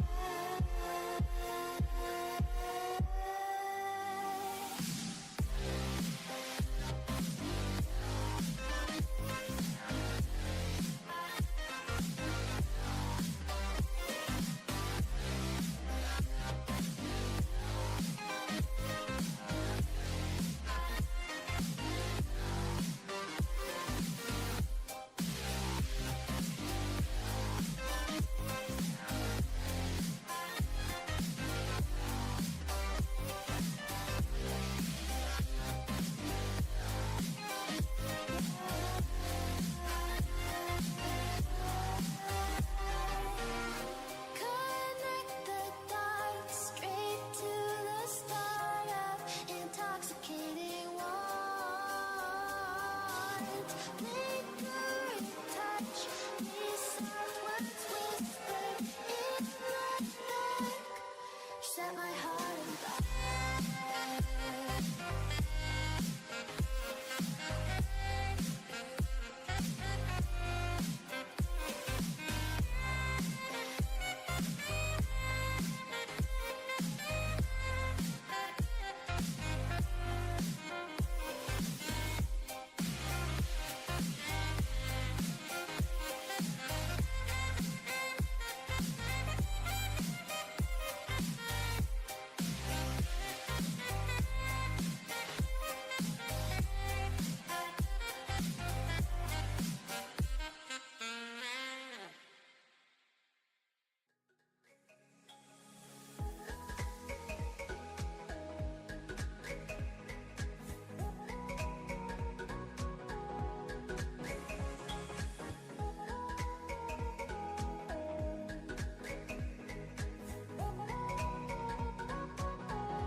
Hello and welcome. Hello and welcome back for the last time, but one of the last times probably of today. Together I am here, Voronix, with Lynn. Hi Lynn, I hope you are enjoying today's tournament. And well, now we have the big finals ahead of us, where we will be seeing, just for a reminder, Special Cases and Exodium. Exodium, the Slayers of Ake Slayers, just for the clarification. But just before that, we will be rolling out some diamonds on that Instagram post. So I hope you have joined in, because now it's too late, because it's already been rolled out. So first we will be rolling first seven, not first seven, but the last 7 places, which all be getting 300 diamonds each. So let's see who gets those. Spin the wheel. All right, let's go. Come on, baby. Come on. Spin that gacha. Let's see what we pull. Kuklic, all right. That's the first winner. Kuklic will be getting those. Ooh, Fabi 9410 will be getting second. Yatsi Nazoli will be the third. And let's see, Andrzej Bobula. Oh, my neighbor, definitely from Czech Republic. We all live in one town, of course. Kravenori, fifth. It's George 76 will be the sixth, and the seventh will be Stature. And now we are in the first 3 places, which will be getting Starlight card for Zia Ivan, now a Starlight Plus card for Korgol, and now the grand prize 1000 diamonds. What would you buy for 1000 diamonds, Lynn? Because Princess Akacha has to think about that exact decision, since she will be getting that 1000 diamonds. You gotta roll on those special events, folks, because, you know, upcoming events, the Naruto skin line, and the current Neo Beast banner is such a huge deal. If you want to spend those diamonds, if you're already spending diamonds, this is an added bonus, I believe. So, nonetheless, though, quite a dub here. And if you want to win more diamonds, folks, gotta go into and follow our channels. Isn't that right, Warren? That's absolutely correct. You should be following us here on Twitch or here on YouTube. Depends where you're watching, but you should definitely follow us even on the other platform. And also, you should be following us on Instagram, and also you should consider joining our Discord, where we have big growing community of Czech, Slovakian, Hungarian, Polish players, and so many more nationalities. Also, definitely there, because, for example, Lynn is an Indian guy, so you know, you never know. You can meet so many. You can meet literally anyone there. Well, it's a big world out there. This giveaway was brought to you by Search Europe. So together with this tournament and together with our pretty faces, well, we will be getting to these finals. I guess we are getting the lobby ready. And what are your predictions for Special Cases against Exodium? We saw Special Cases once against randoms, but that was just BO1, so pretty quick meetup for me to make a big decision on them. I cannot really say right now. Well, I mean, at this point, statistically speaking, with the current data we have, it's got to be Exordium. They were the ones who took down Miracle Gen, who took down Ake. And again, I don't want to be the one riding on the wave crash, but so far, if everything goes right, it's got to be Exordium. Unless, you know, anything could happen in the Line of Dawn. Special Cases always could just roll a huge rare knife, and I mean, prove me wrong at that point. What do you think, Warren? You are true. Based on the paperwork, it should be in the favor of Exordium. Also, in the case of Special Cases, we didn't see such a clear draft strategy that we saw from the side of Exodium, so that could work in their detriment. But many things could have changed. Many things could have definitely changed, because Special Cases needed to go through their own BO3 against Angel Authority, and it was a full BO3, full free games. Not really like that last one that we had. That was actually 4. It was, I believe, only 3. But yeah, that's there's so much to be learned from these BO3s. That's where you get the most of your practice. But just before I cut to you, Lin, and cut to your analysis of the draft, I just want to remind all of the winners of the Instagram giveaway that you need to contact us through DMs on Instagram. Through the DMs to the Search Europe server. If you contact us there, we will give you the prices. We will get through to you. Contact us from the accounts that have won the prizes, of course, logically. So, good luck. No, not good luck. It's not like you don't get your prizes. Sorry. Yeah. That sounded rough. My bad. Bad on my part. Of course, you get your prizes, but congratulations is what I meant to say. Well, back to you, Lin. Yep. I mean, they just won the lottery, folks, if the equivalent of that. But, folks, we'll have to see if Exodium won the lottery, because now they're up against special grade. And the draft for the first game usually dictates the flow. We did have a little bit of change of pace in the previous BO3, but this time, hopefully, nothing goes wrong here for both these two teams here, as the bans are going to be quite even. But this is what I've been talking about, Warren. We saw the Hilda ban and the Hilda pick earlier, confused the matches. Now, special cases, the ones to ban off the Hilda, which is surprising, I'd say. I mean, after you saw what they were doing with that Hilda, it's much more understandable than without the context of that game that we just saw. Yeah. Even though they lost on that Hilda, they still played her 2 times back to back, even though both times losing. But both times it was a strong pickup. She was making life difficult on the XP lane against her opponent. First we saw her in a matchup against Phoebus, and second time we saw her against Phoebus once more.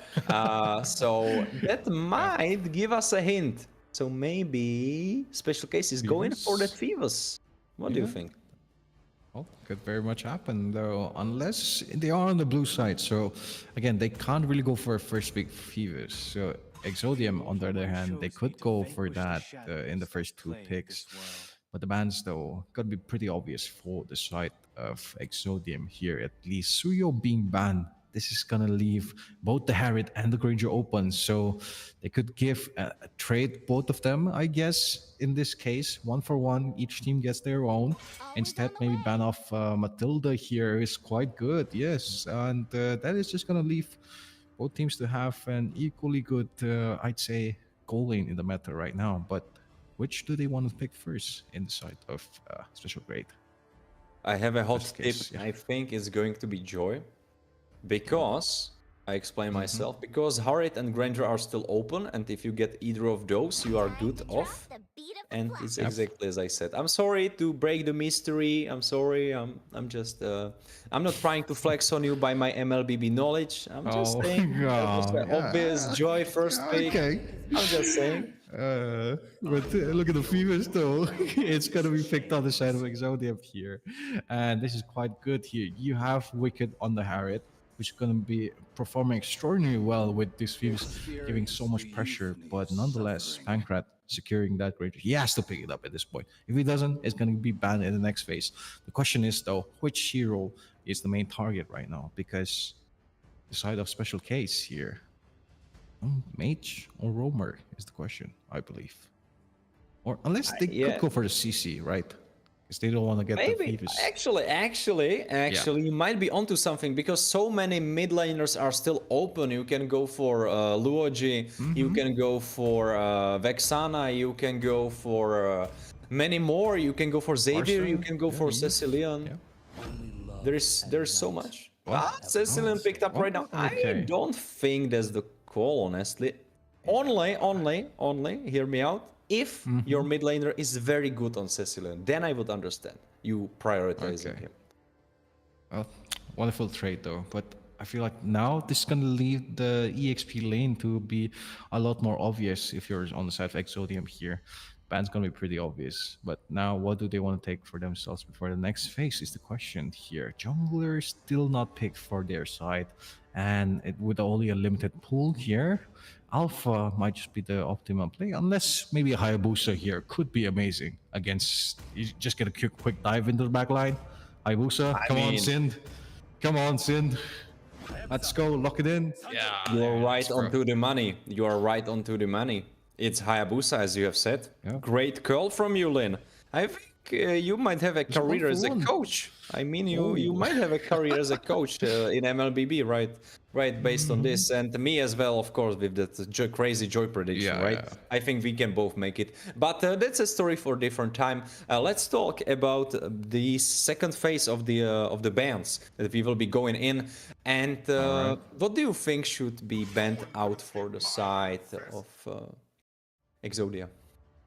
Well, I mean, it has to be the EXP laners here. Give the Phobius the edge he needs. Because Golin's already picked, Mage is already picked. You only have the Roamer or the EXP left, which Roamers, there are a lot of flexible options. You saw the chip picked earlier on by Exodium themselves. So EXP ban is going to be pretty obvious for them.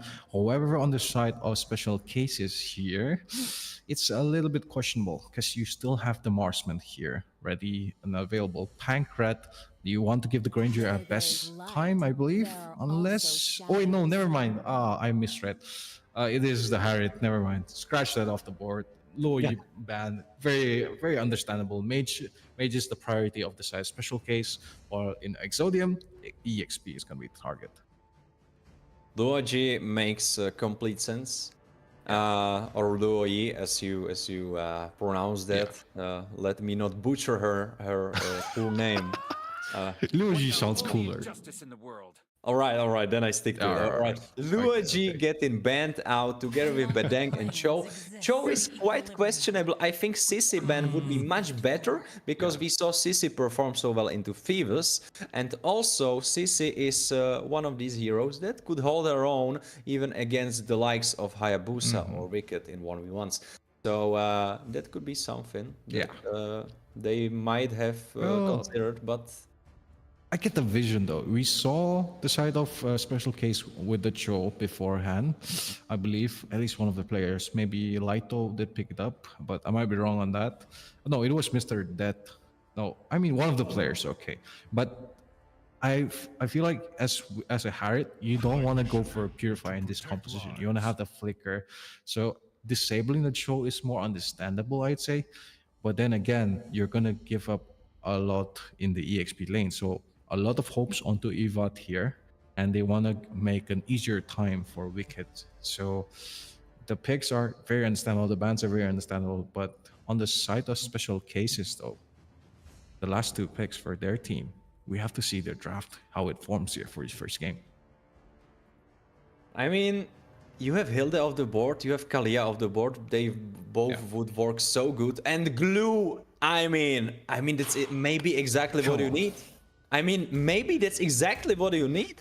Glue, that big chunky front line. All right. No, Gato. I don't know. Glue. I don't like it. Glue, I would be all for Glue. It's Gato.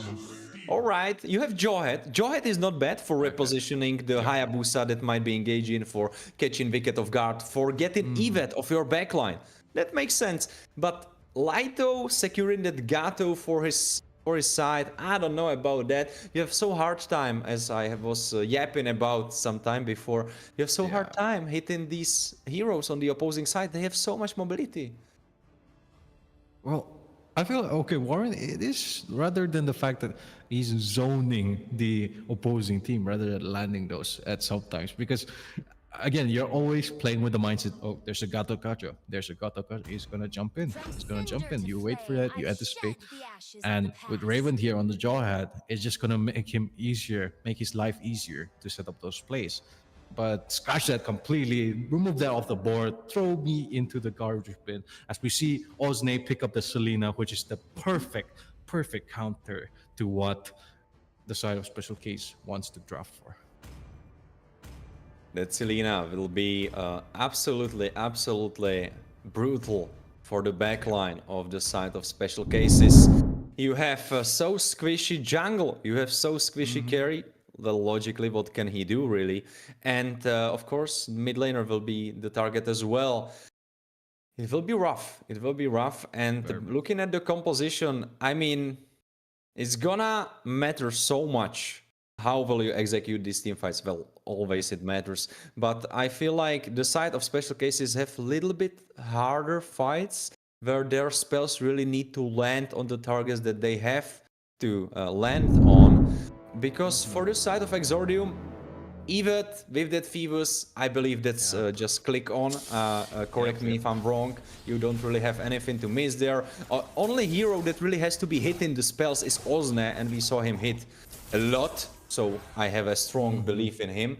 And then everyone just rolls over your opponents. So, yeah. Yep.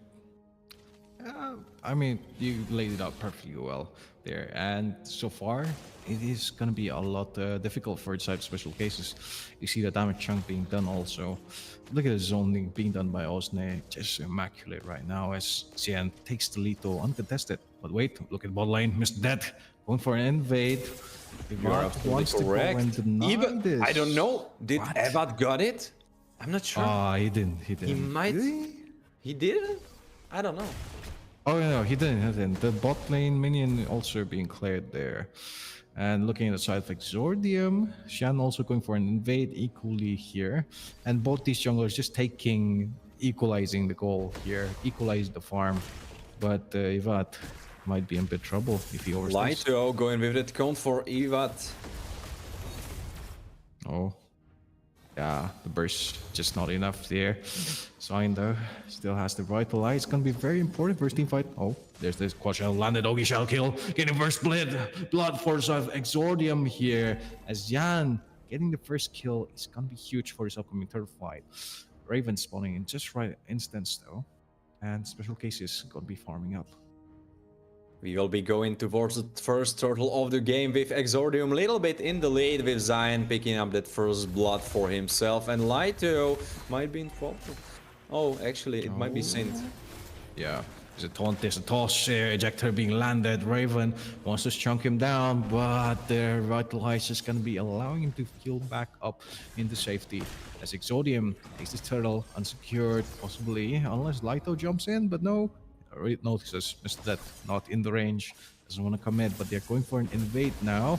Mr. Dead going with the electrifying beat possibly, but there is the Ogi shadow kill. A long burst coming in as Sin slows down the rest of the team with the glorious pathway, and that is 2-4-0 right now. Exordium on the leaderboard. Exordium are definitely in the lead, and they are taking the important part of the leaderboard and using it to their advantage. They are coming off stronger from this early game, and I think that tells you something, since they have the better scaling carry. So if these early fights don't go in the favor of special cases, then you cannot support Pankrat in the mid game, and he cannot do the most that this hero can, and that's been a menace in the mid game. Oh, Evat.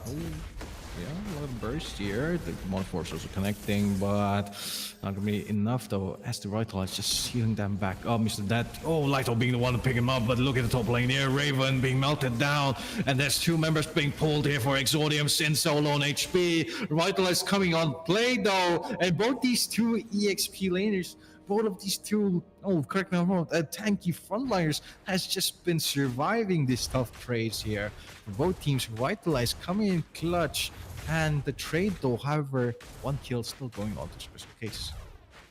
I would love to explain to everyone watching how Sint survived on that high loss for so long and so much damage being done his way. But I mean, like, I strongly believe that even the best mathematical calculation wouldn't help us completely understand what just happened there. It's just high loss being high loss and doing high loss things, as people say. 15 seconds for the turtle, since we are speaking about animals. And yeah, we see who gets this turtle. Well, the human is going to be the first one to show up though. And a lot of CC, a lot of mobility being denied here for special cases. Exordium starting us off. Oh, there's another Abyss around, not going to be connected though, but Origami being zoned and pushed back so far ahead just might be answered though. Sin, hang on, pops in the glow spot way. Ejector trying to land here and pushes him right out of safety as your Origami is going to be the one to pick him up. He's 2 for 2 right now. AOG being connected on towards the massive Evat as he tries to go on for more, but Xian's so patient right now. He knows he can't give, but he's going to get spotted out by Light. Taunt also coming in as dash out with a Squad Shadow, but Mr. Death here takes the turtle successfully well. As Special Cases gets a 2-for-0 alongside a turtle. Lin, I'm just beginning to scratch my head. I cannot wrap my head around what's happening right now, because if Exodium came into this game and just destroyed Special Cases, I would be like, all right, wait a second, because someone is getting destroyed and it didn't. He's fine, he's fine. Continue. I would be like, all right, Exordium beating the Ake beaters and then running through the tournament. But it's Special Cases holding their own, and they don't really look weak compared to them. And it's with a late game composition. Even though I pinpointed Wicked as being super high scaling carry into the late game, you still have Mr. Death and you still have Origami that you have to take into account. And even though Wicked can be scary, he is just one bad flip from Raven away to getting taunted by Lighto and getting one shot. Yep. And that one shot is what counts. It's what make or breaks teams. And now the matches, the first game here for the finals is gonna be for the count as Exordium pushed back to the walls. Wicked being poked here alongside the Dead Sonata. Like the ones go in, but Abyssal Arrow, they're gonna be spotting him right out. As Special Cases forced to go back. They don't really have the plays here. Still has the flicker if they want to fully commit. But Raven, hang on. There it is. Ivad onto the backline, pulled with his angle claws. But Sin with the glorious pathway slows them down. As Special Cases has to force back. It's been for nothing so far though, as Turtle gonna be spawning in, and both lanes here in the goal lane is looking to be quite even as Wicked and Pancrat just are duking out. They are definitely duking this out. Goals has been equalized. Both sides are on even footing, and next turtle spawning in the top side. There will be a new fight happening quite soon, and we might see Ozna in action because he didn't see much action yet. Yep. This is where the Selena shines in the turtle.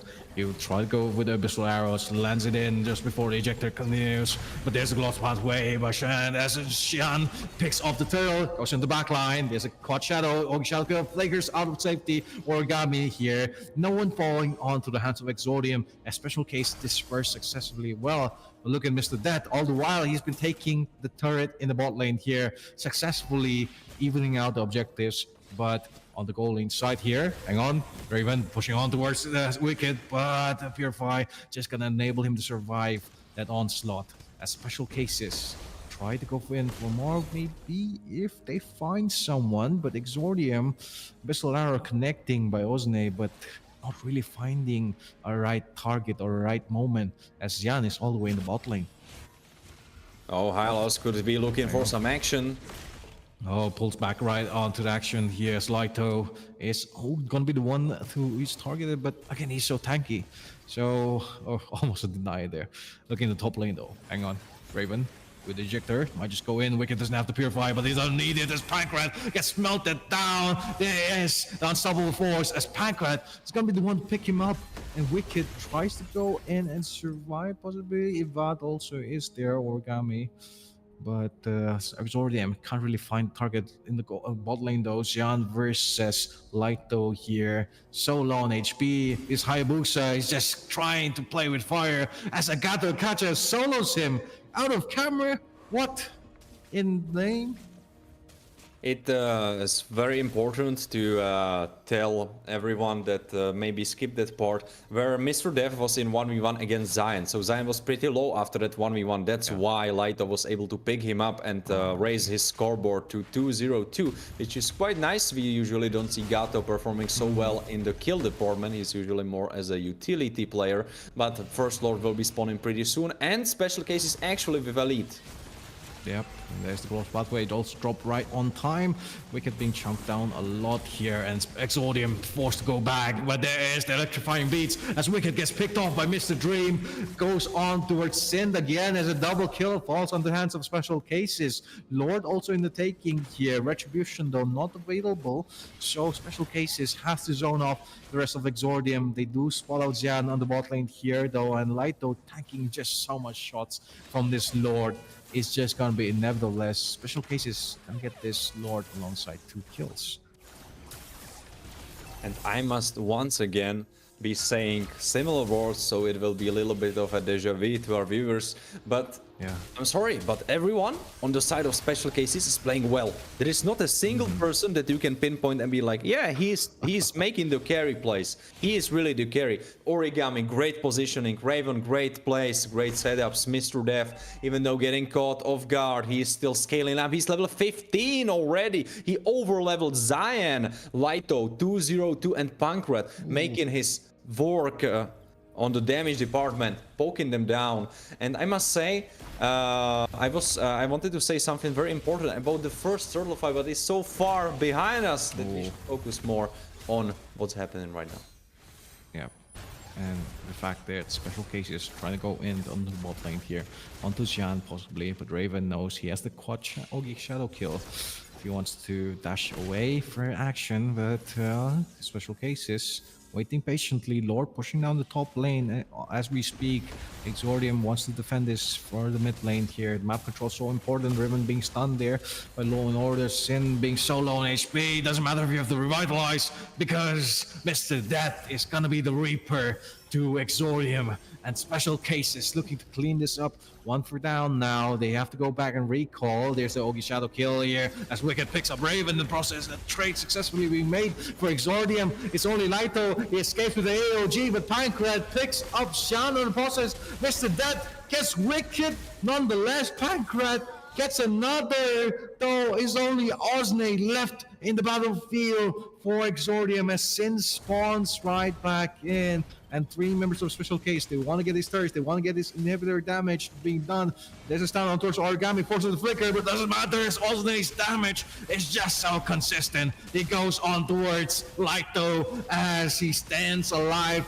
Pankrat remaining, wants to dive in so bad, but doesn't have the mobility ready for it. Flicker on cooldown, could have taken one more, but Exordium successfully managed to defend this while peeling off Special Gate. That was wonderful work, and we can see what really happened on the, I don't know which turtle was it exactly, but we saw first glimpse of their beautiful teamwork from the side of Special Cases, where they were able to retreat from the Lord. It was at the moment where Mr. Dev was on the bottom side, with no one dying, everyone being alive, and everyone being able to retreat safely. It was such a wonderful teamwork that we saw there, and it gave us a glimpse into Special Cases, how they are able to perform, and that's why I was saying, well, you cannot write them off. You cannot say, well, Exordium will completely destroy them, because now we have Special Cases in the lead and starting another fight.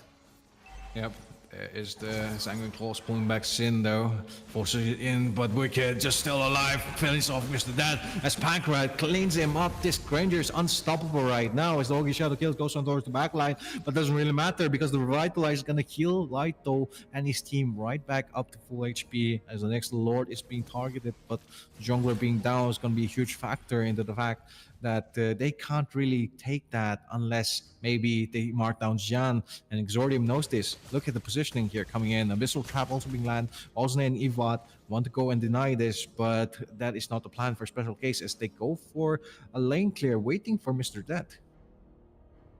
Zion finishing his next item, so there will be much more damage on that Hayabusa, but their problem is composition of Special Cases doesn't really separate. There is no one that goes alone. Or maybe there could be a case made for Mr. Dev, but he is always followed by Lighto with the Gato engage and Raven in the flank. So you never have this solo target. Maybe you can go for Pankrat, but if you go for Pankrat, it's so late into the fight that everyone else from your team is already dead. So much hard work ahead of Zion. Yeah, and Zodium here I'll have to answer back maybe. Special cases not in a great scenario, but they do get the Lord on their hands. AOG not being used yet. Sind. Oh, there's the ejector and the Unstoppable Force as Pancrat gonna be picking him up again. 603 on this Granger. Say what you want, but he is gonna be the huge menace here in the team fights. As Exodium, wait, they're looking to bet this purple maybe. Also going for an Abyssal Trap, but they have to defend this next push. They're playing it very safe right now. Warren, is this it for Exordium? I don't know. I cannot really tell. Only thing that's in their favor is that you have Wicked, but Wicked is 2-4. If you look at the gold graph, I believe he would be falling short of his opponent Carry by like 2,000. This is exactly what's happening. Pancrat is just so far ahead. He will be finishing his latest item, which is this beautiful green blade that will be giving him so much damage and so much more fight power. And he's paired up with Joy, who has even more gold than him. This is in the hands of Mr. Death and Pancrat. Yep. Exordium trying to defend this, but Xian is going to be one to pick up Raven here. As Glorious Pathway slowing the rest of the team down. Special Cases has to back off, use all of their abilities, use all of their spells, threw it out in the window, and Exordium defends this successfully, but the turret's going to fall there as 1-2 is gone off the board. There's only a third left here. Lord being melted still now. Special Cases has to recall Exordium. They have to see another day despite all the doubts. It looked for a moment that Special Cases would be done with Exodium for the first map, but not yet. We cannot congratulate Special Cases just yet. They are still right at the door, but they didn't finish the game yet. And now fight is happening without Raven. I don't know if that's something you want to do. It looked like they want to go in there, but again, might be a misplay. But there is the concealed play, light topping, dashing on towards Evad. Flickers out safety though. Sin is going to be the next one as the Unstoppable Force pulls him back. Mr. Dead in the back line with the electrifying beats, but he knows it's not his place to work with as Origami gets targeted by Xian and cleans him up right before and after, and everyone all season all as Exordium here is cleaning it up slowly by slowly. The Special Case is fumbling in the process. Lane, just remember what I was talking about like 2 minutes ago. I was saying exactly that. I was saying Zion has so much hard time get it on that one single carry, but if he does, he destroys them, and that's what happened. You left Origami alone, and Zion find him, and he was having it. He was having whatever he wanted with that alone Cecilion, because there was nothing he could do. Yeah, I mean, he had the flicker, he didn't have the purify there.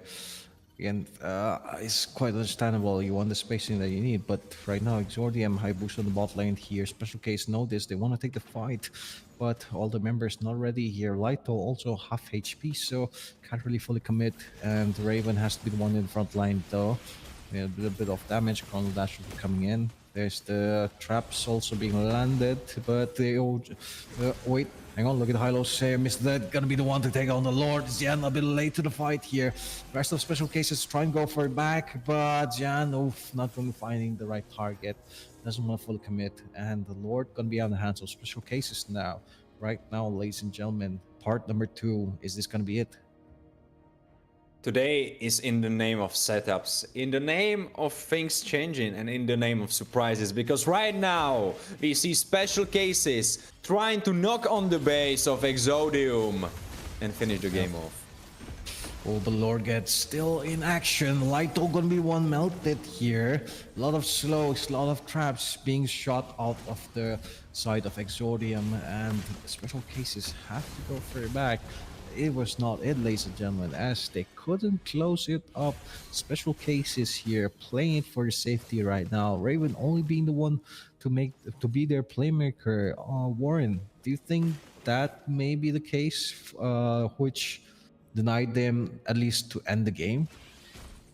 I mean, you need to work around Raven's flicker. If you have that flicker cooldown ready, and you will have it ready for the next Lord, then you make your play happen. You need just one decapitating strike on your opponents. If you get that one team fight, you have it home. At least the first map, that is. But that's the beginning.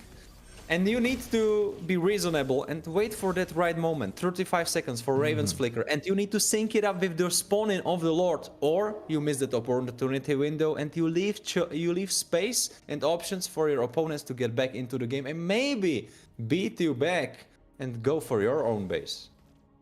Oh, yeah, fair enough. Great analysis there. Looks like special cases, they want to expand their choices a little bit with how we see Mr. Dead in the bot lane right now. So they want to force a fight, but they want to go for a back door.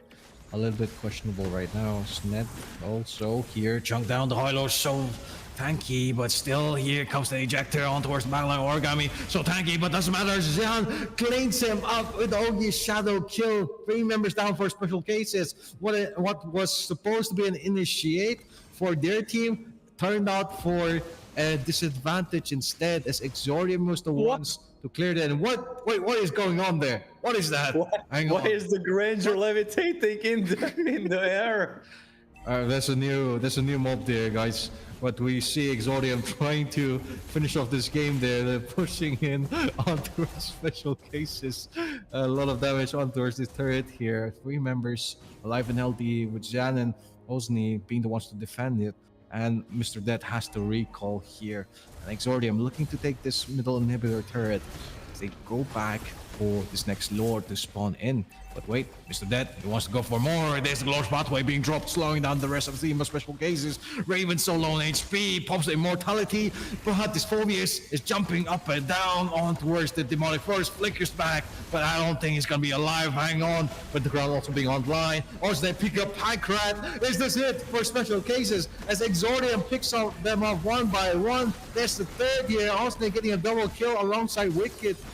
Finishing off Raven is just Lito left, and a triple solidifies the end as Exordium marches down the base of special case. They clean up the minions, they clean up the heroes, and now they clean up the inhibitor as the fountain fall, and Exordium taking the first match of this BO3. I am absolutely flabbergasted by this result. Not that I am surprised that Exodium was able to take it home, but in a way that the game that we saw was rolling out in front of our eyes. And Yeah.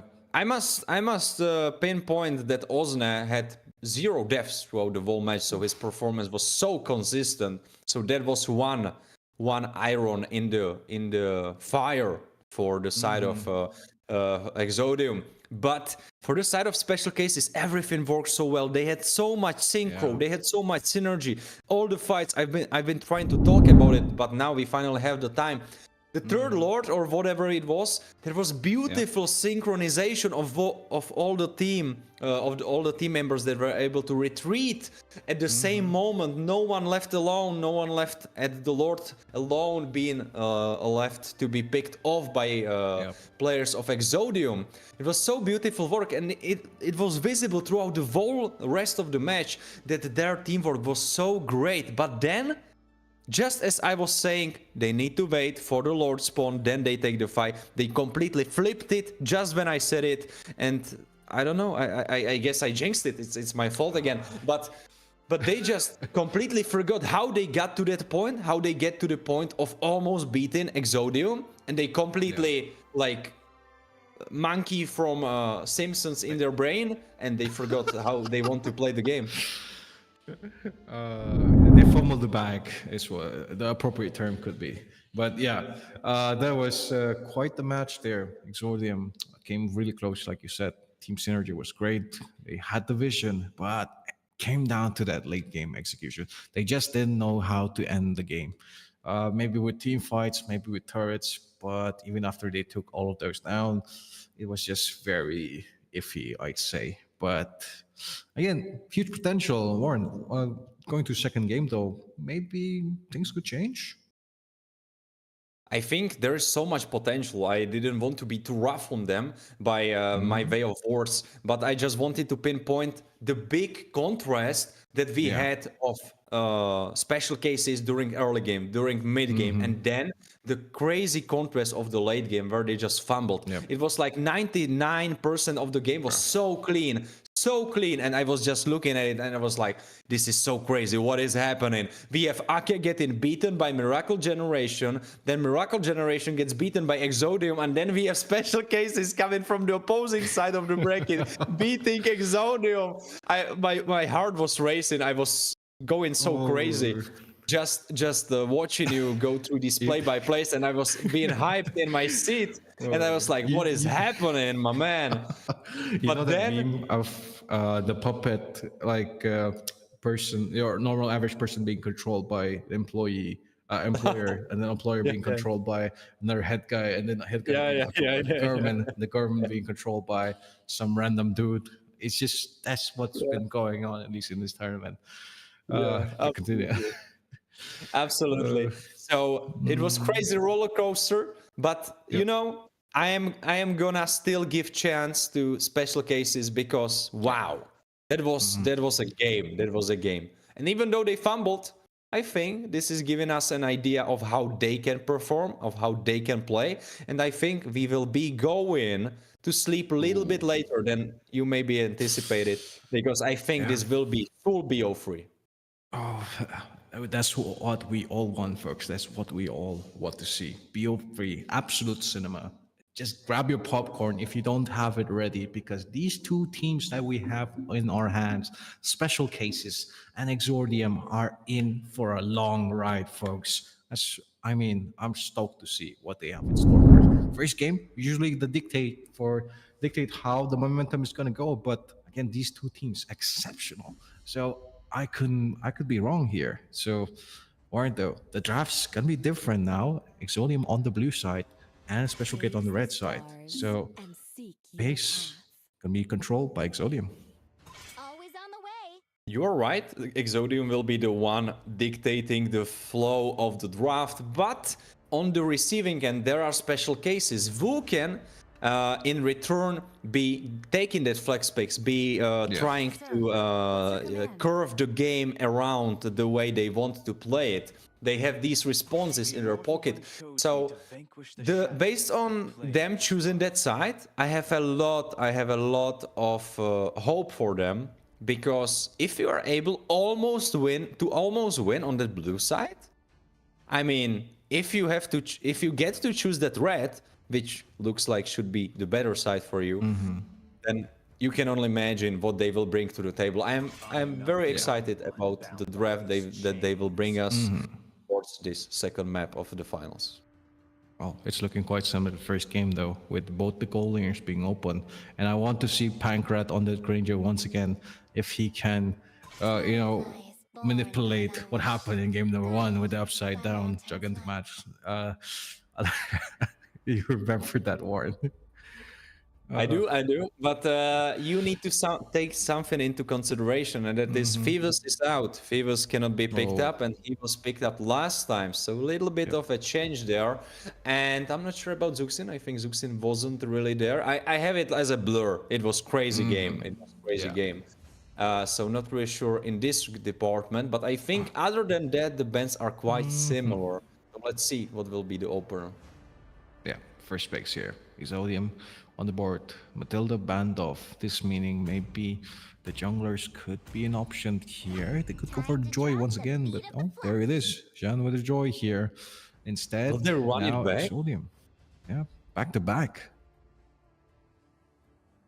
Do you believe that's what's going to happen? Running No it way, back. right. The same. No way. Oh my god! It looks like it's gonna be No same way. path. No way. Oh, did we? Is this a mirror? I mean, is this deja vu? This is what they call deja vu. This feels like it. This definitely feels like it. I'm just so happy that Pankrat has different skin for Harit, so I'm not losing my mind completely. But it's close. It's close. Yeah, very close right now. But, All right, all right. no, it's different. Thanks. It's different. God bless you. God bless you. We have a Bedang here. A great skin, I must say. So we are not in a circle, I must tell you, Lin. Don't worry. We are not in a maze, not in a circle. The time flows in the forward direction. Almost trapped in the paradox there. Tail's been itching But now, for a Exodium with the next picks. I completely missed that. Kalia is open. What? Wait, what? Kalia and Joy? Hang on. Is this is might be it for special case? I don't want to say it too early, but with No, the I'm sorry. Kalia, I'm on your boat. yeah. I'm on your boat. You are the captain. I'm on your boat. I'm sorry, but missing that Kalia angle, that Kalia pickup. How can Yeah. you miss that? That's such a gigantic blunder. I'm so worried for special cases right now. Unless they have a specific strategy, are we finally gonna see a Diggy in action here, folks? But no, never mind. Oh wait, hang on. Origami Huh? with the Valentina could maybe copy the the title strike here. So it's quite even, I'd say. But there again, they didn't pick off the Granger. It's gonna be huge. But facing against Pancrat, you only have the Irrital maybe, or the Bruno or Brody to work with. Exodium looking very good with their mid control. But Warren, what do you think? Is this Kalia enough? I don't know, hard to say. She has pretty decent matchup into the tank through her constant regeneration. Hanzo will be outed, that's quite interesting. So it looks like even Exodia, the finalist of today's tournament, think Hanzo is a scary pickup. So I must rethink that. I must rethink what I said about Hanzo, because apparently he's quite decent pick. And he's something to Yeah. be scared of, and he's something that's bannable even. So quite surprised there. But what I must say is that I like Farsa pickup. I like I think they were listening on the stream when we were yapping about, and they gave us the Farsa that we wanted. It's here. Yeah, finally. But I don't know if it's the right angle to make though, because you're giving Origami so much good ultimates to steal here. So again, Farsa great, but against this draft here for a special case, it could go either ways. But Lucas being banned out here just might be enough for the side of Exodium to maybe finish their missing piece. Fun fact though, Warren, flip-flops is also called chanclas in I believe, Spain or North America. All right, I mean, if my flip-flops are called chankalas, it sounds much Chanclas, more yeah. tasty. Yeah. It sounds much more tasty already. I can imagine it like with some cheese, with some fries, chankuras, I mean, I'm already seeing it. Might not be as bad. Might not be as bad. But what might be bad is Hayabusa going into Farsa and Joy composition, able to burst the backline. And even though we have Kalia who can grab him and hold him away from that carries, well, you will be locking in your carry as well. So that's 3 squishies for Mr. Death to chomp on. Yeah, he is the Reaper, however. So we did see him perform quite well previously in the jungle role here. Alongside, was it the Hayabusa again? Is this his second game? Yeah, I think so, right? In the last one, he was piloting the Joy, if I recall wait, correct. never mind. That was Yeah, his role. Misinput. Probably previous series here, but We had quite a Exodium- lot of Joys and Hayabusas, so it's completely understandable that you get mixed up in those. And speaking about getting mixed up in those, we have Evet on Hilda. Once again, he is running it back. And he's like, Really? all right, I'm going for the Hilda once more.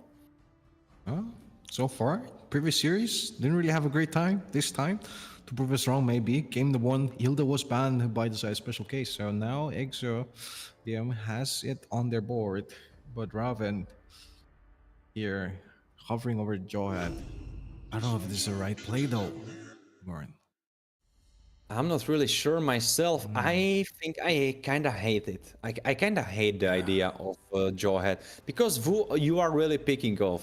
Wicked, he has Flicker, he has Bruno's Dash. Who else you try to go for? You go Farsa. Okay, I mean Farsa maybe, but how far is the Farsa really going to be? She's going to be as far as from you as possible, as physically possible. She will be just obliterating you from 5 million kilometers away. Yeah. So I don't think there's an angle here, even with the Flicker.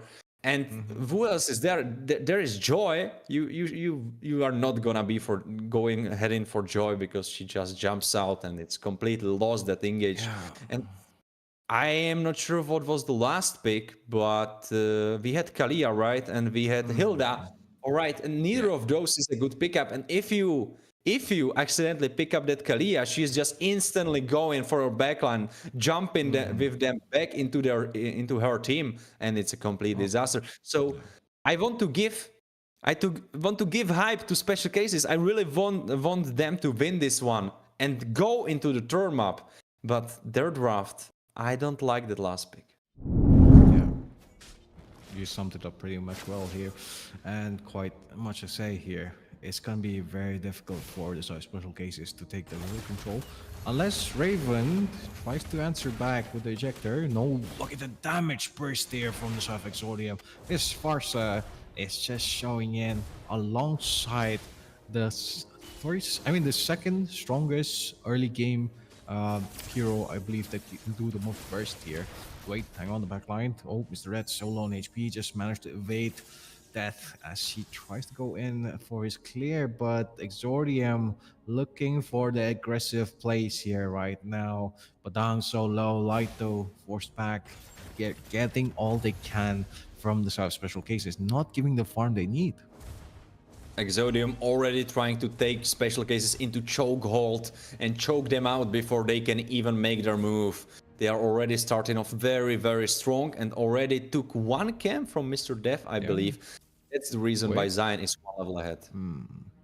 Mr. Death here, taking the bot lane creep here. I'll be looking into dive possibly, but wait.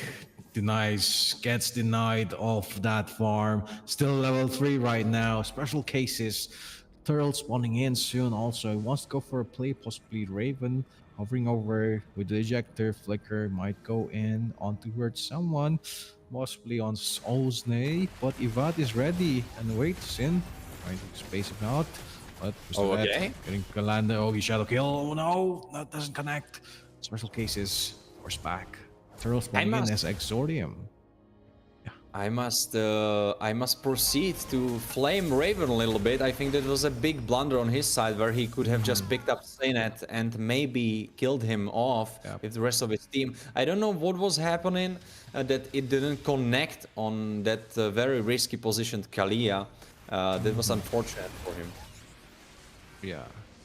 Again, he's making the safe place right now, but I don't know if that's what he needs, especially the fact that a Jawhead struggling a lot in the early game is not the best thing you want to see if you're on the side of special cases. Pancrat though, farming up evenly, Wicked on the level advantage. Raven wants to go and help him out, but Sinet is ready. Go in for a knock up, but no, not gonna finding it. But Pancrat does get the goal though. Looking on towards the Lito, we do have the Mr. Death trying to gank onto Hilda, which is something rare to see, I'd say. But wait. Raven with a play. Yeah, there's knockup, there's a damage being done as the rest of the special cases gets melted here. Pancrat will be the first one to fall. Origami trying to answer back, but Exordium not finding it. And Evat forcing Mr. Death from this camp and almost killing him. What is that Hilda damage? I guess now I understand why Evat really wanted that pick. He's 0-0-0, but he almost was 1-0-0. Yeah, but along the while, in the process, Jan getting the kill on towards Raven is huge for the side of Exordium, but still gets set down though. Pancrat denying all of this space. Origami trying to assist him. But Osne just gonna push back, and special cases has to play for the back end here. As Sind trying to go for a play, maybe knock up could be available if they really want to commit. He does have the Snide Slam and lands it perfectly on towards Pancrat. But the burst from Osne is just enough as the fair airstrike cleans him up. Mr. Death is here with the re-engage though. This unstoppable force as he pulls back. Wicked. Mr. Death picking up a double kill for side special cases as the turtle spawns in. But Xian all the while is taking the objective here, all under the noses of special cases. We do have Raven here for an invade, possibly. Osne being forced back here. And Mr. Death hovering over the bot lane here. Orange Pop being the target for side special cases, but they back off successfully as Exordium. Look at Xian, he's just so far ahead. This is absolutely what you need to be happening. And even though Zion is so far ahead, Mr. Dev got himself two beautiful kills. and equalize the gold a little bit, and that's so important for the Hayabusa. Oh! Ooh, Tsunami Slam coming on towards Raven as Exodium. Wait, hang on. Guess 1 for 1 here. Mr. Dat gotta be the one to make the trade, as it's a roamer for both teams. Now they have to recall, low on HP, but special cases. Mr. Dat looking towards the EXP lane right now. He wants to get a turret all the while, but Ivad is gonna be answering back. And so far, it looks like Special Cases have found their second breath, because if you look at their composition, they have pretty decent late game. So playing it out like this, 4-4 going into the mid game and late game phases of the game, it should be in their favor. Oh, Hang on, Wicked. concealed play. Wicked could have been the one that would be adding up to this kill count on the side of Special Cases, but he was able to survive through the use of Flicker. I cannot really recall how is the Bruno versus Harit matchup in that late game, but I believe Harit kills just a little bit better than him. Well, magic damage, quite relevant. Do have the rose gold though, but Origami successfully taking the feather airstrike once again from Farsa, looking to use it maybe in the team fight in the bot lane. Lighto gonna be the one to spot out Evat. He is seen here as Sin hovering over. He wants to get the right target right now. It's not gonna be Pancras, it's not gonna be Mr. Dead, but hang on, there's the feather airstrike gets dropped in. Origami alongside, but ejector landing on towards Osne as the Hilda gets picked off here, but Jan is gonna be one to answer him back. Wicked getting a double here for his team, 2 for 2 right now. Exordium and Special Cases on the board, 4v5 in the team fight, I believe so. All the while, Mr. Dead pushing in the top lane. That's absolutely correct, and they are going for more. They try to go for Sinet, that's getting caught. Yep, he is quite tanky though. Has to be forced to flicker there, but that's just enough. Time being bite here for getting the bot lane turret for the side of Exordium. But it's so important that Special Cases were able to play this one out, even with Hayabusa being in the top side of the map. We have to remind you, he wasn't there for the fight, and they were able to play it so well. I must pinpoint Lighto as the case for that beautiful fight, because his wall usage was gorgeous, and he was able to catch Zion with that. Yep. And that's what we want to see from Badang, but hang on, the Joe is going to be the main target as Wicked picks him off alongside the Feather Airstrike, but Origami is going to be one to pick the turtle out of all the junglers here, and we do have Special Cases here suffering a little bit. They do get a 2 kill though, and Raven falling only for 1 turtle and 2 heroes on the side of Exordium.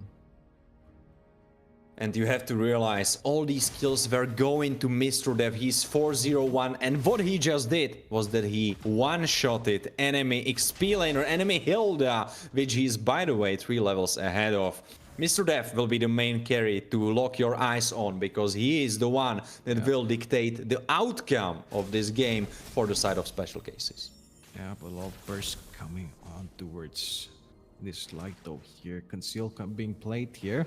Sinet wants to get Pancrat, possibly he does have to purify. Origami has to dash out of action, and you're absolutely right, Mr. Dead here being the one to split push while all of this happen. Now gonna be drawing some attention on towards him, and Xian just might get picked off if he sees the right opportunity, but no, realizes this, has to play safe, goes alongside Evad to clear the bot lane, but this is going to be opening up the map for Special Cases as they're looking towards the mid lane right now. Sinet is just might be the right target here. Oh, Farsa checking the bush. Osne successfully getting targets here, but Special Cases looking for a play, not going to be finding though. Evad and Lighto just seeing in the bushes here, and it's just a disperse, folks.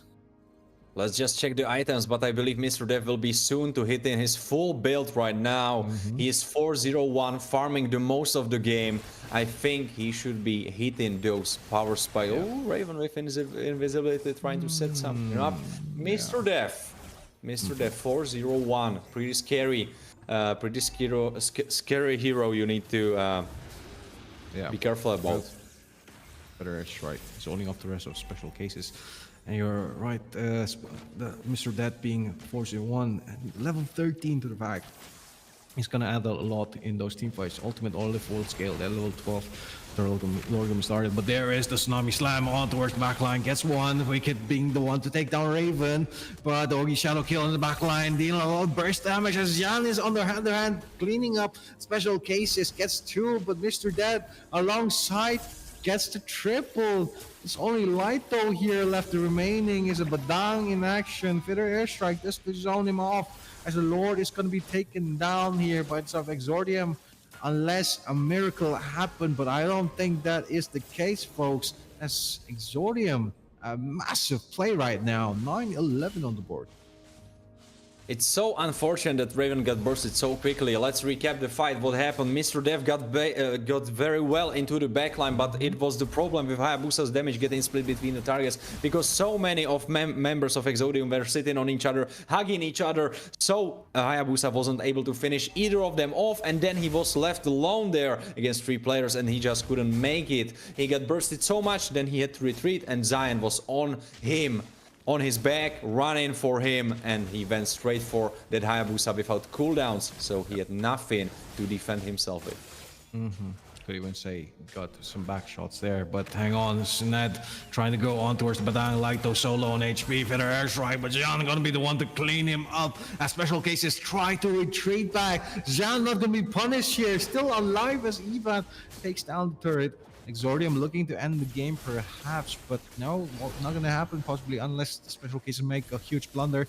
Mr. Dead going with the Quad Shadow here, Ogi Shadow Kill not gonna be used though. Knows that it's not the right time, it's not the right target. It's Origami hovering on the bottom here, takes Ozna's ultimate here, and it's quite the perfect call to make.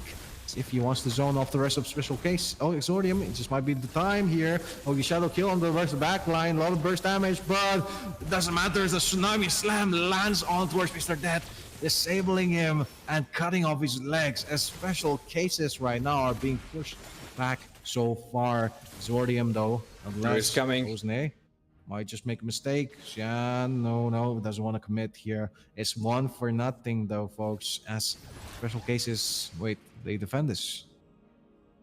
They do indeed, and it breaks my heart, because they are now with their backs against the wall, and it looks like the game will be ending with 2-0 for Exodium, even though special cases have shown so rank in this. Sin with the play here, with Tsunami Slam coming in, but Ejector pulls him right back as Wicked picks down Raven with an equal trade. Look at this, Bruno, go on, play! Origami is being taken down alongside Exodium, looking to end the game here right now. Wicked is going to be the ones starting it off, but there's a flicker play with the Badan, with the Crackfish cleaning up Exodium here. 2 members down, it's only Wicked trying to sustain, trying to damage out, but there's only him left as Pancrat, wait, does he survive? He survives this! Special cases defend this, but Wicked still surviving? That's crazy. I guess this is my answer, whether Bruno or Harit is the best late game carry. I guess that's it. Bruno 11,000 gold, full build right now. He is looking absolutely crazy, and Wicked is making that extra work for his team, even though Zion hasn't joined their fights for like 2 minutes already. Yeah, he has been missing out a little bit, and Tsunami Slam also being used early on by Jean. But Jean is again nowhere close as the Ogi Shadow Kill comes on towards the rest of the members of Exordium, but that's just a distraction as special cases looking to take the Lord perhaps, when no has to recall. They know they have to defend this, and looks like Lighto and Raven, this might be in some trouble. Hang on, never mind. Unstoppable Force alongside the Ejector. Jando gonna be the one to pick him off as Origami trades him in the process. Special cases has to defend this 1-for-1 right now, but minions marching down and so low on HP as Mr. Dead tries to snipe Wicked, perhaps look on towards him, but there is the Tsunami Slam and cleans up Lighto. Also be the one to take the kills, but Mr. Dead, Ogi Shadow Kill not being used there at the final moment. It's gonna be spread across the board as Ivan gonna be the one to take him down. There's the Feather Airstrike, Mr. Dead solo on HP. He gets taken down off the board, folks, as Exordium gets a 3-for-2. Wait. Exodium They look like they want to end, and they want to end really hard, but special cases are making it so hard for Mr. Dev, fighting to the death, as to his name. Yeah. He made great showing in that fight. Unfortunately, Ozone was able to find him, as what we would expect from such a great player as Ozone showed us to be during today's tournament. And Mr. Dev was just too short of damage, of well, not having enough cooldowns to finish Ozone as well. Now we are moving into maybe final part of this BO3 of the second map, where Lord will be pushing towards the mid lane, and now special cases need to defend their base against these attackers once more. And I'm asking, can Mr. Dev and Pankra turn this one around? Oh, it's looking to be quite over right now. Special cases, like you said, backs against the walls, looking to be quite it, as the burst damage from the side of Zordium is just so much. Better airstrike used very early on is going to give the advantage, as is at least the leverage in the next fight upcoming in here. As Pankrat being a lot of burst onto Evat, but Mr. Red so low on HP, try to get picked off, but the Wicked finally going down on towards the hand of Mr. Dead. It's a massive play by Lito there, successfully defending this inhibitor. Special cases live to see another day, folks. This was absolutely insane flicker into flip from Raven. That was absolutely ludicrous. Great work from Raven. It was his sole work, his sole job that he saved this game from ending. Yep. But it looks like Special Cases being a little bit hasty right now. They want to take back map control. They want to finish off this game possibly, or make in a more even standing right now. As Origami takes down the low turret here, with the purple buff being taken by Special Cases. Exordium wants to go for a fight, but Special Cases not giving it to them. They are dancing around. Both teams have all their members off. Flicker is missing from Raven and also from Ivat, and it could be the danger for Sinet because he got caught by the wall stand from Lito.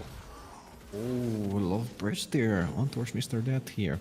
Special Cases have to back off right now. They want to go for a pick-off maybe, but the opportunity is not there. As, like you said earlier, Raven is the main playmaker here. His flicker cooldown is going to be what they have to look out for in the next fight, or at least the one that Exordium brings to them here. As so far, Lord going to be spawning in, and Exordium with the map control looking to be quite difficult for Special Cases. Even if they gotten the first two Lords, which defended successfully well. Do you think this is going to be another defense? I mean, then they had showed us that they can defend their base very well, and it looks like they want to defend even more. Gold have been equalized, so this Lord doesn't really matter. I believe you can still defend it. The question is, will you take this fight as it is? Yeah, Brave and Dave going with the concealed flicker in, but we can also dodging it successfully. Well, Pankrat with his Amount Force doing a little bit of slow and a little bit of burst here. Mr. Dead though in the back line, hang on, gonna finishes the Lord, but Wicked is gonna be picking them off one by one here, folks. As it's gonna be one member down for each here, and a massive play by Ozne though. But Lord gonna be pushing down for Special Cases. Is this it? Is this their play to be made to have a chance in this next upcoming fight? It could be. It could be. You missing Raven doesn't really mean that much as them missing the Kalia. The Kalia is your only disengage against Mr. Dev because nothing else you can do against him engaging on top of your carry. Wicked doesn't have his flicker. I think this is your call. I think this is where you make the play. But doesn't look like in the heads of Special Cases they look like they are giving this option up. Yeah, Lord being melted so early on. A little bit careless if you ask me here. But Special Cases still having it survive. They want to take down this one turret, in which they're looking though. Feather Airstrike zoning them off, smelting this Lord down to low HP, cleans it up. And there's the Kalea CNET spawning right now. And it's going to be a 5v5 as Special Cases look towards to take the top lane, while Exordium defending the bot. special cases for the first time of this match. They are in the lead. They are in the gold lead. We are approaching the 20-minute mark of this game. Everyone should be on their full build except, I guess, the XP laners and the roamers. We know their duty is hard, their life is hard, but that's why we love them. And you need to love your Lito and Raven because they are the reason why you can make these fights work. Mr. Dev cannot make it alone and he needs that setup from Raven. Flicker coming up very soon, so you need to look out for his Flicker play very quickly. Yep. Special cases here, waiting for it. I believe so. But Exordium just gonna ignore that completely. EVAT giving the vision which they need and the space which they need to work with. As we do spot out Pancrat here if you also have Exordium. And will it be possible? Because the next Lord is going to be quite an enhanced Lord here. And it's going to be very difficult to defend for either of these teams. So far though, CNET trying to go for a play, but Raven with a concealed. Raven, Flicker. Oh, gets in towards the back line. CNET, solo HP, but fair airstrike, forcing back the rest of the special cases. There's the OG Shadow Kill, but all distributed between 5 members. Oh, Mortality procced here for the Self Exordium. And this is a great position for special cases for this Lord. This is a wonderful position where you want to be in.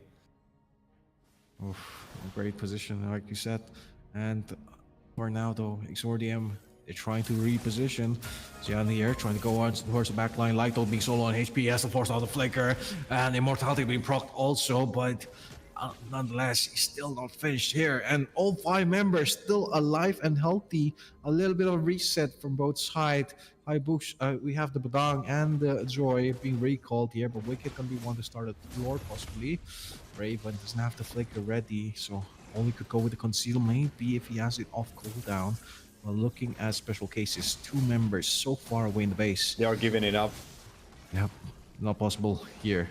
Exordium thanking this Lord, melting it here. Mr. Dead looking for that steal right now, but the Tsunami Slam coming on towards Raven, and he melts him down. Immortality being proposed. Zian is going to be the one to win the Retribution battle. All the while though, Osnake gets the trade here, 1-for-1 jungler for Raven here, but look at special cases as they get down members of Exordium 1-for-1. Time and time, Osnay only left in the board, but they have to defend this Lord, folks. They got it. I think they can end of this. I think they got it. I think they got it. I think we have turned up. Can they do it? Can they? Look at the minions though. Look at the minions.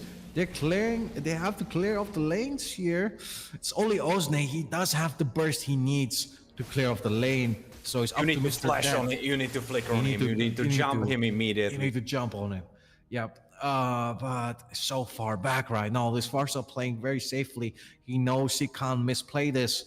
Exordium, if they want to go for the late game, he has to clear it off. But there it is. OG Shadow Kill being that's it. And the minions are all cleared, folks. Hang on. The game is still going to be going on. As the 2 people that stay to defend are the ones with the flicker and not Origami and Pancrat, who has Purify.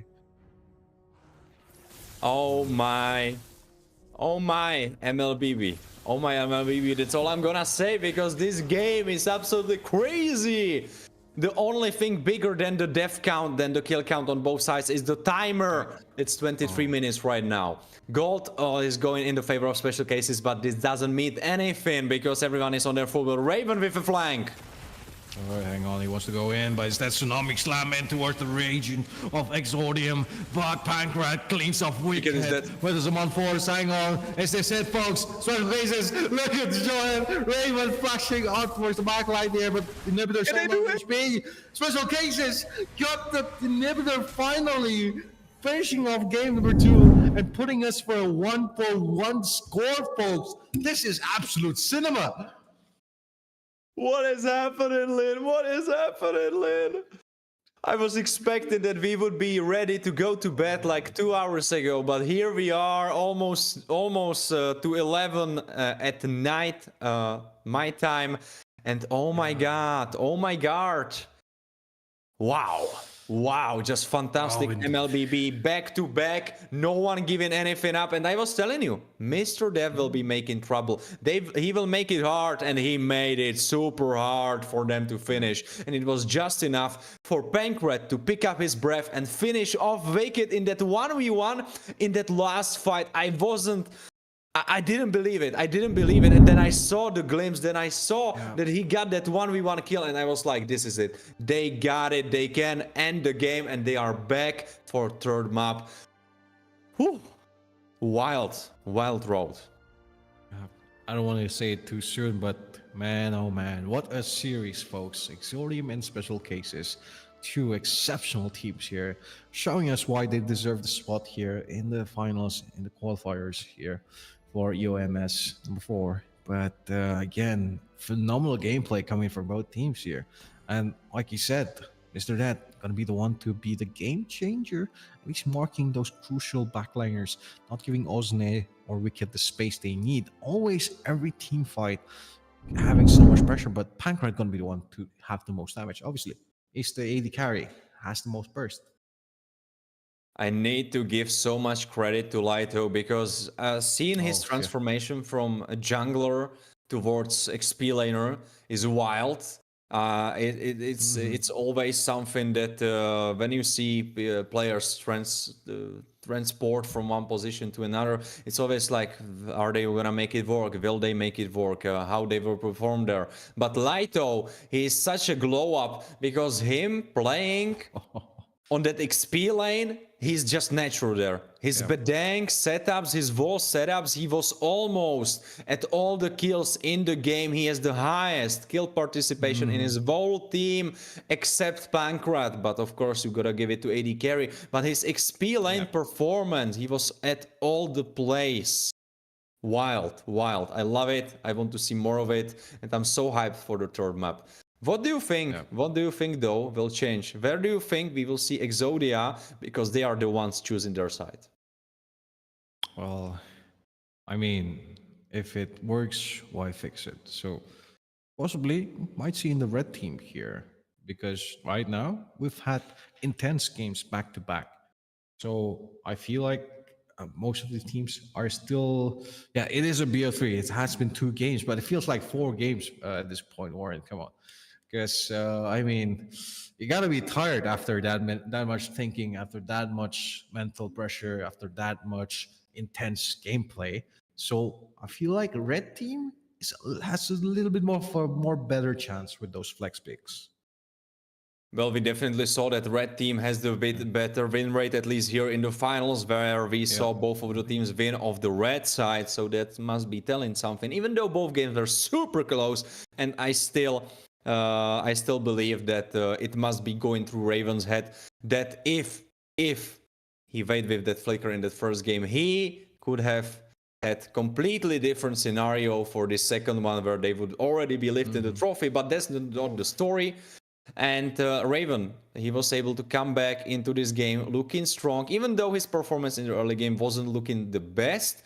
He then in the mid game and late game found so many opportunities to set up those kills that in my eyes he made up for that lackluster early game, and he made that questionable Joyhead. We were both looking at each other and we were like, Joyhead, are you sure? And he made it work. And I think there was no other roamer, maybe Cho, that would have made this work. Because those setups, that were something. And I must also pinpoint Origami, because that before the last fight, it was him stealing ultimate. I didn't know about this interaction, but he stole ultimate from Bruno, which basically meant that he transformed into Bruno and he was dishing out those auto attacks, and he was giving back the damage to Wicked. And he couldn't compete to that. He was just getting obliterated by those balls of his own making. And it was great for work from Origami, even though he was a sleeper agent in the during the game. You know, I mean, he showed them though. You may have balls, but I have the bigger ones here, at least. In that matchup. But okay, folks, we are going on to the final game for this series. It's the BO3, it's the finals of the EOMS Qualifiers number 4 here. We have Exordium on the blue side, and we also have, I believe, the name just completely went off the board. Hang on. Special cases, yes. Special cases on the red side. What was that flap? Okay. Origami Mr. Dead. Gotta lock in the Zushin and the Suyo. And folks, we are in for a rough ride here. And it's gonna be fantastic. When you say so.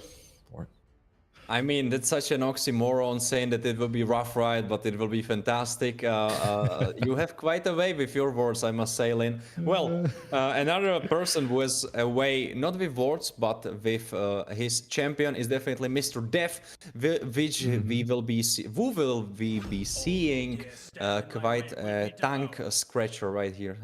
Yeah. I got caught up in that. We will be seeing Mr. Def on Suyo against enemy Hanzo, so they are really going for that pick. All right. yeah, it's going to be back-to-back action here, folks. As Ivat also locks in the Katakachu. And there it is. Granger versus Harriet. Suyo versus this Hanzo. And Ivat versus Origami, which doesn't really make sense yet. But we'll go on through the next ban phase here. And if you're on the side, a special case here. Mages in the option. Possibly EXP laner or roamer. But for it to be on the safe side, I believe mage bans would be quite even for special cases. What do you think?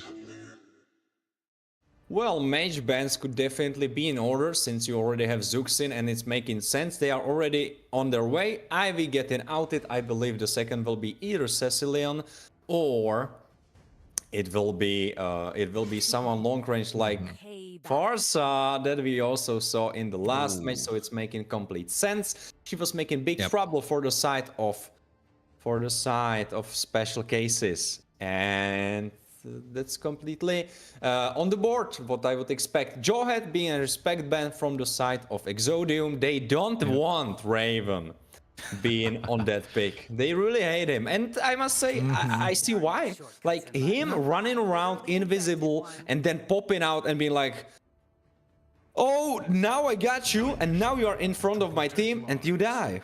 That must be such a horrible experience during this stressful finals BO3 final map. So I expect you want everything to be going in your favor. Chip, another very funny, surprising champion. But now thinking about the teleports, you don't have Luoji. She's out. I just wanted to say that she could be picked up, but yeah, we will not be seeing more of her. Well, yep, fair enough. Loi, Bandov here. Possible options other than Loi and the first and all of these heroes. Faramis could be the best case here, but it's gonna be very slow for the side of Exordium, especially with Gatot also available. You have to get a better roamer in this case, but no, never mind. They go for the CC, folks. Seeing that, locking the CC, gonna be exquisite against Lighto here, but looks like both the Gatokachi and the Hylos are gonna be roamers. Wait, hang on. Raven could be a roamer here, folks.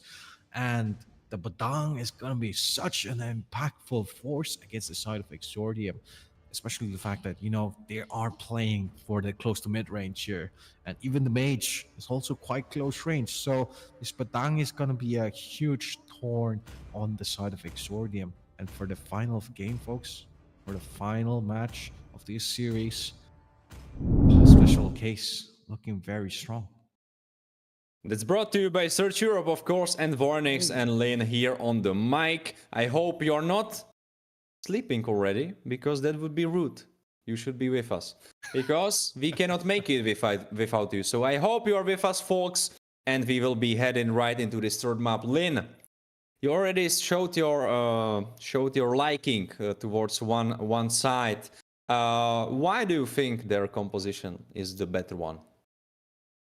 You gotta give it to the fact that, Exordium's composition is such a close to mid-range comp, and they have a lot of dependency on towards this Veramis, especially to drop those nether realms and give the space they need. But you're going up against a Badang, You're going up against Suyo and Zushin, so they're going to get punished a lot, which we're seeing right now. Osne. Oh, we are seeing it so much. Ozone almost getting complete. Look at the boost. He is so lucky. He's so lucky that he survived that with Purify, because not having Flicker in this situation almost cost him his life. But another person who almost inserted his life as a payment was Lito, and we see why Sissy is so toxic being matched against Bedang, because Lito has just tasted that. And he's gonna face it once more, folks, as there is this tossed again. See that? Wants to go for a taunt and answer it, but Raven with the damage. Oh, the revitalize not even gonna be enough. Jean goes in for the re-engage, folks, but he is a high-lows. He's so tanky, forced to revitalize here. And for both teams, burning off those spells very early on there, and looks like special cases are gonna have an advantage here. Oh, seen it, solo on HP, tossed around. I don't know, it's gonna be a bit of trouble, folks, as he gets picked off the board. 2 kills going on towards the side of special cases. Exordium not looking so great right now. But Evat here, a little bit of poke. They're gonna be spawning in, looking towards the goal lane though. A little bit of bashing being done here. Wicked on towards Pancrat, but solo on HP has to back off.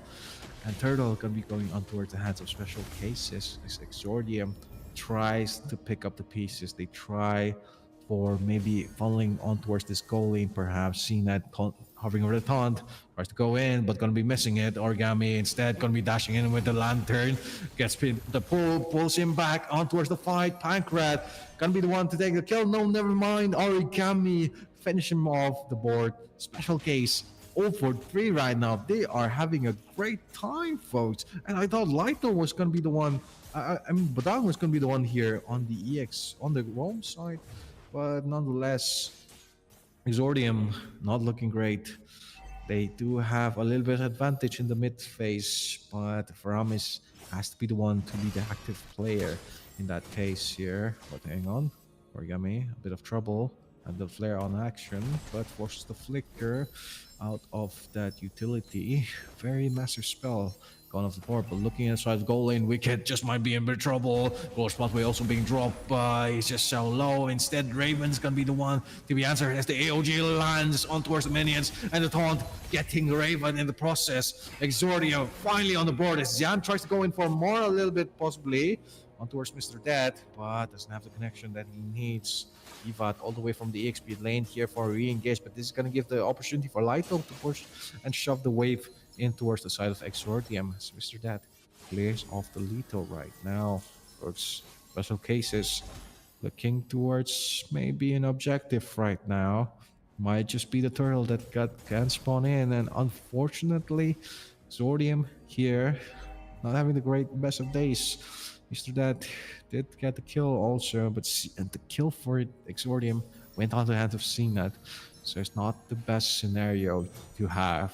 And Origami has just been poking the rest of the side of Exordium so much so that this turtle is totally on the side of special cases. Otherwise though, Evat just might prove me otherwise. Try to go in with a curtain call, possibly, but gonna be change CC on towards action. There is the Nether Realms, and there it is, folks, as Exordium successfully managed to defend this. As the turtle, though, going on towards the hands of special cases, the fight's gonna be proactive, though, as Raven is being chunked down, AOG being landed on towards 2 members, but the taunt not gonna be succeeded, as they are all low on HP. Jungler not ready for the fight, and special cases getting the turtle in the process, as they will be pushing possibly into one of the lanes, but not gonna be finding it. Just as I was thinking about that Foramis pickup, I just saw his value right there in this beautiful fight, where his ultimate was able to buy so much time for the rest of his squad. And as we see, special cases have taken over this early game for themselves. Turtles going in their favor, and Lito, even though start of this game didn't look so much in his favor, he has held his own against Yvette, and Yvette wasn't able to pick up none of the kills that he definitely wanted to during the laning phase. Yep. And that is something which is very unfortunate. You sacrifice a lot of minions, a lot of potential push, but I mean, John looking for a play. Hanzo is proactive, goes on towards Origami, but he's so tanky. Curtain Call also being used, though, but it's not going to be possible. As all the while, they do have the initiation, but commitment a little bit lacking on towards the side of Exordium. Lito being contested, and Raven, yeah, going to be backing off.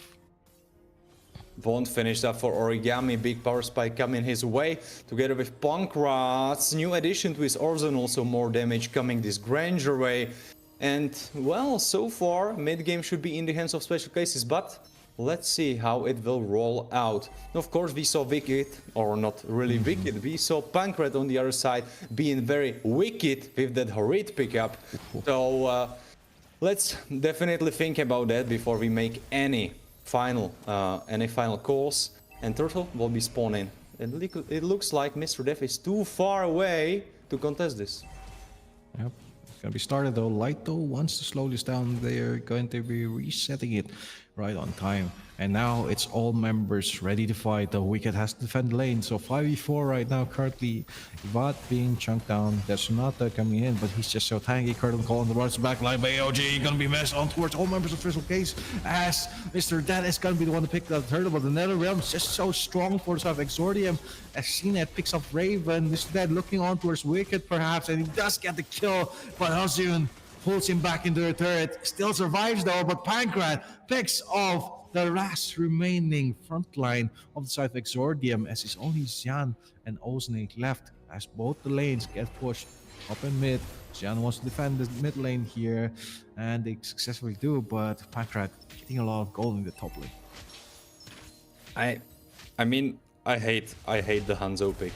I mean, if it would be paired up with more CC from his team, it would maybe work, but you would need like a Bedang in the XP line, you would need something else in the mid line, because I believe Faramis has no CC of his own, correct me if I'm wrong, and then you have Sinet, who has pretty alright CC coming from Hazel. He is the town, so that's alright in that department, but I don't know, I just feel there is not enough setup to keep them in place for Zion to do his stuff as Hanzo, because he has these on-hit items. He wants to hit them as long as he can, just as the Wicked is doing that.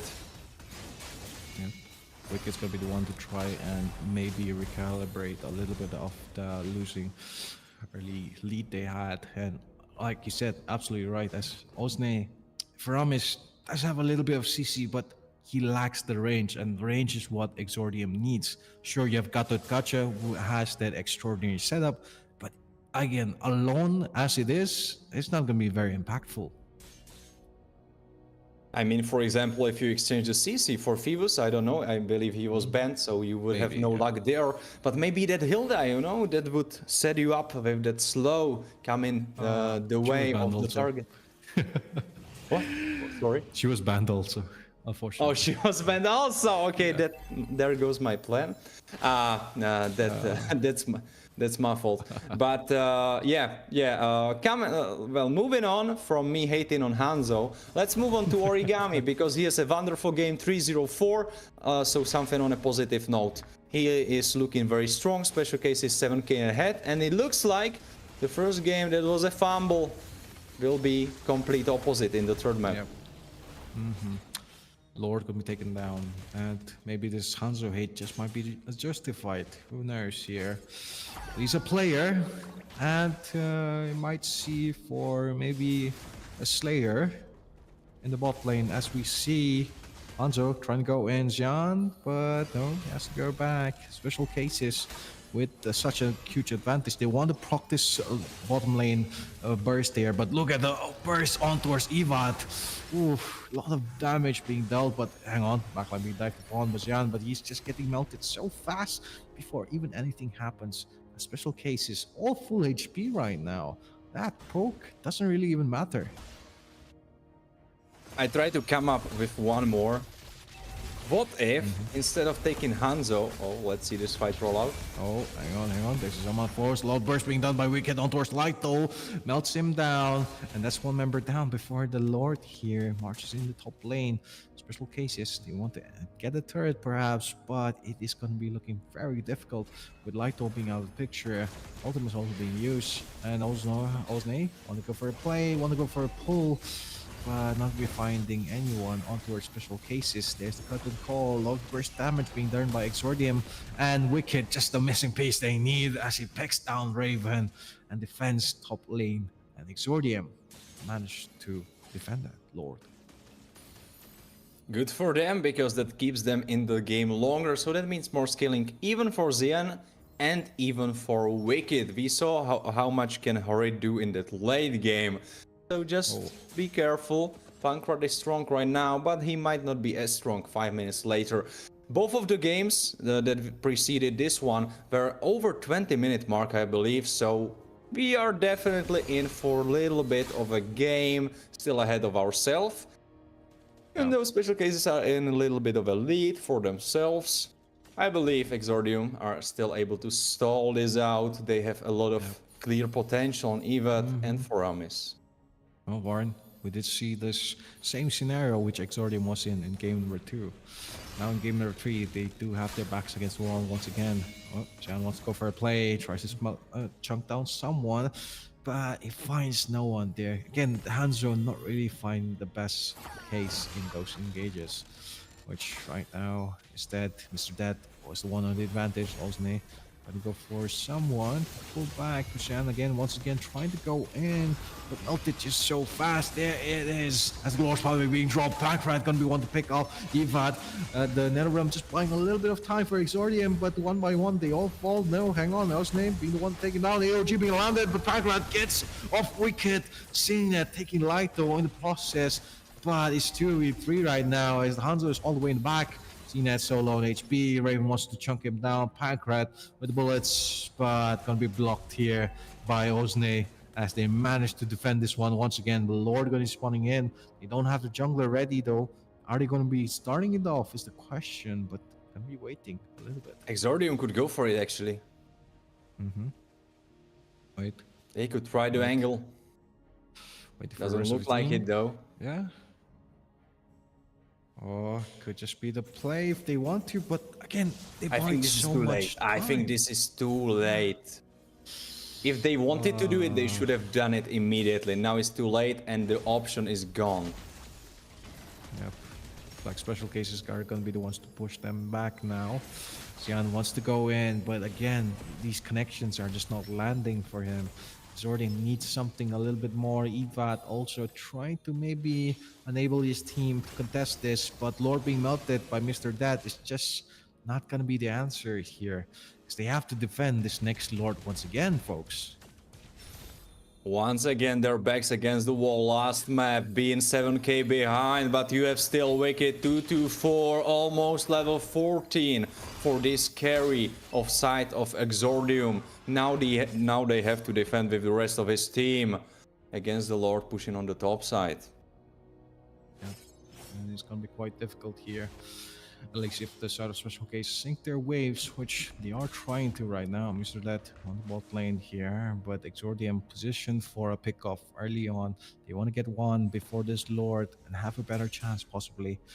But the minions are marching, Lord is marching, and special cases are looking to end the game, but Osne zoning them off possibly. And it's cleared so fast right now, but middle inhibitor gets taken down. Pankrat can be one to do it, and a lot of bursts coming in from this Granger. He just needs to find the right target. Origami zoning off all the members of Exordium right now. Xian trying to go in towards the back line. He has the possibility, but the damage not to be consistent as the Glorious Pathway gets dropped. AOG being Lando. Minus going to be tanking it as we have Origami chunking down the back line with a little bit on. Exordium still strong and healthy. Wicked going to take him down. It's ADC versus ADC right now. Pankrat, hang on, just might be able to end the game, but minions are not going to be present for special cases, folks. Exordium defends this one again. I must, even though I still hate Hanzo, I must give it to him. This base defense was made possible by his effort. Yeah. I mean, if there was some other hero, other than maybe Hayabusa, no one could have defended this base. He bought so much time. He was so annoying, just hopping in and out with these constant usages of ultimates and forcing his opponents off the push of the base and making time for Wicked, who was able to clean the Lord up and even pick up a kill, I believe, there on Laito, or I am not sure who was the target. Yep. Well, looks like he'll be trying once again, though, jumping on towards Origami, but the spell's not going to be baited. As folks, we are in for the waiting game once again. Special Case is looking to take the next Lord. This time, if they wait for the 18-minute mark, could be the enhanced Lord which they need, unless Exordium comes back with the counter. Which, again, are we in for a massive comeback? Or Really hard to say. You still have Wicked on Harid. We saw what Harid can do. You still have Yvette on CC, and even though she doesn't have so many resources as she would be getting maybe in your typical ranked game, now the XP laners are kind of on a diet in the current state of the MLBB competitive. You still have CC that should be finishing her third or fourth item, and she will still be doing a lot of trouble for the enemy front line. If Laito gets caught up by her or in, call it 1v1 scenario, he might be in trouble. That same thing can be said for Mr. Dev, because oh, there's an action happening. oh, hang on. He's trying to make a play here, but Zordium can't really answer Mac. They want to look for something, but Evad gonna be the first one to try and set up. AOG being landed backline, but Mr. Dead gonna be Rechu. That objective successfully well here. We do have the Nerve Realms also proactive. Pancrat solo on HP. Still surviving though. Chunks down, a lot of that Sonatas onto the face of Exordium, as they instead are going to be the ones to take down Laito here, once again going to the hands of Wicked, folks, as it is one member down for Special Cases, and Lord going to be marching in the mid lane. I mean, do we have deja vu? Because I saw that Harid come back from a huge deficit and making so much work in those team fights. And this is the exact same thing that we saw happen right now. If Wicked in his hands, Harid, this time not in the hands of Pancrat. And I think right in this fight, he was thinking to himself, God damn, I should have taken Harid myself. Well, that might have very well been the case here. But Special Cases, they want to get a turret at least, and they do with the bot lane. All inhibitor turrets down for the South Exordium. But they still are surviving, they still are pushing back, folks. And it's just been these objective fights, these Lord fights, which, what can they really change up to benefit their favor? I mean, the angle there is still the same angle that was there since all of them got ultimates for the side of Exodium, and that's, you need Gato's ultimate. You need Gato's ultimate on as many people as you can, and after that you just hop in with Faramis, CC, and Zion is trying to go in that backline. You have Pancrat, who, alright, he has Flicker, but you have Zion with super mobile, with that blue smite also slowing his opponent down. I believe there is that angle where you just burst down enemy carries, or even so, you can go for Origami. That's still a decent target. You burst her down, you force her to use a flicker, or you caught her off guard when she doesn't have her flicker available, which she will have right now. Indeed. And they will be able to position themselves for that, at least before the next third Lord fight here. And Exordium here, still on the back end, but still fighting well, and they have almost all of their items on board. 3 items all completed, which is going to be crucial for this fight that is upcoming, especially for the case of Special Cases here, which none of them really went for any form of immunity here. But also, the top lane, point out that Harid build, if you look closely, he has this armor as his second item, which giving him so much defense in these 1v1s. And I was wondering, last fight, how was he able to survive so long on his own against 4 members of the enemy team? And this is the answer. Yeah, the tankiness which he needs to provide it with, alongside the Faramis, has been quite good. And Looking like special cases, they want to take this final Lord, at least if it is the final Lord. Exordium want to contest this so bad right now, but Evat's so low on HP, gets tossed around, forces out the Netherrealm so early on, but AOG finally being connected onto his backline as Wicked picks up 2, Wicked 3, that's a shutdown here for the side of Exordium. They're pushing in forwards as This is 3 it. members of special cases fall by the pieces. I don't want to say deja vu, but this just might be deja vu, folks. Exordium fighting back so strong right now, and Wicked being the missing piece they need. Wicked, wonderful work in this team fight. Not that he carried it only by himself, but so much work has been done by Wicked. Again, Granger up in the air. But let's not focus on that. Let's focus on the potential glory moment of Exordium as they push into the enemy base and try to finish this one. Looking to end the game, but minions not available. They pick off Lighto here, but it's only Mr. Dead. He does have the immortality if he wants to play on the aggression. Tries to go and cut out the lanes here, but he's going to be propped, and the minions are going to be pushing in. Origami tries to go in for the Lantern, Luminous Beacon, but there is no minions. Look, Exordium trying to end this game so fast, but Special Cases defending this successfully as the Glory Spotlight drops. Immortality also propped here for CNET as Special Cases managed to defend this one with none other than Mr. Death's help, but Exordium on the other hand, they're gonna go for the Lord now, folks. CNET getting marked here. That's not so close for comfort right now. And Exordium finally taking this Lord for themselves, and an enhanced Lord to boot. I mean, if you gave me a screenshot of that situation just before Mr. Death cleaned up this minion wave, I would be like, all right, it's done. It's done. Yeah. There's no chance. There's no way you can defend it. But Mr. Death, beautiful execution, jumping for those minions, keeping his head cool, tightly screwed on his shoulders, and the rest of his team able to clean it up. And now here we stand, defending your base again against Exordium, who are now in the gold lead. Yeah. Exordium with a massive comeback right now. Jian walking forward. He wants to go for a plane right now. AOG being landed. 2 members connected also. Netherrealm giving the space they need. And look at Wicked. He just wants to end the base. He doesn't care about the kills. He just wants to end and finish off this finals, folks, as Exordium takes the victory 2-1 against Special Case for the W, for all the marbles. As we finally have a conclusion, Warren. That was quite the series. I mean, just as you gave me time to think by doing the play-by-play role that you had for these finals, I was just looking at the screen and I was thinking to myself, like, I don't even know who I want to win. Because both of these teams showed so much grace, so much great play, so much work, so much effort put into it, so much thought to put into their plays. So much great moments each of these players had. I cannot say who I really wish to win, but that's part of history, because Exordium was able to pick this one up. They were able to come back with that final win in this BO3, even though Special Cases were truly a special case. Because they almost beat Exordium, which would be super crazy. And I mean, it's still super crazy, because we came into this tournament thinking to ourselves, all right, Ake, yeah, we see them first round, second round. Yeah, why we need so much Ake? We will definitely see them in the finals, semifinals. Yeah.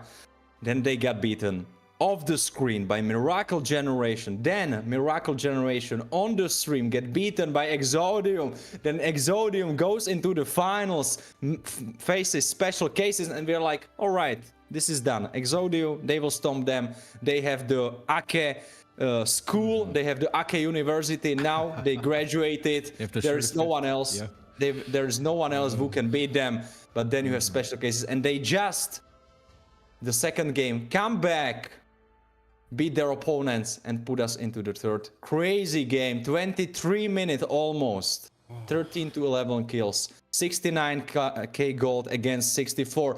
Hanzo on winning team in the World Finals of Surge for European Surge Qualifier, brought to you by Surge Europe.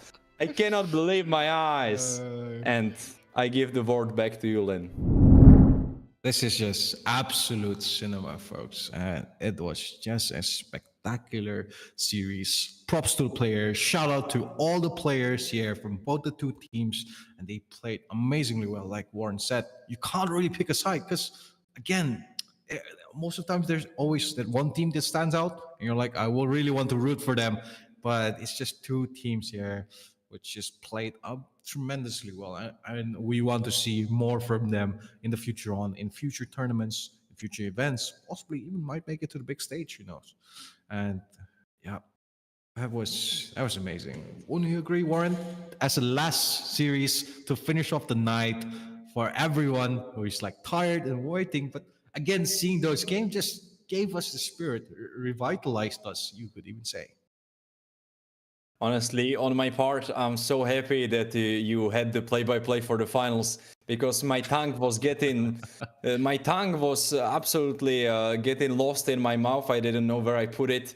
So, so I'm so happy for you making the work for the play-by-play, and yeah, I was happy to color cross with you.